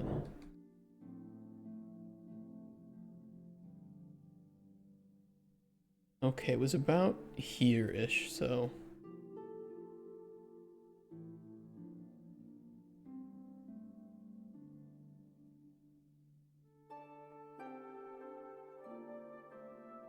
that should work.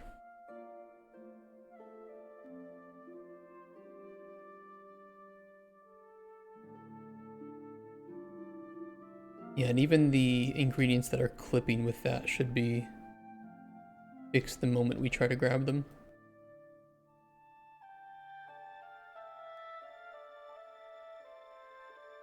Yeah.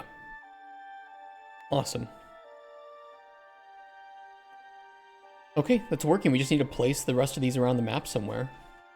And then when it comes time to remaking the tutorial, we will, tell the player, hey, you can process ingredients, but first you need to find the processing stations in the world.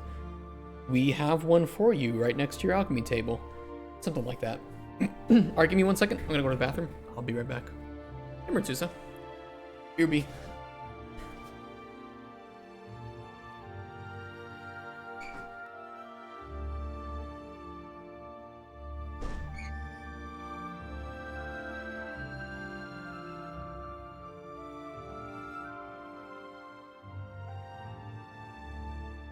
I'm gonna come.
Ladies and gentlemen, we got him.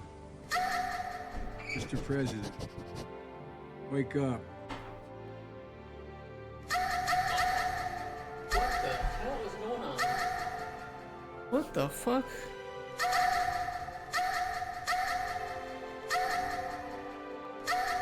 What is this? You guys are gonna scare away all the viewers. Holy shit, you guys have been doing this forever.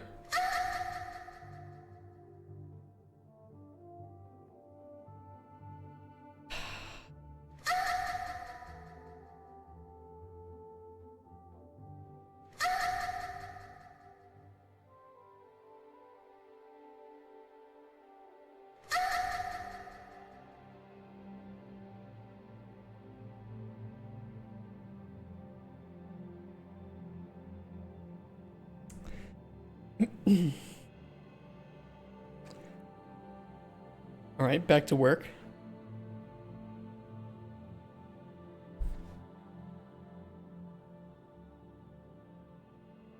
Said stop, they didn't listen. We might have to put them in timeout. But timing people out is too much work, so you guys will just have to pretend that you're I'm banned. gonna come.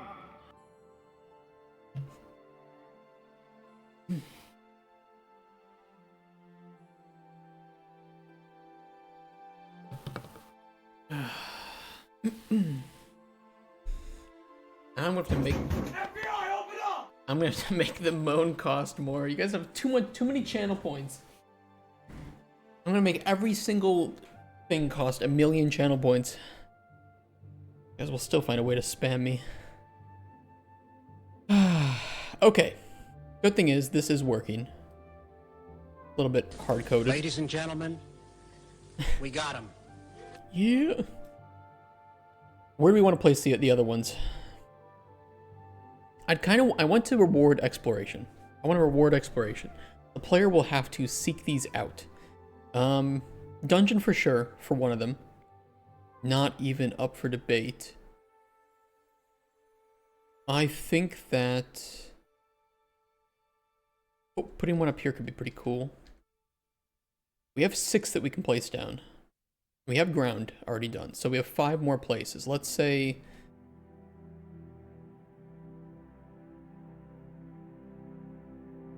dungeon, cave,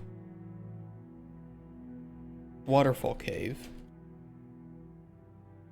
abandoned tower,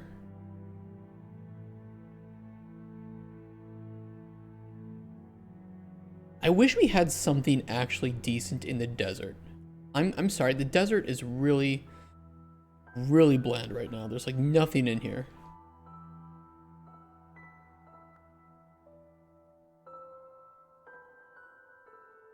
The players explore enough a random boss area possible spawn with legendary loot. A boss would be nice. Underneath down here would be pretty cool too. Especially because I do have this area. Although I think it's kind of hard to see.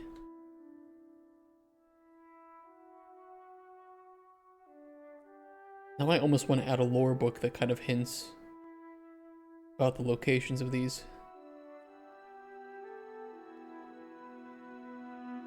The abandoned tower would be nice, especially since I had to delete a book that we planned to put up here. Abandoned tower. Oh, I already put that down there. I meant the other one, but actually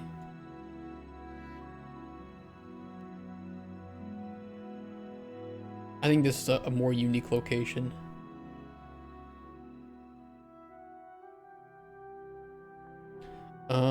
Actually, back here. I was wanting more interesting loot to put back here in this cave.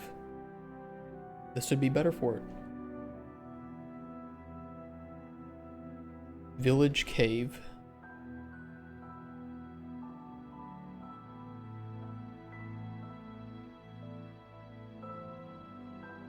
Underwater would be cool. But I don't know how I feel about putting it down here.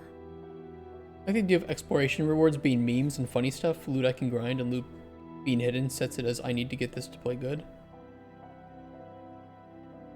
The problem is that meme loot that doesn't have much value also makes the game and exploration have less value. Think of a game like Elden Ring, where discovery is so rewarded because you know that every single location has something unique for you to obtain. Depends on what you value. I think that's true. This fishing game looks good. What's it called? We have, let me think.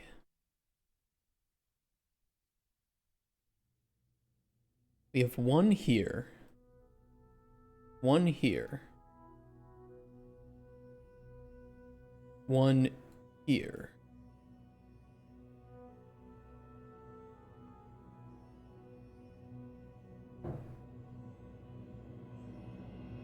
Then I would want one here. Well, we did say there would be one here. So one here. Ideally, desert. Even if I have to move it later, I'll just put it in the desert somewhere.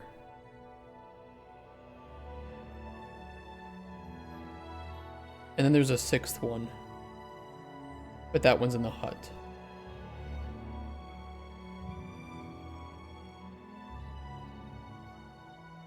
We'll have more things to place in the world, though. Should play Elden Ring? You should play Elden Ring. Elden Ring is good. And it's not very difficult. Don't let people tell you that Elden Ring is hard. It is probably From Software's easiest game. Oh, percentage of exploration of the map, the loot changes. Be cool. Would it be better to have random high looted exploration points so people just don't look them up for specific loot? No, I actually do want the game, Bless 3D, to be wikiable.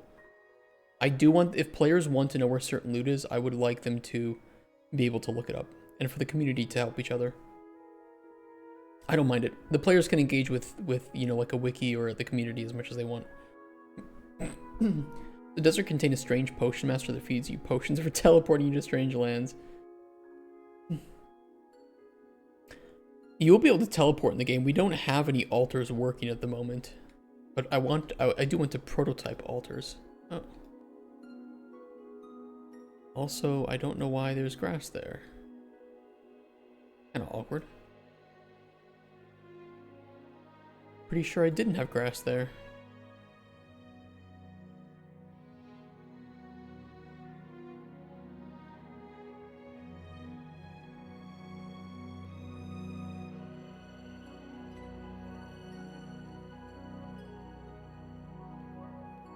Kind of weird.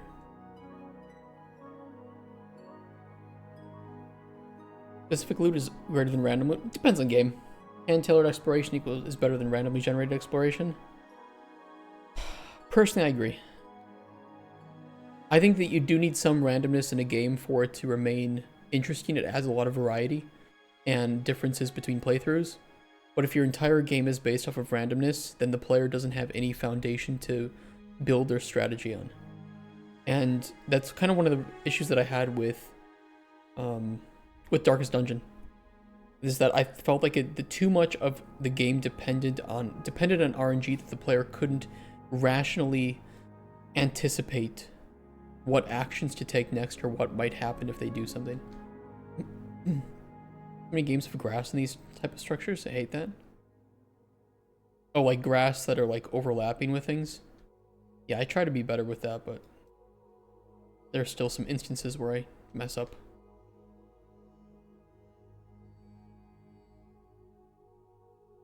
I would think more of only some items like special shoes or this shit random, not everything. I think Elden Ring is a really good example of how to do randomness right. There's still random loot. You know, like collecting items or armor pieces from an enemy. That's random, right? It's a chance. But you know where to get things. If you see an enemy wearing specific armor, you are pretty damn sure that if you kill that enemy enough times, you can obtain all of its armor pieces. So the game, you know, the game teaches you very early on that there's rules to the loot. And then even when there's randomness to the loot that you obtain, there are still rules to it, and that if you follow those rules, you will obtain the loot.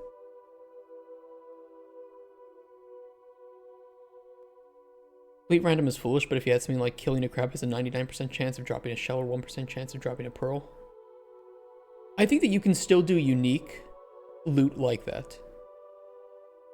Right? Because that's just like a loot table.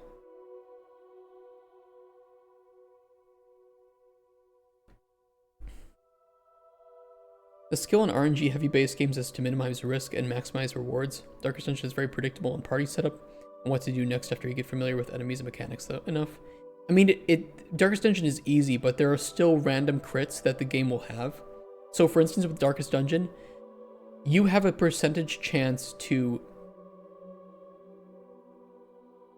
Or, no, I'm sorry, enemies have a chance to hit attacks regardless of whether or not they have their accuracy completely lowered. Like, that's how RNG fucks you over in that game. And things like turn order are also dependent on a D8 system of speed, even though the game utilizes smaller numbers for speed. Meaning that for the most part, increasing speed will increase the chances that you go first, but it's not a guarantee because it's a D8 speed initiative system. So I would argue that no, Darkest Dungeon has too much RNG for it to be completely breakable, but the game itself is just so easy that it is already breakable.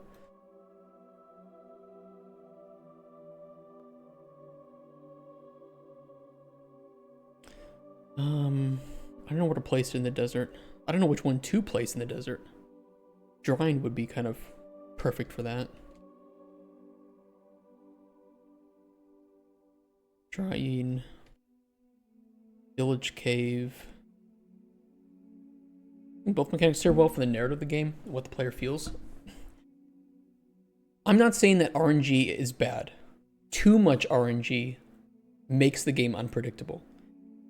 And when the game is entirely unpredictable, or when the unpredictability of the game is based off of rules that are specific and aren't ever told to you, like enemies always having a 10% chance to hit you, no matter how much you debuff them, or you buff yourself, is bullshit. And RNG is necessary for games, but too much RNG will make the player frustrated. And I think you'll see that in pretty much any game that utilizes RNG to a heavy amount.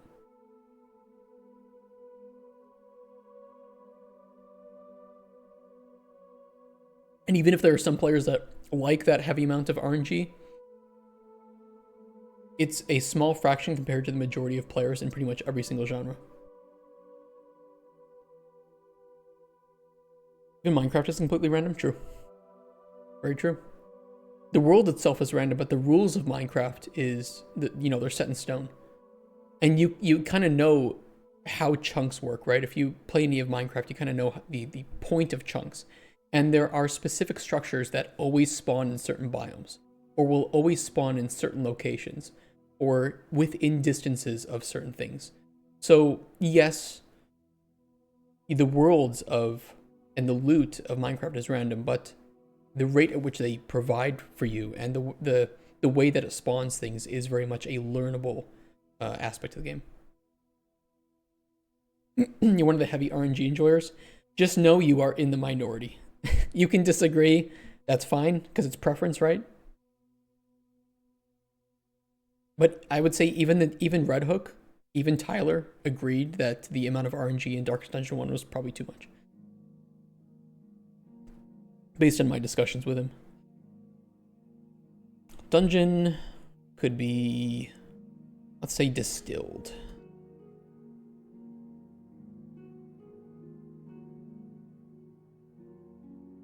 Waterfall cave. Cut. Village cave, let's say, is cooked. Fermented. So nobody, by the way, if you ever say you like something or don't like something about a game or a mechanic, you are not wrong. But you're not right. It's just preference. And the cool thing is that if you are a big RNG enjoyer, there are games that are made for you. And if you're not, there are games that are made for you. And that's the cool thing about games. There's always a game out there for somebody. You don't like CC because of no big booba. Good, I will make the boobs smaller.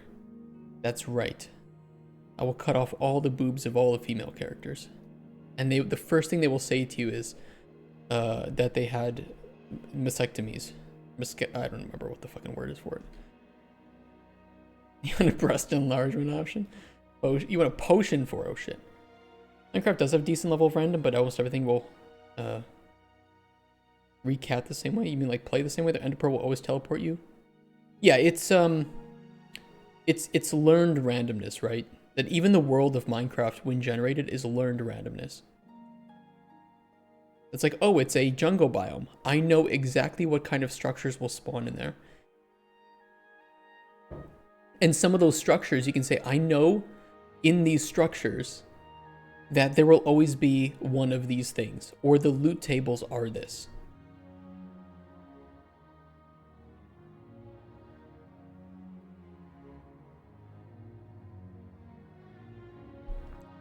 Yeah, I don't know what to place. So we need like a structure or something here. Maybe I'll place it by the lake for now, because I think that is a pretty recognizable location. It's dark here because of this box, and because Lumen works in the engine too, so it looks weird here.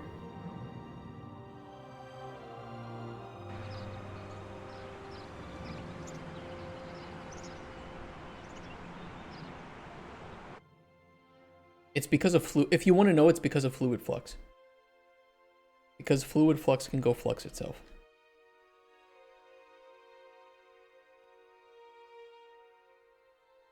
Yeah.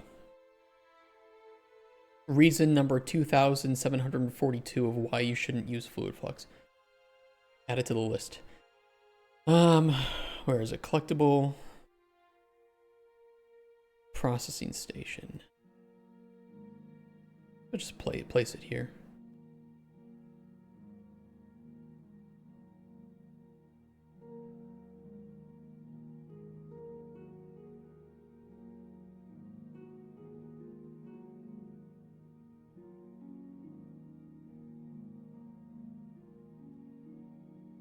That'll work. And this one was which one? This one was the drying.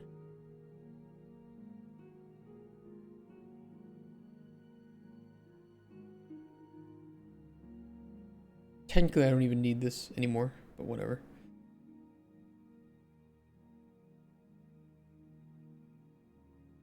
You think there should be more rocks in this location? I think that the desert itself is just really old. It was one of the first biomes we made, and we haven't really improved it at all. It is what it is.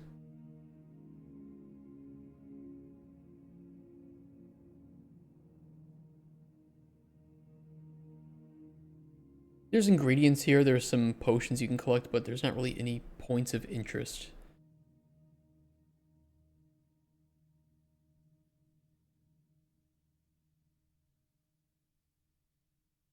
Okay, the cave.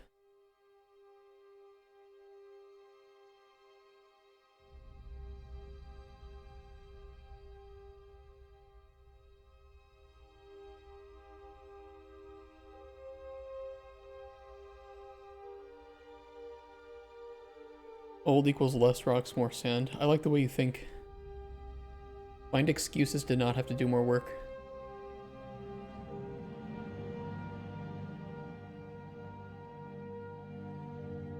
You're already making a good impression on me for applying for a job. Keep it up. We got caught a bike. Whoa. Village cave is cooked.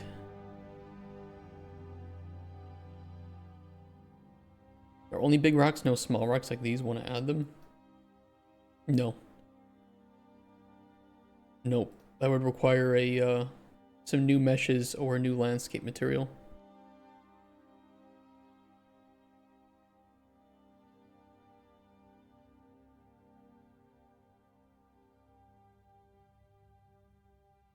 Sorry. I like them. I don't want to add them for prototype.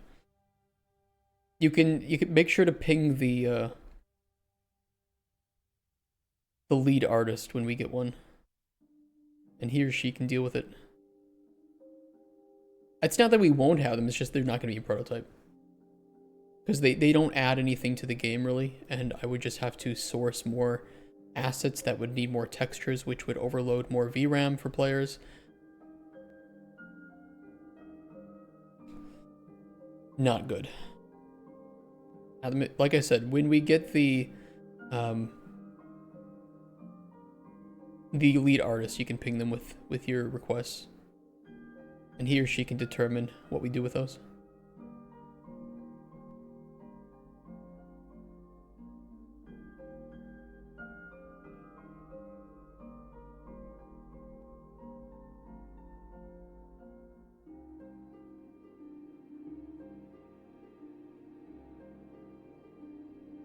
Okay, this one is fermented.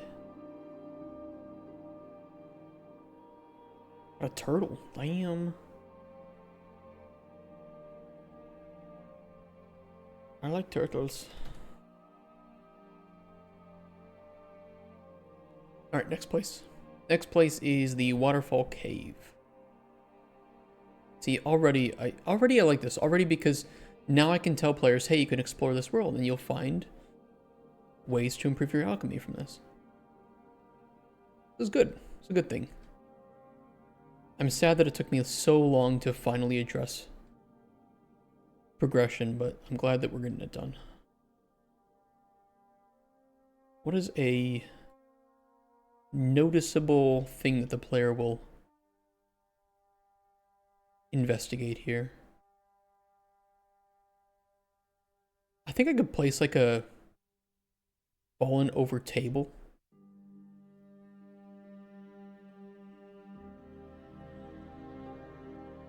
That could work.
Switch for Lumen GI on an emissive material.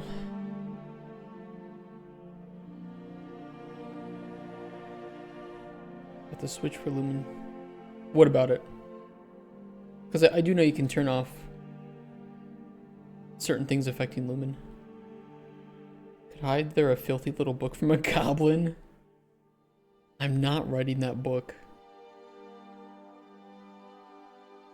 You're not getting your Goblet Sutra.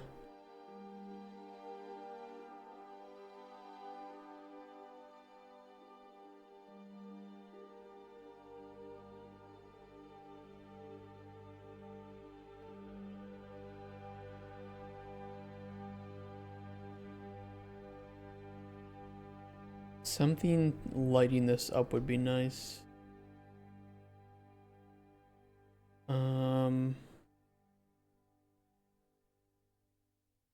Could do a crystal. Node switch summon that you can input a different emissive value. One that will be normal visual, and the other pin will be for lumen. Oh, okay, that's pretty cool. Increase the GI without cranking the bloom. Yeah, that is nice. It is nice. I will keep that in mind, because I think the cave is pretty okay for right now.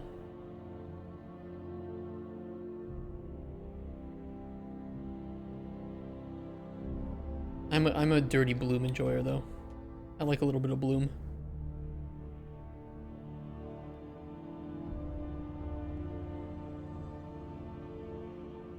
I'm just needing more light. Yeah, you definitely. It's kind of the reason why I made the crystal up here so big. But it also kind of works.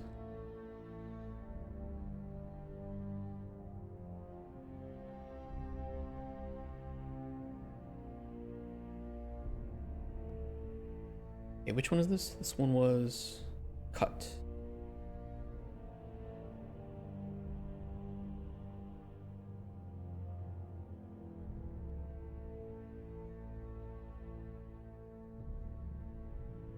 What form of progression could we start to work on tomorrow? If this one is done, maybe cauldron size?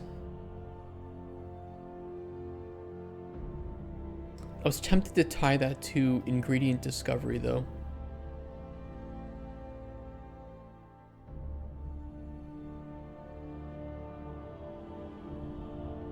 That might also affect the player's ability to make potions or the NPCs that we currently have. So while I like it, it might be easier to throw this in that separate level. Why isn't there always a need for speed that plays in 1920, 1933? You are a moonshiner or smuggler of alcohol? A need for speed, but you play as a moonshiner to smuggle alcohol. I like it.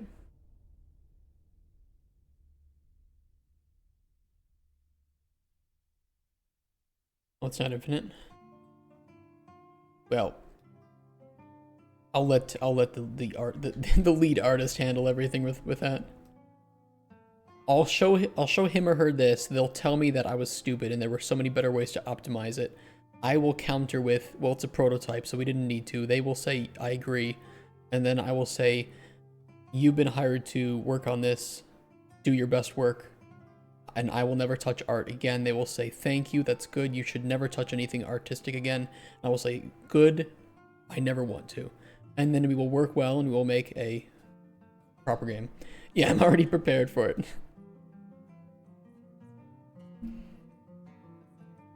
Let's just say I have experience.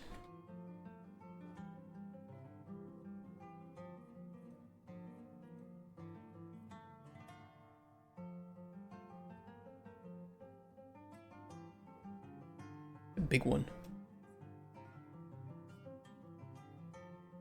I can adjust that.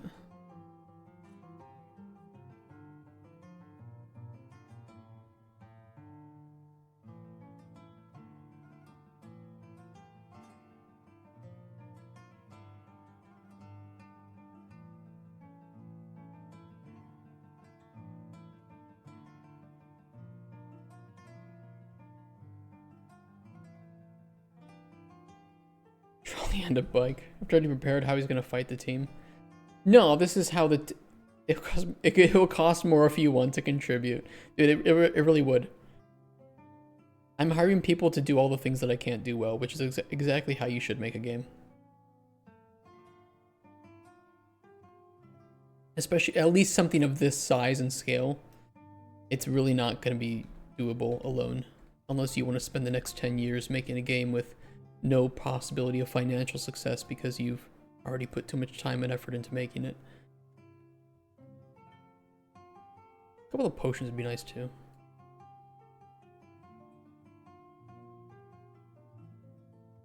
We'll let the physics do what they need to do with them. Chilling dram of curing.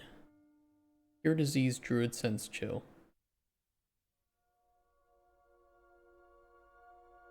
Sure. Destroy flux components.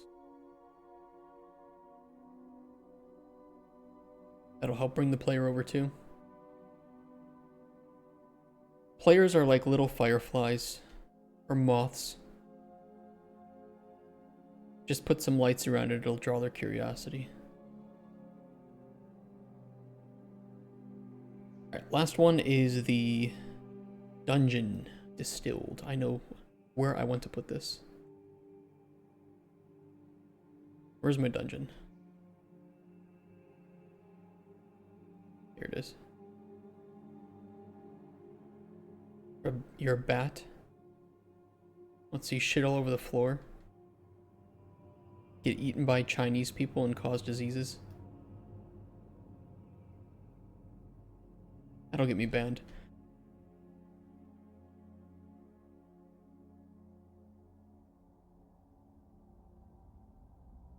I do want to put it in here. I'll probably just delete the sword and shield in one of the sacks. Look, is that RPG +1 for all? Win 100k points for statue with nickname in game. You want me to put you in the game, Bartosz? But if you're wondering, this is a it's an idle game you can play by getting time by watching the stream. Made by Kent, if he's still here.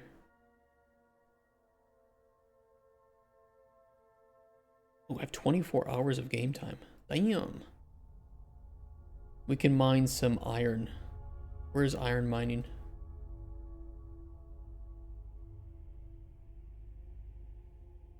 Copper, tin.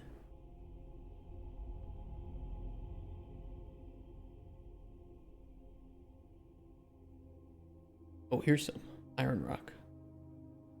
At the Al-Kharid mine. Oh, I'm sorry, Al-Sirah mine.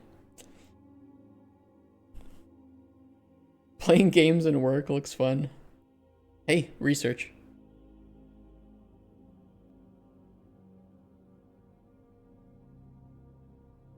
And it runs AFK in the background, so you can just... Once I'm starting to mine here with room size, I can just close it and let it go.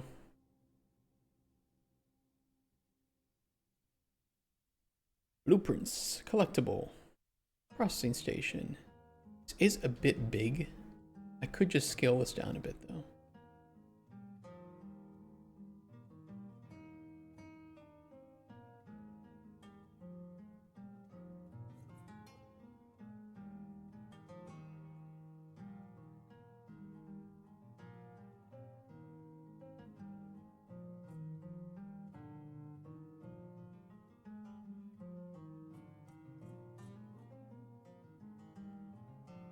That just fits.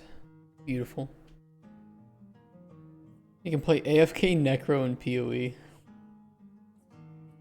Yeah, until they nerf you again. Which one? PoE 1? PoE 1. Started looked into gas. The initial setup is a lot easier than I thought. It's just kind of annoying to... It's easy to get gas in, but then setting up all of the individual things is kind of annoying. It's just kind of like pre-work though. Once you get it working, I guess you have it there.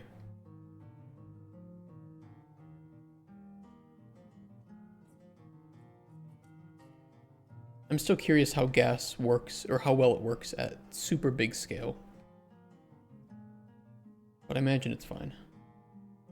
Yeah, for Bartosz and I, we just didn't really like PoE 2. I don't know.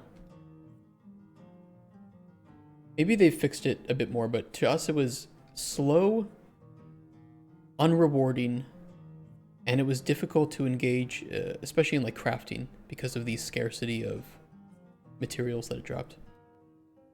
Oh, hold on. I have to set up this station too.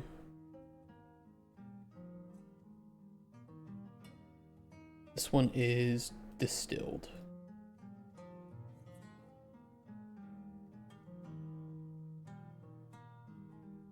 Or some other reasons we didn't like it. Map teleporting, but they did fix that. Getting early movement speed. I was not a big fan of enemies respawning in maps. But I heard what they did with the maps PoE 2, I was like, I will play it when they release the whole game. Yeah, there was some endgame stuff. Bartosz and I had never made it to endgame enough to have big criticisms, but I heard that there were some big criticisms.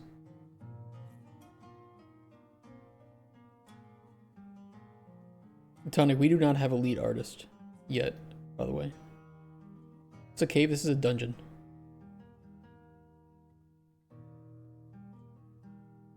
This is a dungeon. With volumetric fog. But it's turned off.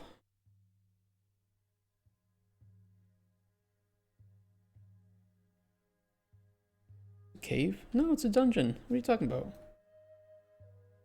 Does this look naturally weathered to you? Road to endgame was so painful you prefer to stay in PoE. Yeah, I made it to the desert. I made it a little ways into the desert I did not like build variety in PoE 2. And what I mean by that is that it didn't feel like it had much build variety at all. It felt like the developers already knew all of the right combinations to use to be powerful, and there wasn't really a whole lot of freedom to make crazy builds because the game was just more challenging than PoE 1. And I think in PoE 1 you have a lot greater build variety, and there are good ways to break most builds in PoE 1. Like you have to kill every enemy in the map to clear it. Is that still the case, or did they fix that? That is annoying.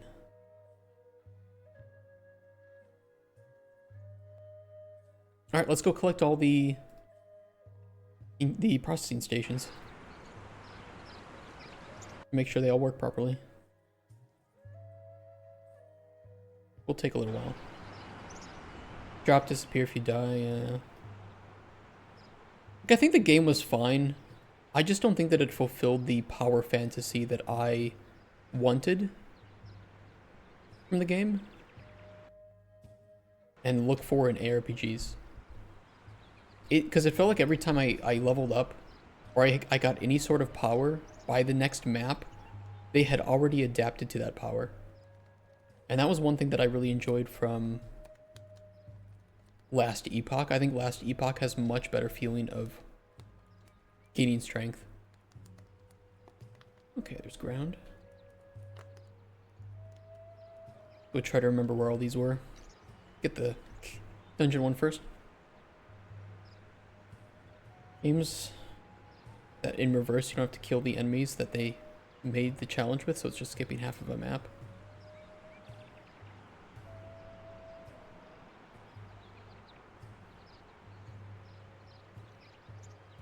I don't know. PoE 2 was just not a game for me, it feels like. I didn't really find a lot of the enemies that fun either. Especially the bosses. The bosses were well designed, but it just felt like you could break a lot of them by just rolling behind them. And I don't really like to play an ARPG where I'm just roll, attack, roll, attack, roll, attack. It's just not that fun. Oh wait, it's in here, so I'd have to solve this fucking puzzle. Okay, well, I at least have an Aetherlight. That is an Aetherlight one, right? Yeah. I need Immolation, Druid Sense, and Poison.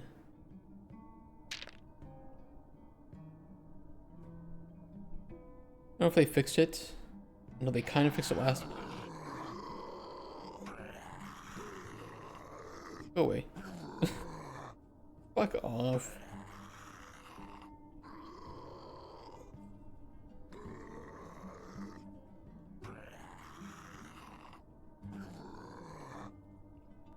Gotcha, bitch.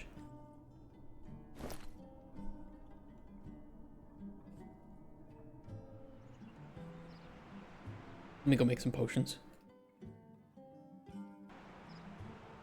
Rip text boxes. They're not text boxes. It changes the name when they get spawned.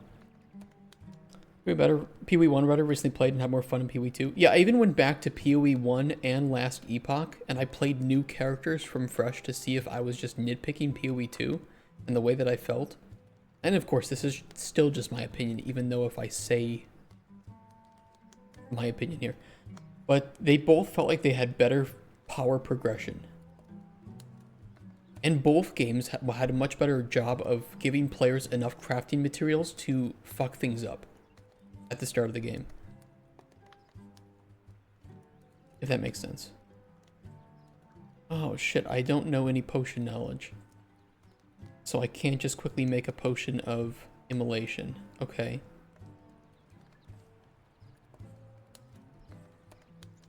Let me try to discover immolation.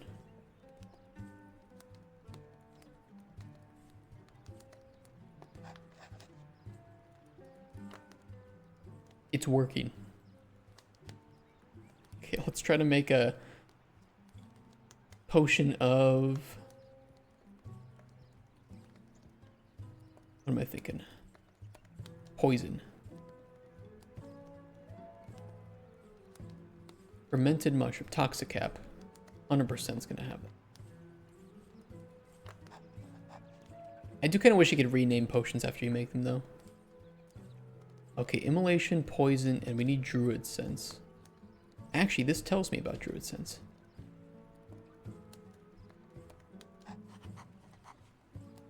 Go. Already written an idea in the note about adding storage NPC that will keep more of your things, but in different location. The player will not currently have storage to worry about in the game. There's no limit.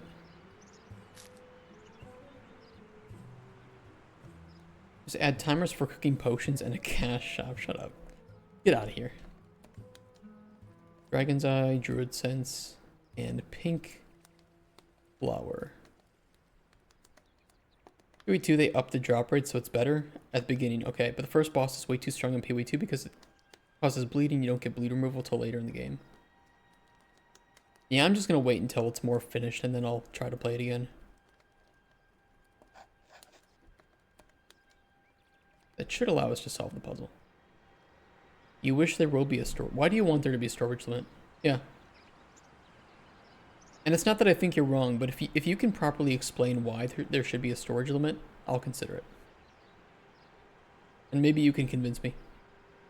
Like I said earlier in the stream, I'm 70-30% against adding a limit for like ingredient storage. Or potion storage. More so against ingredient storage than potion storage. Okay, where's immolation? That one's immolation. Okay, working. This one is druids. This one is druid sense. Working. Poison. And there we go. Distillation. We need to add a... Fuck off. A sound for picking that up.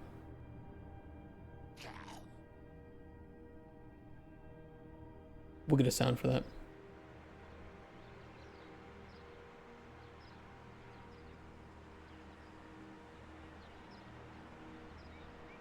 Running back and forth with a full pack without fast travel options. There will be fast travel options, I will say that. There will be. You can teleport to altars. And there might be a very special potion brew that will allow you to teleport. But only back to your hut. Or a ritual that you perform with some like really super common ingredients or something. Should be some challenge to using your ingredients properly. But how is using your ingredients properly related to having a limit to the number of ingredients that you can hold before having to go back and dump them at your hut?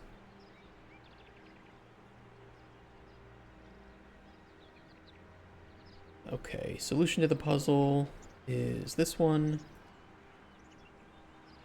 What's the next one? It's 3. That is 5. Where's 2?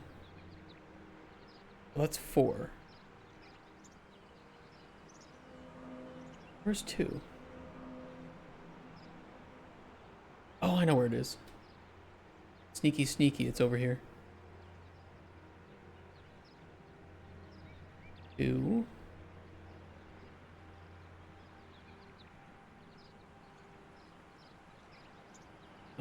3.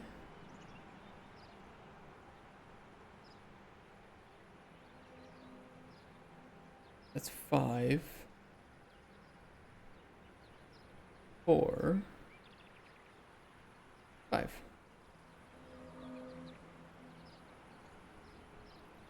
Want to be realistic, you'd have to go by volume instead of weight or number, since most plants and rocks are usually small and light. Yeah, that would sound even worse.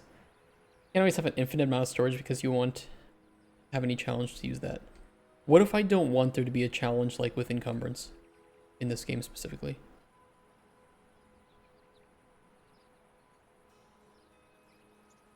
What if I want the challenge to come from other sources than the player having to only pick up 20 or 30 ingredients before having to run back to their hut? And it's not that I hate encumbrance, I'll say that. There's nothing wrong with that.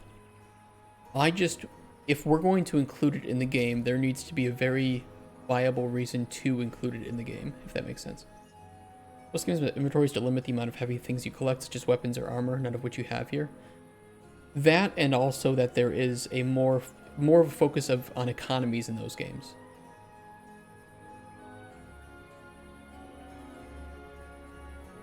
Let me just add in a physical limit, and that's it. The limit will give the challenge, so you need to add the limit with some mechanical effects.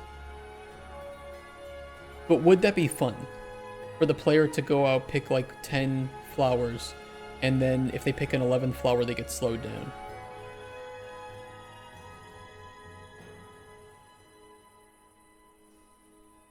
Okay, then just let me know if what you envision with the limit. Like, what would you limit by?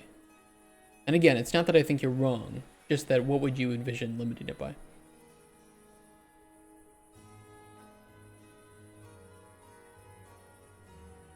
$10 curse on hit build frost. That's crazy. Imagine you have a 0.0001% chance of stumble and break all the potions you have in pocket, and all effects fire at once. That would be wild.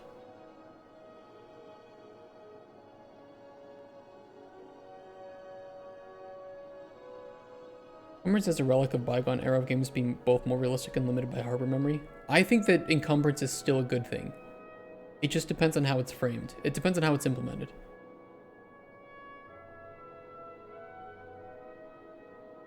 That doesn't mean that you have to like it or that you can't mod it out, like you mentioned.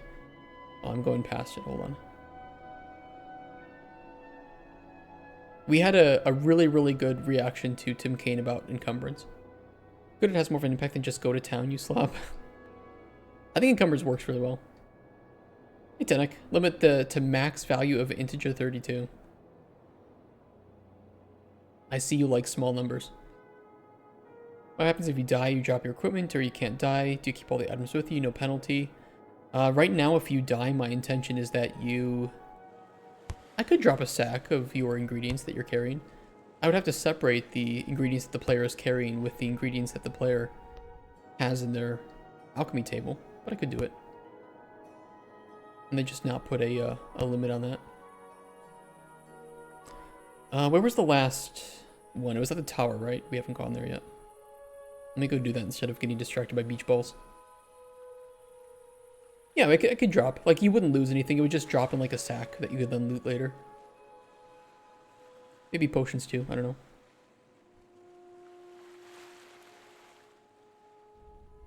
Very dark. Thanks, clouds.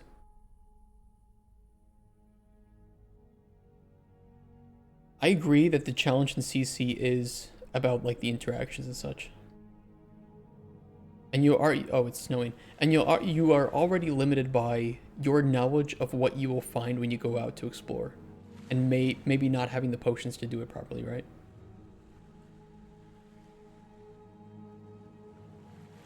But because this game is not hardcore, it is meant to be more mid-core. The player is already limited and challenged by what they find. If I do not have a potion of concussive blast or immolation, I cannot get into this cave over here, for instance. That's the other one we're missing.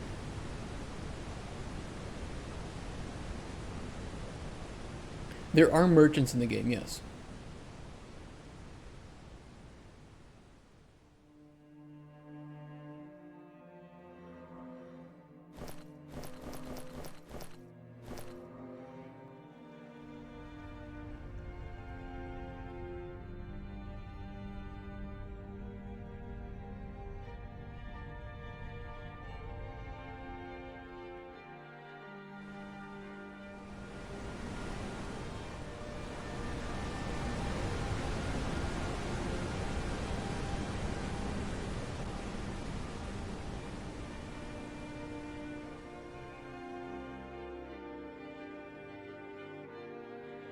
Well, now it feels like Skyrim with all the snow. Also, I just went down there and I didn't grab the... I'm so fucking stupid. I went down in the cave to grab the processing station and I didn't grab it.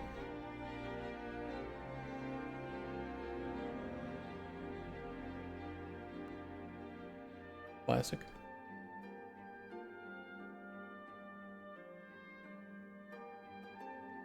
Yes, there will be falling damage at some point too, but not right now. Potion of Lightness will allow you to avoid falling damage. I'm starting with gold, in relation with lore interactions and experimentations. But that doesn't mean that I need to limit the player's cap, right? Because if... Think of it this way, if you have encumbrance, then you are balancing the amount of money that the player is obtaining per hour based on the amount of things that they can sell to a merchant within that hour, or the amount of gold that they can farm and loot within that hour. Getting rid of encumbrance means you can still counterbalance with that. Because, you know, the player is not going to be meeting merchants all the time. And so they don't really have a way to sell a whole bunch of shit there. And even merchants have limited gold too. So even if you have a bunch of things to sell, that doesn't mean that you will be able to sell it and obtain all that money. So I get the reasons why encumbrance exists. Don't get me wrong. I just don't see that it would be fun in this game. And I think that I can achieve the same results through other means.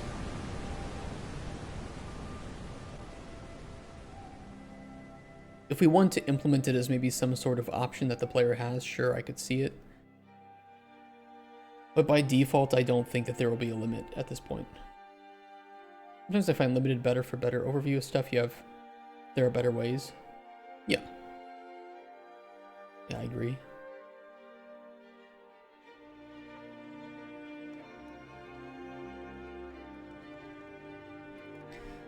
Okay, let's see if these work. I think I collected all of them. Use, use, use, use, use. Yes, indeed. Ladies and gentlemen, that is our processing station. Now unlockable through exploration.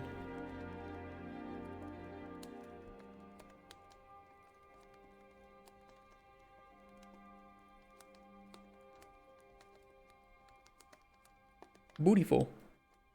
Hey, J-Judes. How you doing, man?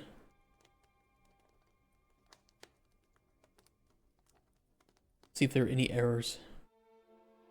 Or any array access issues.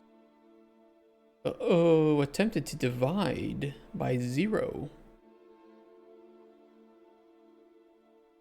In player inventory. Where do we divide?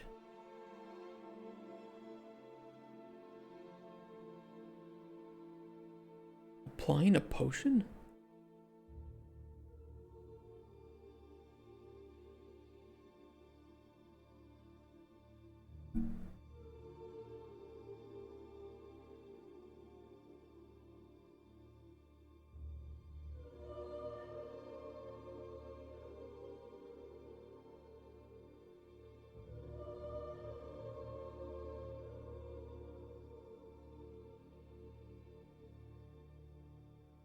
It's specifically a division node too. It might make it easier to find if I can look for divide nodes. Very interesting. Hey, Other Zek. You're good? Morning. Hope you had a good weekend. I did. Yeah, I worked a lot in the weekend, to be honest. I was working pretty much all Saturday and then half of Sunday, so... It is what it is. Not encumbrance, then how will you learn to let go? Not always you can sneak around. I have yet to hear a convincing argument for why Cauldron Chronicles needs encumbrance. But maybe you guys will surprise me. Best argument I can make for limited storage is that I don't like people. Second best argument I can make is that limiting the storage is easier than adding, searching, and sorting features. You're not wrong there. You can have a challenge in that you don't have sorting, then you limit yourself by yourself. Self-imposed emergent mechanics. I don't know. I think that, I don't know.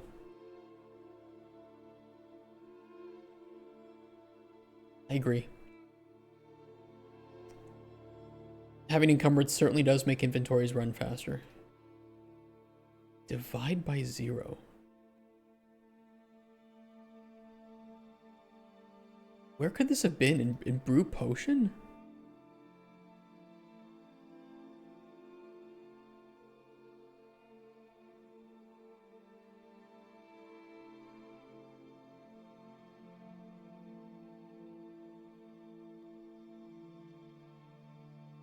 No, because the length will always be at least 2.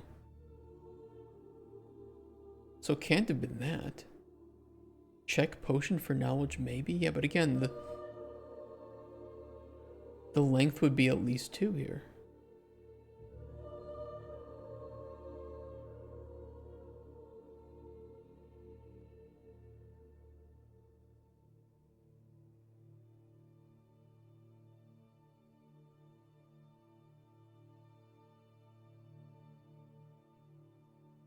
I don't know if it was related to this. I mean, it says it was attempting to access index 0 from array potions. Okay.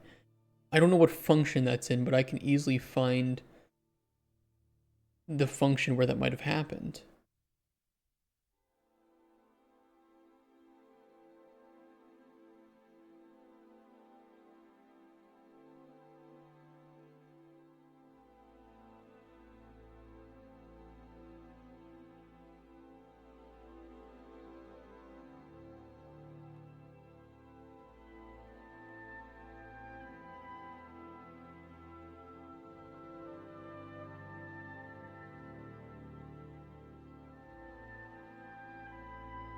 But it's specifically divide by 0. And it says divide double double.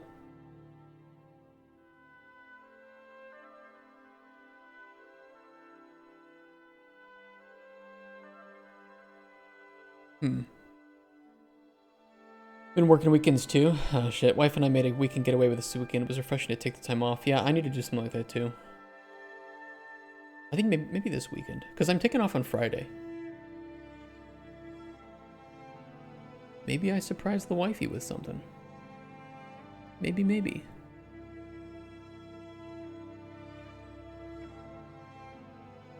Get back in time for a bug, yeah. And I don't know where. It says it's a divide by 0. Divide double double.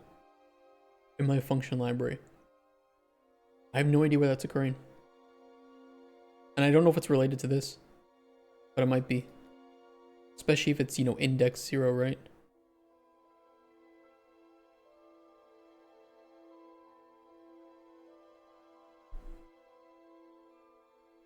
We do a lot of potion references here, though.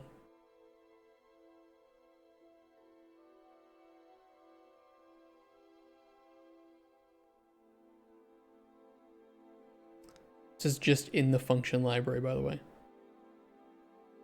It's the references for potion in the function library. I don't even think we were using doubles. That's the thing that kind of confuses me. I don't remember having any doubles in the oh fuck.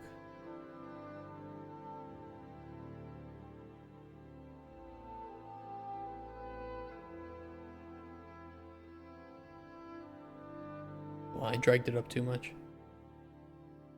Go.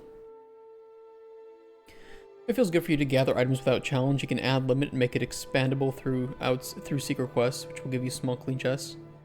But then to me, it would feel annoying to.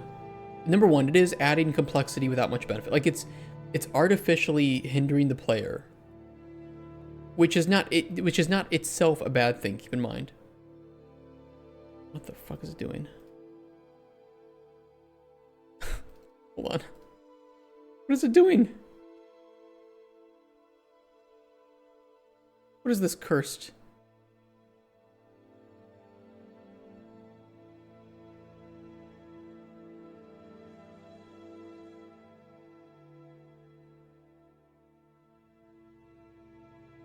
Okay, let me finish what I was saying first, and then I can solve this absolute nightmare.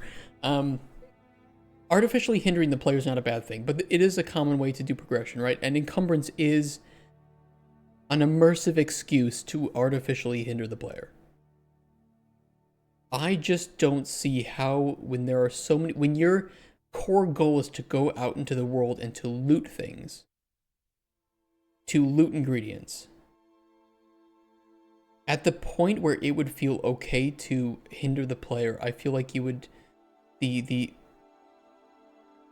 restriction on ingredients that you could pick up would already be pretty high, or the upper limit, that it would essentially be just not that important.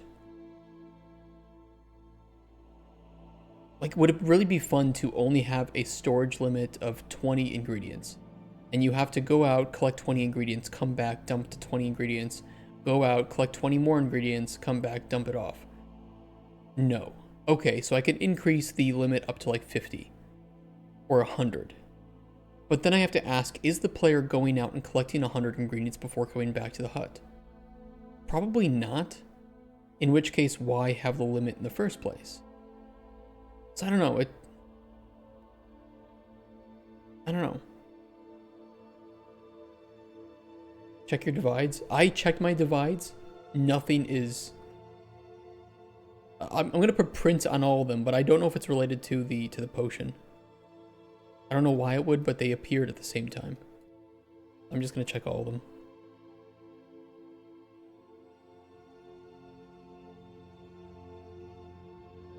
Where's this stupid fucking graph?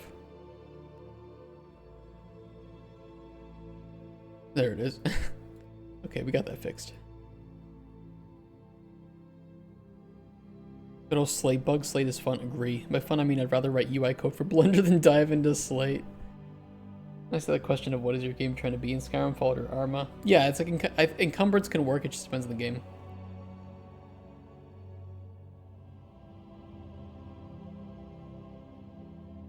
Looking at Git history? We don't use Git. I wouldn't use Git for Unreal. I would never use a Git for Unreal.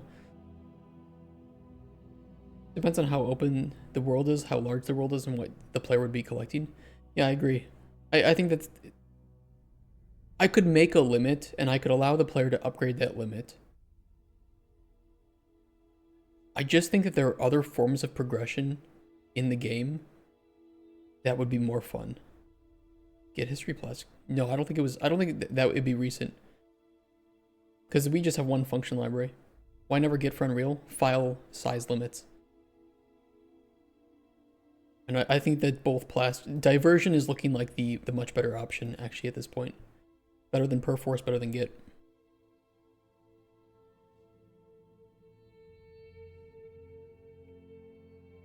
Git's overrated.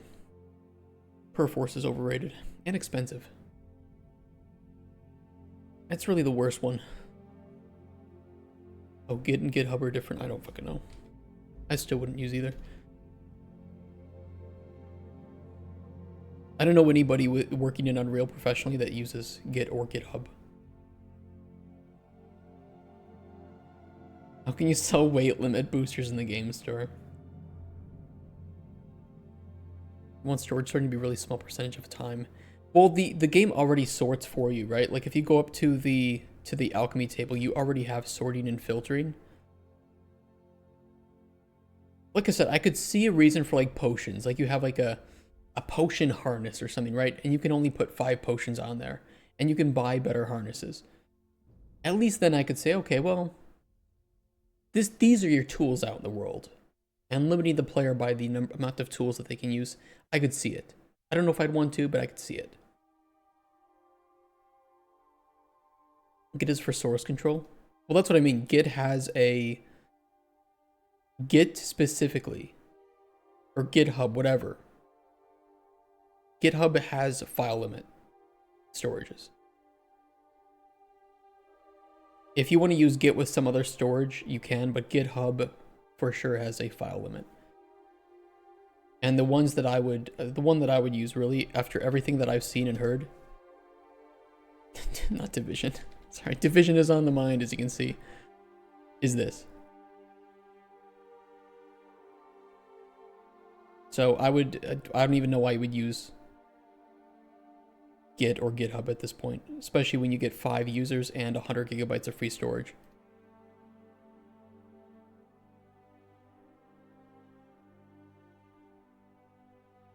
Epic is a Perforce shop. It's what they use internally. It's what their CI/CD tools are built around. It's the default assumption they make about the clients. Yeah, 100% true. And I don't like Perforce. I'm sorry.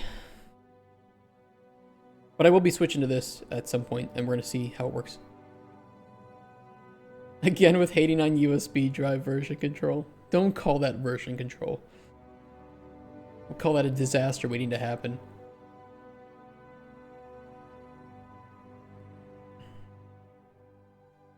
As I said, when you have 0.2% of the time spent to the game, can't we make it 0.3 and add interesting quests that will add more storage or open access to storage NPC? Isn't that interesting? The way that you're fixing the problem is interesting, but you're causing a problem to do that first. And again, creating friction for the player is not itself a bad thing, but not all friction is made equal, and not all friction is equal in even RPG games in the same genre. And I think that it works in games that are immersive, or where the developer might want to hinder the amount of materials that the player can obtain from a dungeon. I don't like the idea that I go into a dungeon and I have all these cool potions and ingredients, and I just can't take everything back with me. Because the point of me going to the dungeon was for the ingredients. And so it's almost like I'm punishing the player. I'm saying you have to go out and you can only go towards that dungeon because you can only pick up 20 things. But all those ingredients that are along the way, you have to leave. Or you pick those ingredients up and now your entire purpose of going out to the dungeon was hindered. Okay, so you don't want a bag limit, but you want a storage limit. But now it's like, okay, you can go pick, now you confuse the player because the player can go out and pick up 500 things, but they can only store 20 of those. Well, so why do we have a storage in the first place when the player can just store everything on themselves, right? Use Blu-rays for version. I would love to self-host my version control. I mean, you can self-host Perforce and some others, but then you run the risk of corruption or limiting yourself based on the upload speed, especially if you work with other people. So I agree. In which case you could use Subversion. Windows SVN is very easy to run. I know not everybody likes Subversion. It is what it is. Visual SVN, sorry.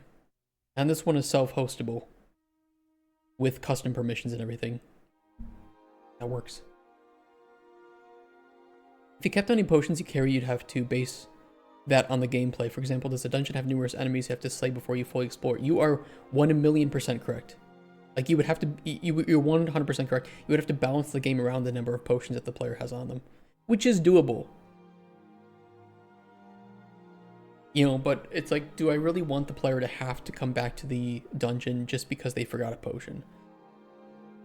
Granted, the player could create potions out in the field. We've talked about that, so there is a solution. But if the player can create potions out in the field, then why do we have a limit in the first place? I don't know. I don't know.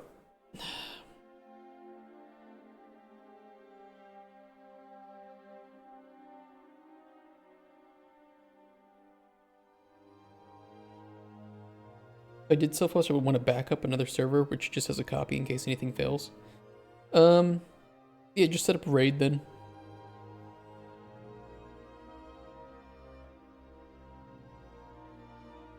Please make some negative dungeons where you have to invest more than you get, so every adventure is a risk-taking adventure.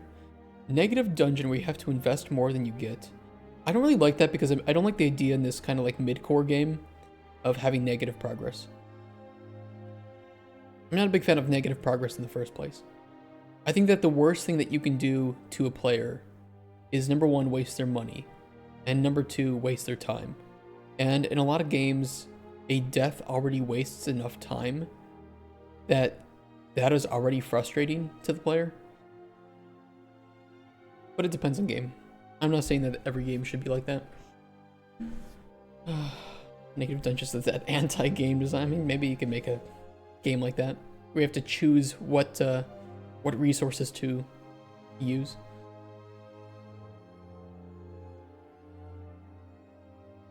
A game where there's a real balance to packing your bag at a save point to allow room for picking up new items while still taking the things you need. I'm reading word. But those are games that usually base a lot of their gameplay around strategic use of resources, like Resident Evil, where you have that Tetris inventory. And so, yeah, you can take 2 boxes of ammo, but that's going to take 4 inventory slots. Or you can take the big, great weapon, but it takes up a lot of inventory slots. So, in a game like ours, where the challenge doesn't come from resource management, but rather how you use those resources, I feel like we penalize the player with wasting resources already by trial and error, effect discovery, like eating ingredients, or limiting ingredients by biome, by season, things like that. So I agree that there are games that do base it off of that, but they're usually games that inventory management is a key aspect of the game. Reward should be the journey, make it action-packed, or give some special views or shit you like to look at. Can you tell me why when I load up my level I am working on, the meshes don't load unless I force each one to load? They do load when you hit play, but they don't while you're editing Unreal. Can you take a video of that happening? Because that almost seems like an issue with intermediate files or something, or a corruption in the level itself, which would not be good. Where in my new game, it's super immersive with a lot of exploring, but every time you take a step, you have to complete a run of getting over it while the game lets you continue. Also, all quests are timed and you only have a few hours to complete each quest. We're getting outward, it's mostly about discovering, but really good inventory balance. We will just take it by ear. If I feel like inventory needs to be limited in some way, it will be difficult to add later on, but it will not be impossible. But I don't think every game needs to have a limited inventory. And from my perspective, the gain in ways that I could add progression are not as good as other forms of progression that I can add into the game, like these. I think that these are all better forms of progression. Have you played it though? Yes.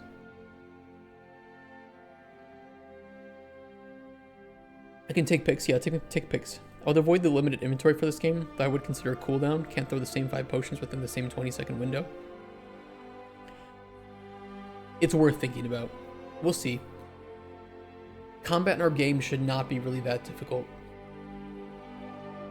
Based on our own metrics, desired metrics, our goals, and our user stories for the combat.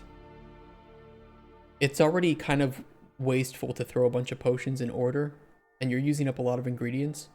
I mean, think of it this way. You need to make 5 Aetherlight potions to solve this puzzle, which is 10 ingredients with Aetherlight on them. Finding an ingredient with Aetherlight is not terribly uncommon, but you have to find 10 ingredients with Aetherlight just to solve this one puzzle. In order to kill an enemy, you might need to find 6 to 8 ingredients with damaging effects. So, I mean, there is already a pretty big resource sink. I just cheat in potions, so it's kind of hard to see that resource sink. And when preparing to go out to like the dungeon, you might not know what's in there. You might, go into it a little bit and say, oh, there's a couple zombies, there's a couple of, where am I? I'm lost. Hold on. There we go. There's some zombies, there's a puzzle down here which will require, again, 8 ingredients minimum to solve. There's 2 broken walls here, so I don't know. Owing to the new build, I don't know. Will there be bosses? Yes. Yes. Cuthbert and I have already talked about a boss. We just don't know if we can fit it in buy our first build for first playable. And we don't know if there's enough space. Well, we'll see. But yes, we do. There will be bosses. And they will be more like mechanical in nature. So not HP grinds, not DPS races, but more countering the mechanics. Complexity of your system now will affect the design of your future dungeons? Yes. But we also don't know what the dungeons will look like in the future.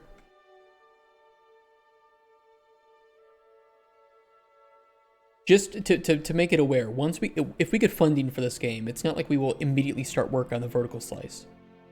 We will first plan the vertical slice and then start to work on it. And there are certain teams that can work in the background in the meantime while we are still planning what these will look like. But I don't know. I don't think a cooldown is super necessary in the game. I don't think it's super busted to be able to throw a whole bunch of potions in tandem. It doesn't really change the gameplay that much.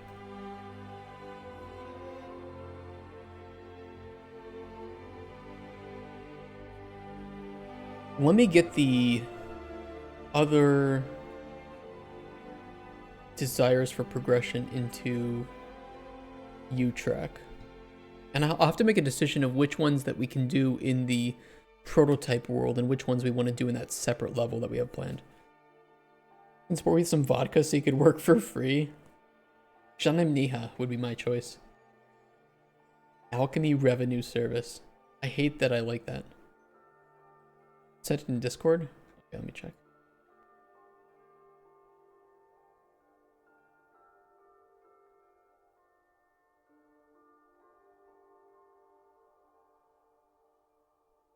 Are you using World Partition? Because it's very likely that you do not have the level loaded.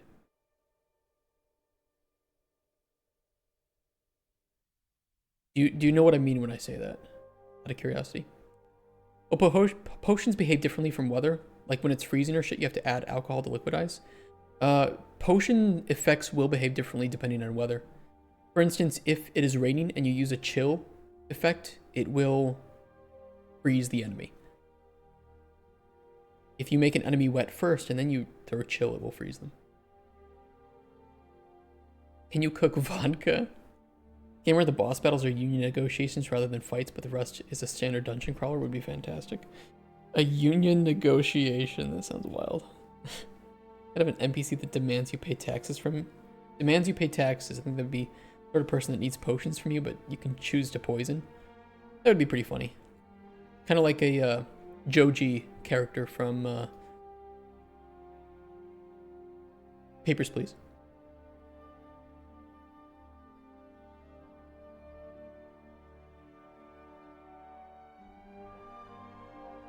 What am I looking at?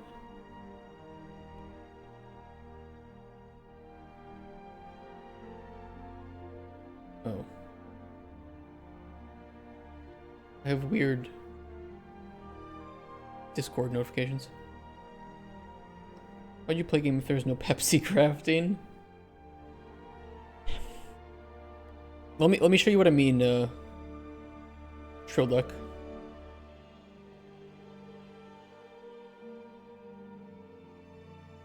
If you are using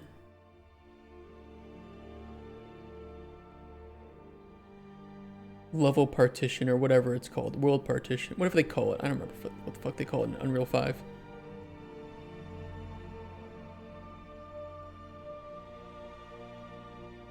Here it is. I think we need both the...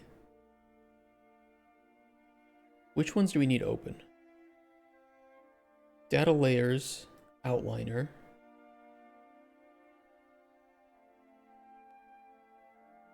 And I think we need the world partition editor. Yeah.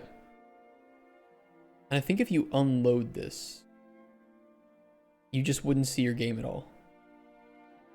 But when you hit play, your game is there. So if you open up the world partition editor window, and you can see kind of your game area. Just select that and right click and load region from selection.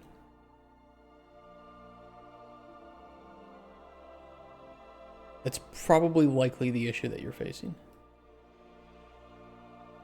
And if you want to find that window, go up to Window, World Partition Editor.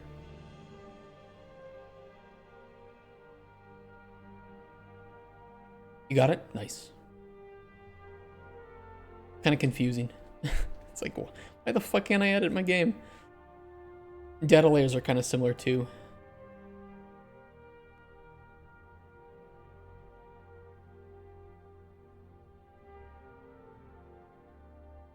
This was a fun level to set up though.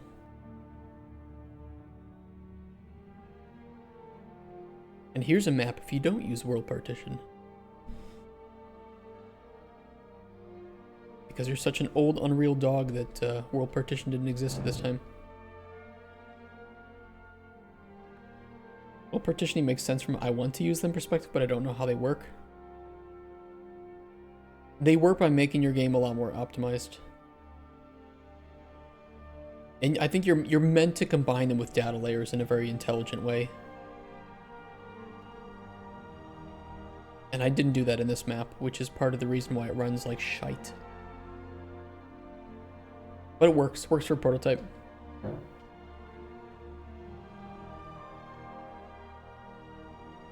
Geographs in Unreal were right to left rather than left to right. I've been using Unreal since 4.0. That's kind of the reason why there's a lot of things that I do that are just kind of old school. Because a lot of the new stuff didn't exist. And then you learn how to efficiently build the game without the new shit. And so you just kind of don't optimize that. Disgusting. All right, let me get this in our oh shit, I have so much open. And that doesn't need to be open. Close that. That can remain open. Progression. Where's progression? New card. FBI, open up! Oh kurwa. FBI. Mr. Policja. President, wake up. Worse than Policja. Straż Miejska. You know, you know. Yeah, back in the Unreal. Yeah, back in UDK. I remember opening up and trying to use the UDK. Player has to unlock bigger cauldrons.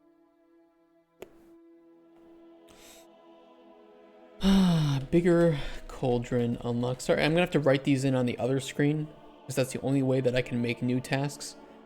But there are some doxing things over on that side. You guys will see them pop up here when I'm done writing them.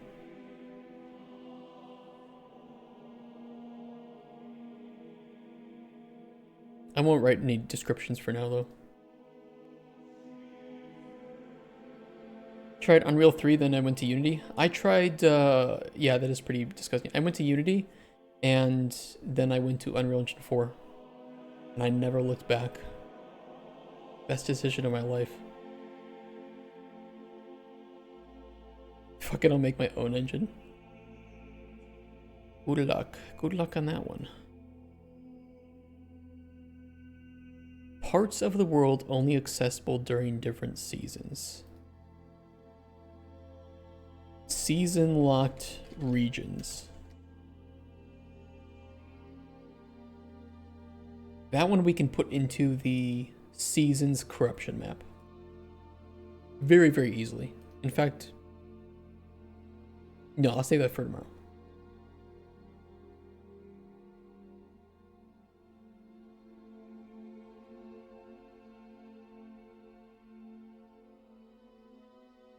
Yeah, it's like, you know, I see people struggling, like, how do I make a character controller in Unity? And I'm like, well, in Unreal, you just press play on Unreal Engine 5.5, and then you select the first person, third person, top down, or side scroller templates. And that's how you make the character movement controller.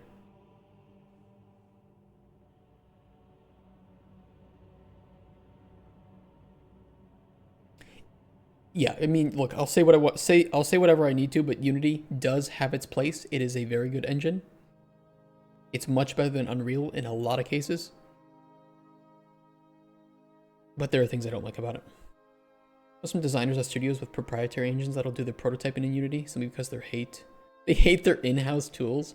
I would still prototype in Unreal because I feel like prototyping in Unreal is still faster than prototyping in Unity in many cases. But it also depends on what you're used to, right? With UE5 optimization, you have to use a different type of pipeline. UE5, you have to turn off a lot of the shit to make it work better. And in Unity, you have to make or download the shit in order to get basic functionality in some cases. Unity did make templates? Oh, I didn't know that. Learn the tool before you bash it. No, I will Lazy Figs, I will bash it and then never admit that I'm wrong about it. That's how it works. Watch guys using ChatGPT to do some things. I didn't understand how it was called. Maybe it was overrides. Using ChatGPT, what, to code? That's a very quick way to never learn how to code properly. How do you quickly prototype in Unreal? Blueprints. It's very, very quick to prototype in Unreal. In fact, there are other people who will prototype there, like Cludos says, or I'm sorry, yeah, like Cludos says, there are many people working in other engines than Unreal, like proprietary engines that will prototype in Unreal because it's faster, or in like Game Maker or something, or RPG Maker even. Very, very common.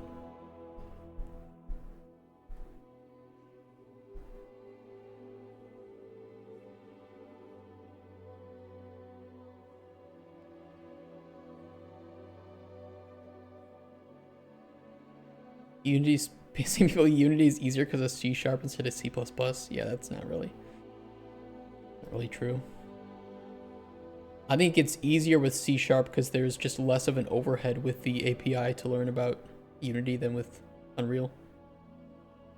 Unity, there's tools that for character rigging that get updated and a lot of other tools that get updated for Unity, but not UE5. UE5 just has a lot of built-in tools with it. You can now model in Unreal, which is crazy. That's ridiculous, and it's pretty well made.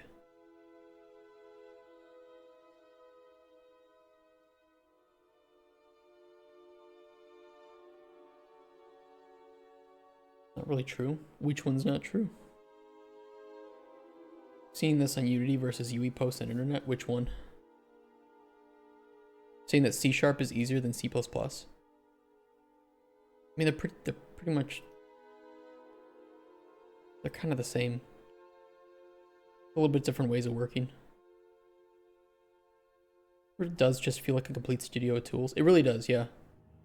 Unreal gives also a lot of free assets that are just so instantly usable out of the box. There's so much less that you have to set up at the start of an Unreal project, which is why it is so easy to jump in and prototype something.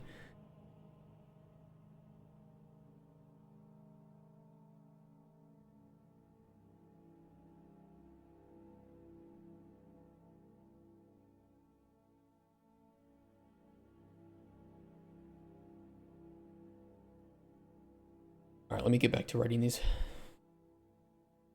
Okay, NPC faction reputation is a form of progression heavily tied to the job board. The job board, I do want to make. I can make it. I can make the job board in like a week.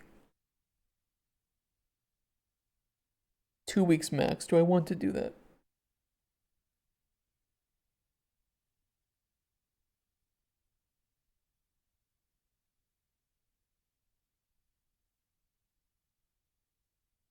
Do I want to make a job board?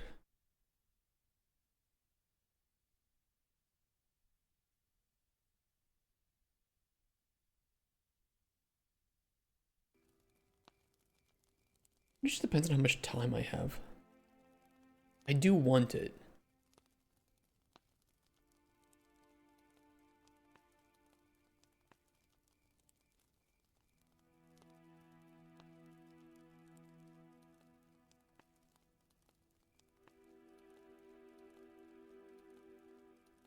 It would be a lot of custom widgets, but it could be done. Widgets are not really that difficult for me to make anyway. I'm pretty fast with those.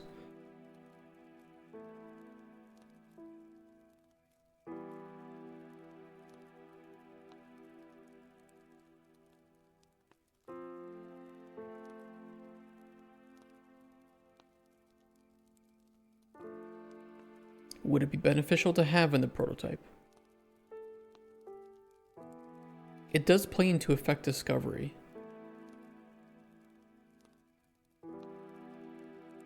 Provides the players with additional ways to progress. But they're separate. Both the job board and NPC faction reputation is separate idea. I could put the job board into the main level. I could show off NPC faction reputation in the additional level.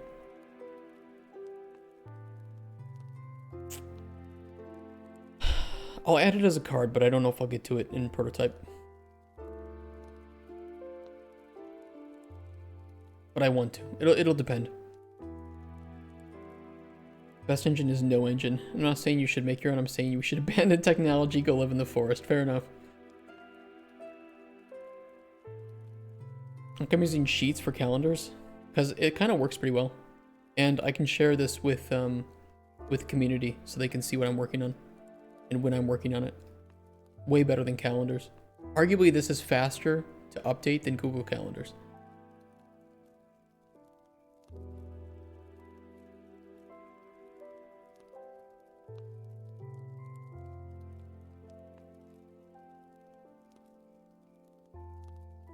More time in C++ because you end up fucking something up with how tightly wound the language is. You guys can argue about that one.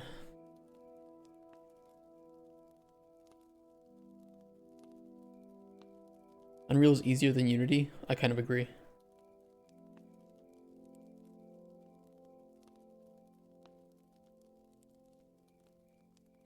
You're dealing with an experienced designer when they can torture a spreadsheet into any shape they want.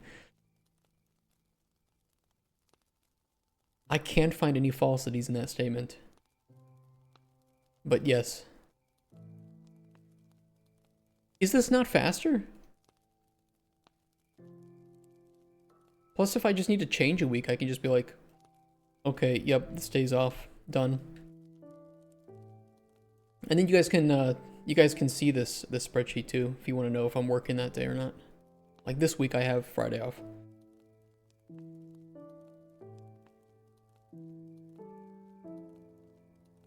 Yeah, I'll add the...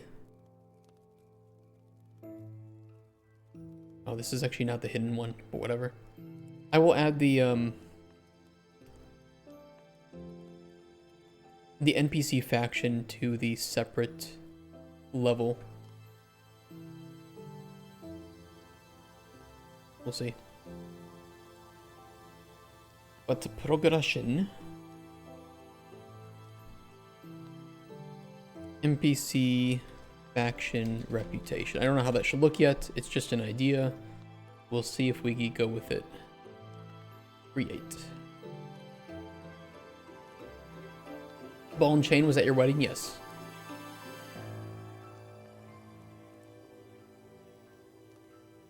Very stubborn. Tell me how it would be faster to utilize Google Calendar than just make a spreadsheet with it. Google Calendar is so annoying to have to work with. You should see the spreadsheet monstrosities producers make in film and VFX. I've seen whole asset databases run off Excel. This is just so much better for me.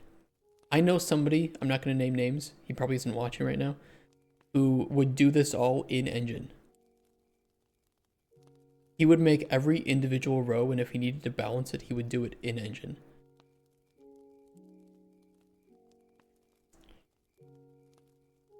Like I said, not naming names. Can we guess? No, you would never be able to know who. But if he's watching, he knows who he is. He knows how many times I tell him, please make a master spreadsheet, because I promise you at some point the programmers will make something, they will need to test it out, and they will change a value, and they will forget that they've done that, they will commit that, and now your balance is fucked up. On a complete accident. Vinny, thank you for the follow, man. Having a master spreadsheet that you can export from saves you a million years of time and bug reports.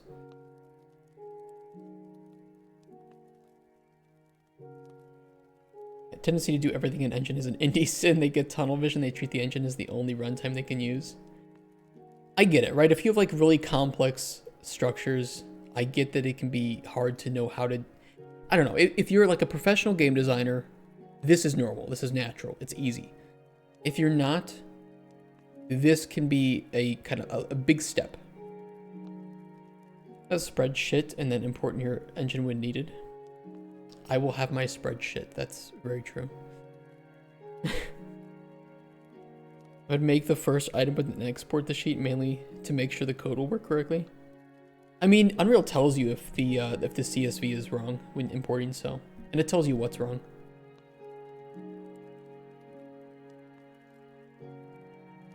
I think the first step would be like super juniors or spreadsheet layman would just make every one of these an individual variable in a structure without subnesting. But once you know how to properly export, you can subnest structures and have it export into a custom CSV for that. Tell the CSV to be exactly as the system needs it to. Agree. Fill it out, then just import and it'd be done. Easier to maintain and make changes. Yeah. CSV good. Excel good. Data good.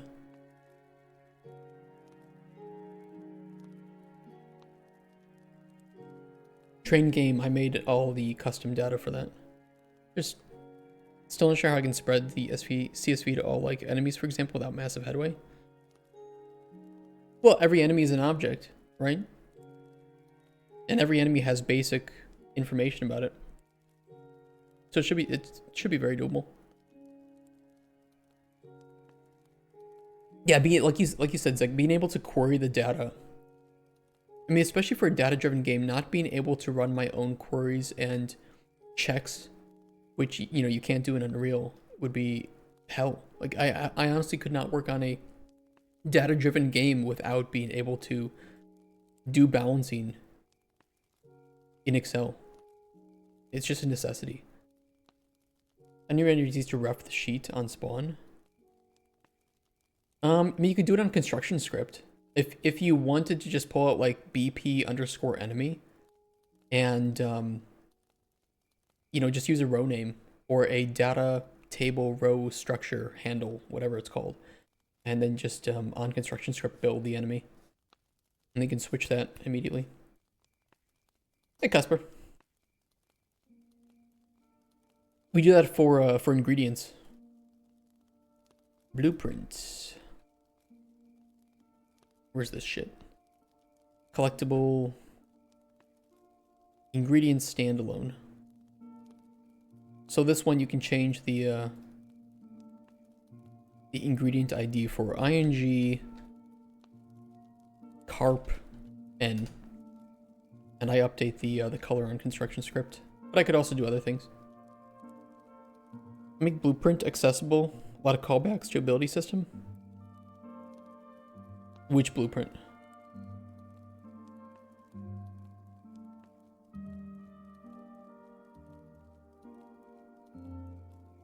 Oh, just a blueprint? Or you're just making blueprint accessible, the callbacks to ability system. There are callbacks. Just not in the basic ability system, but in the GAS ability system, which we should be using. We're using the wrong ability system. Not enough? Okay. I won't complain about more callbacks. I will not complain with my programmer about making more callbacks accessible. That's like bitching at your programmer for making more variables exposed. You'll never see a designer complain about that.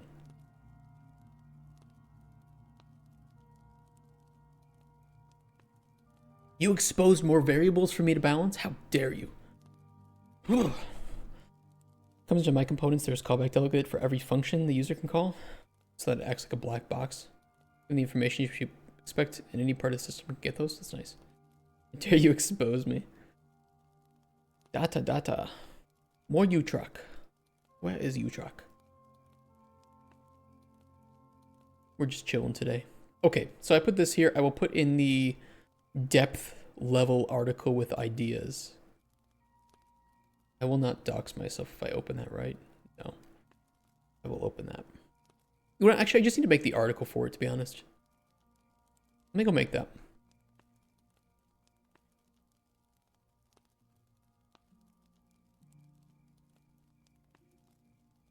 I did make a development phases.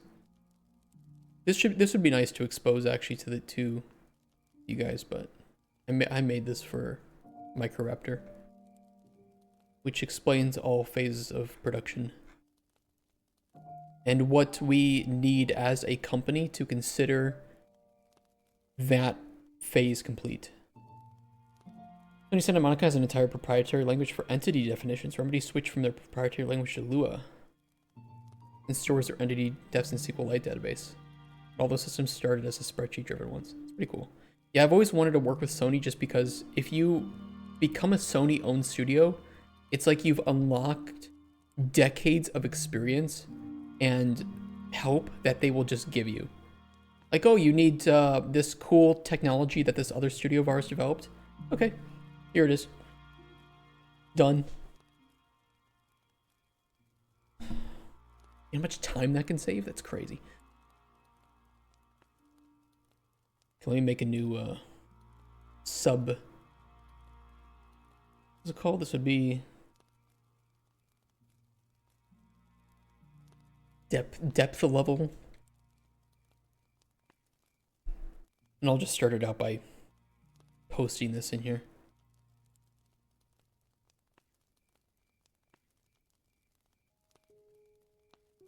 Whatever.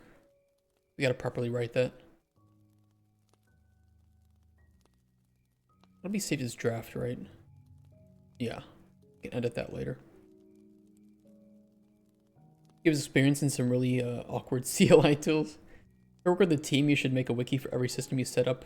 Just not only one person knows shit. Yes, never hide information. It's such a stupid, destructive idea to hoard information as a team.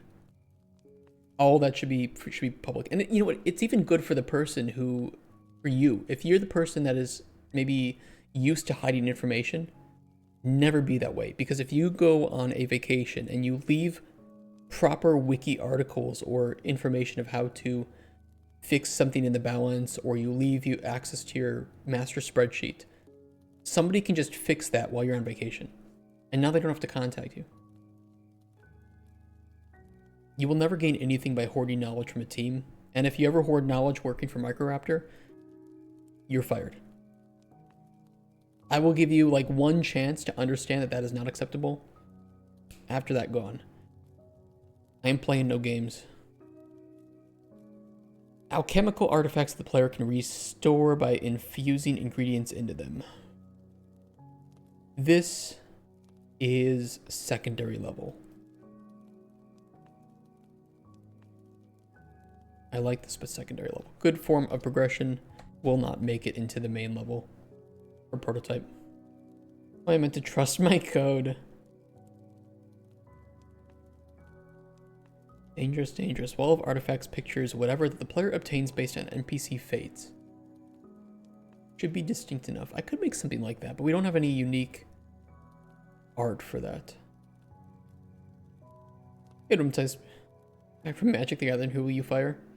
I'm mentioning that people who hoard knowledge and don't share it with the team will get one chance to fix that behavior, or they're gone. It is an actively harmful thing that you're doing with the team.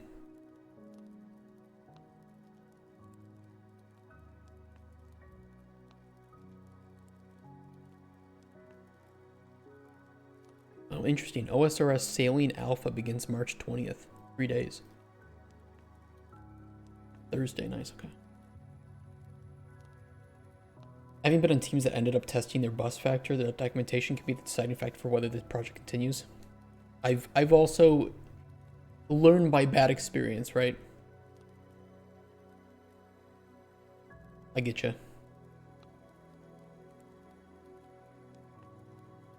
Actually, I'll just say this article is still a work in progress. Okay. The cool thing is I can then reference CCA6 here.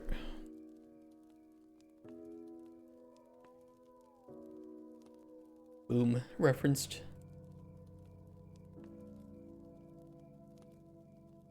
I will probably be when we get time to update our GDD, by the way, I will probably try to have it available in 2 locations. So a more proper GDD like this, which is great for printing and bringing to conferences, showing to publishers.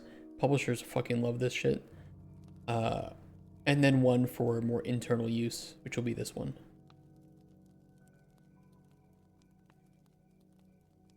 2 bits of work, but worth it. Man, I hate to write these articles, always this, yeah. It's just kind of like a pipeline that you need to be like, you know what? We're doing it from the start. There's no excuse. If anybody falls short of it, you fix it, you write that article. You know, it's like just a necessary requirement here. Did you update the GDD? No, not yet. The nice GDD, show me more. Publishers, I guess, they like it. They liked it because they just want to see what the game is like. And you will write in a different way as a game designer for your team as opposed to the publishers. Publishers do not care about the super low level details. They like high level because they just want to understand it, not understand how to make it. They appreciate that you exist. Thank you, man. They would like more people to be like you. I wouldn't. I'm so fucking annoying to work with. And I complain about everything. Don't be like me.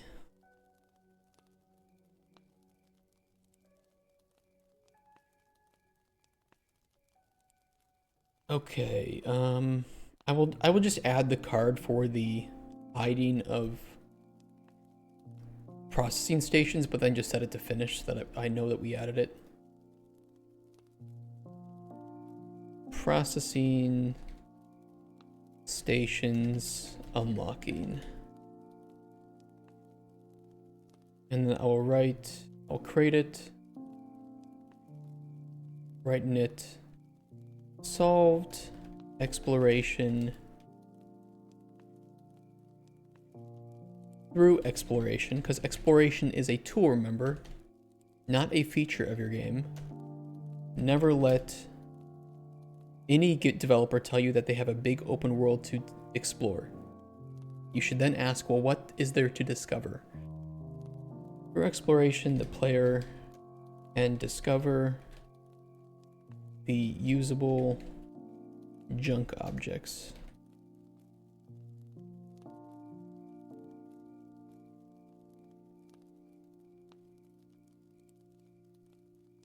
Man's trash is another man's treasure. Don't hate talk yourself. I think the only reason I haven't made a doc for anything is simply because I forgot. Something where I would be reminded like, oh shit, let me get on that. Don't let it go too long. Don't let it go too long. At some point, you will need to bring somebody onto the team. You will take some break. You will come back and not remember the reason why you made something. Comments are like documentation for code. But documentation is what you have for design. And if you ever have a publisher looking at your game or somebody in the marketing team, they will want to know what you consider to be the most important aspect of the game. And if they can read a document and not waste your time, that gives you more time as a designer to spend balancing things or blueprinting other things too. It can be nice to feel like you're the person that everybody on your team comes to ask for information, but it can also just waste your time because now 90% of your day is spent answering questions that people could have obtained via documentation had you spent the 2 days actually just making it like you should have done. Yeah, and function names being understandable too. Names of functions, names of variables can be as long as they should be to get the point across. Function called add A and B is better than add, agree. That's why we have like some really long function names, but check if processing station unlocked. And it just returns a Boolean.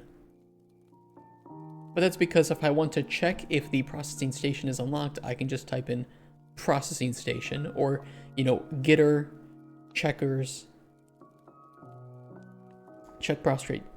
True. And even I don't do it very well. I should remain consistent with terminology, like get and update, and not check and get. Also, dating documents too is nice. Add A and B. Well, he's just using an example. May not be the perfect one, but he's right in his spirit. Okay, I have one more pour, and we have one more hour. Who sent me that exposing a game developer? Who sent this to me earlier? For Titan Reach.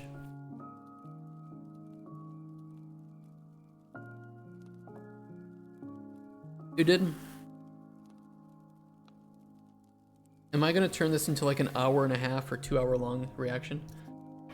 Because I'll do it.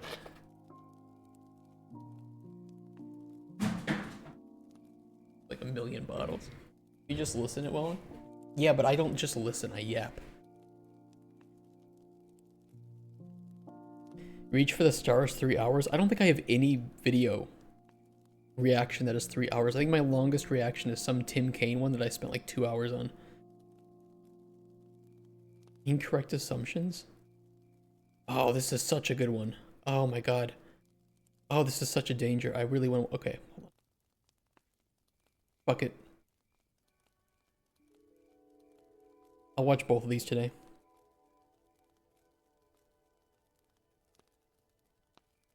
Let me just update this. Close. Pending changes. Made processing stations unlockable via exploring in the open world.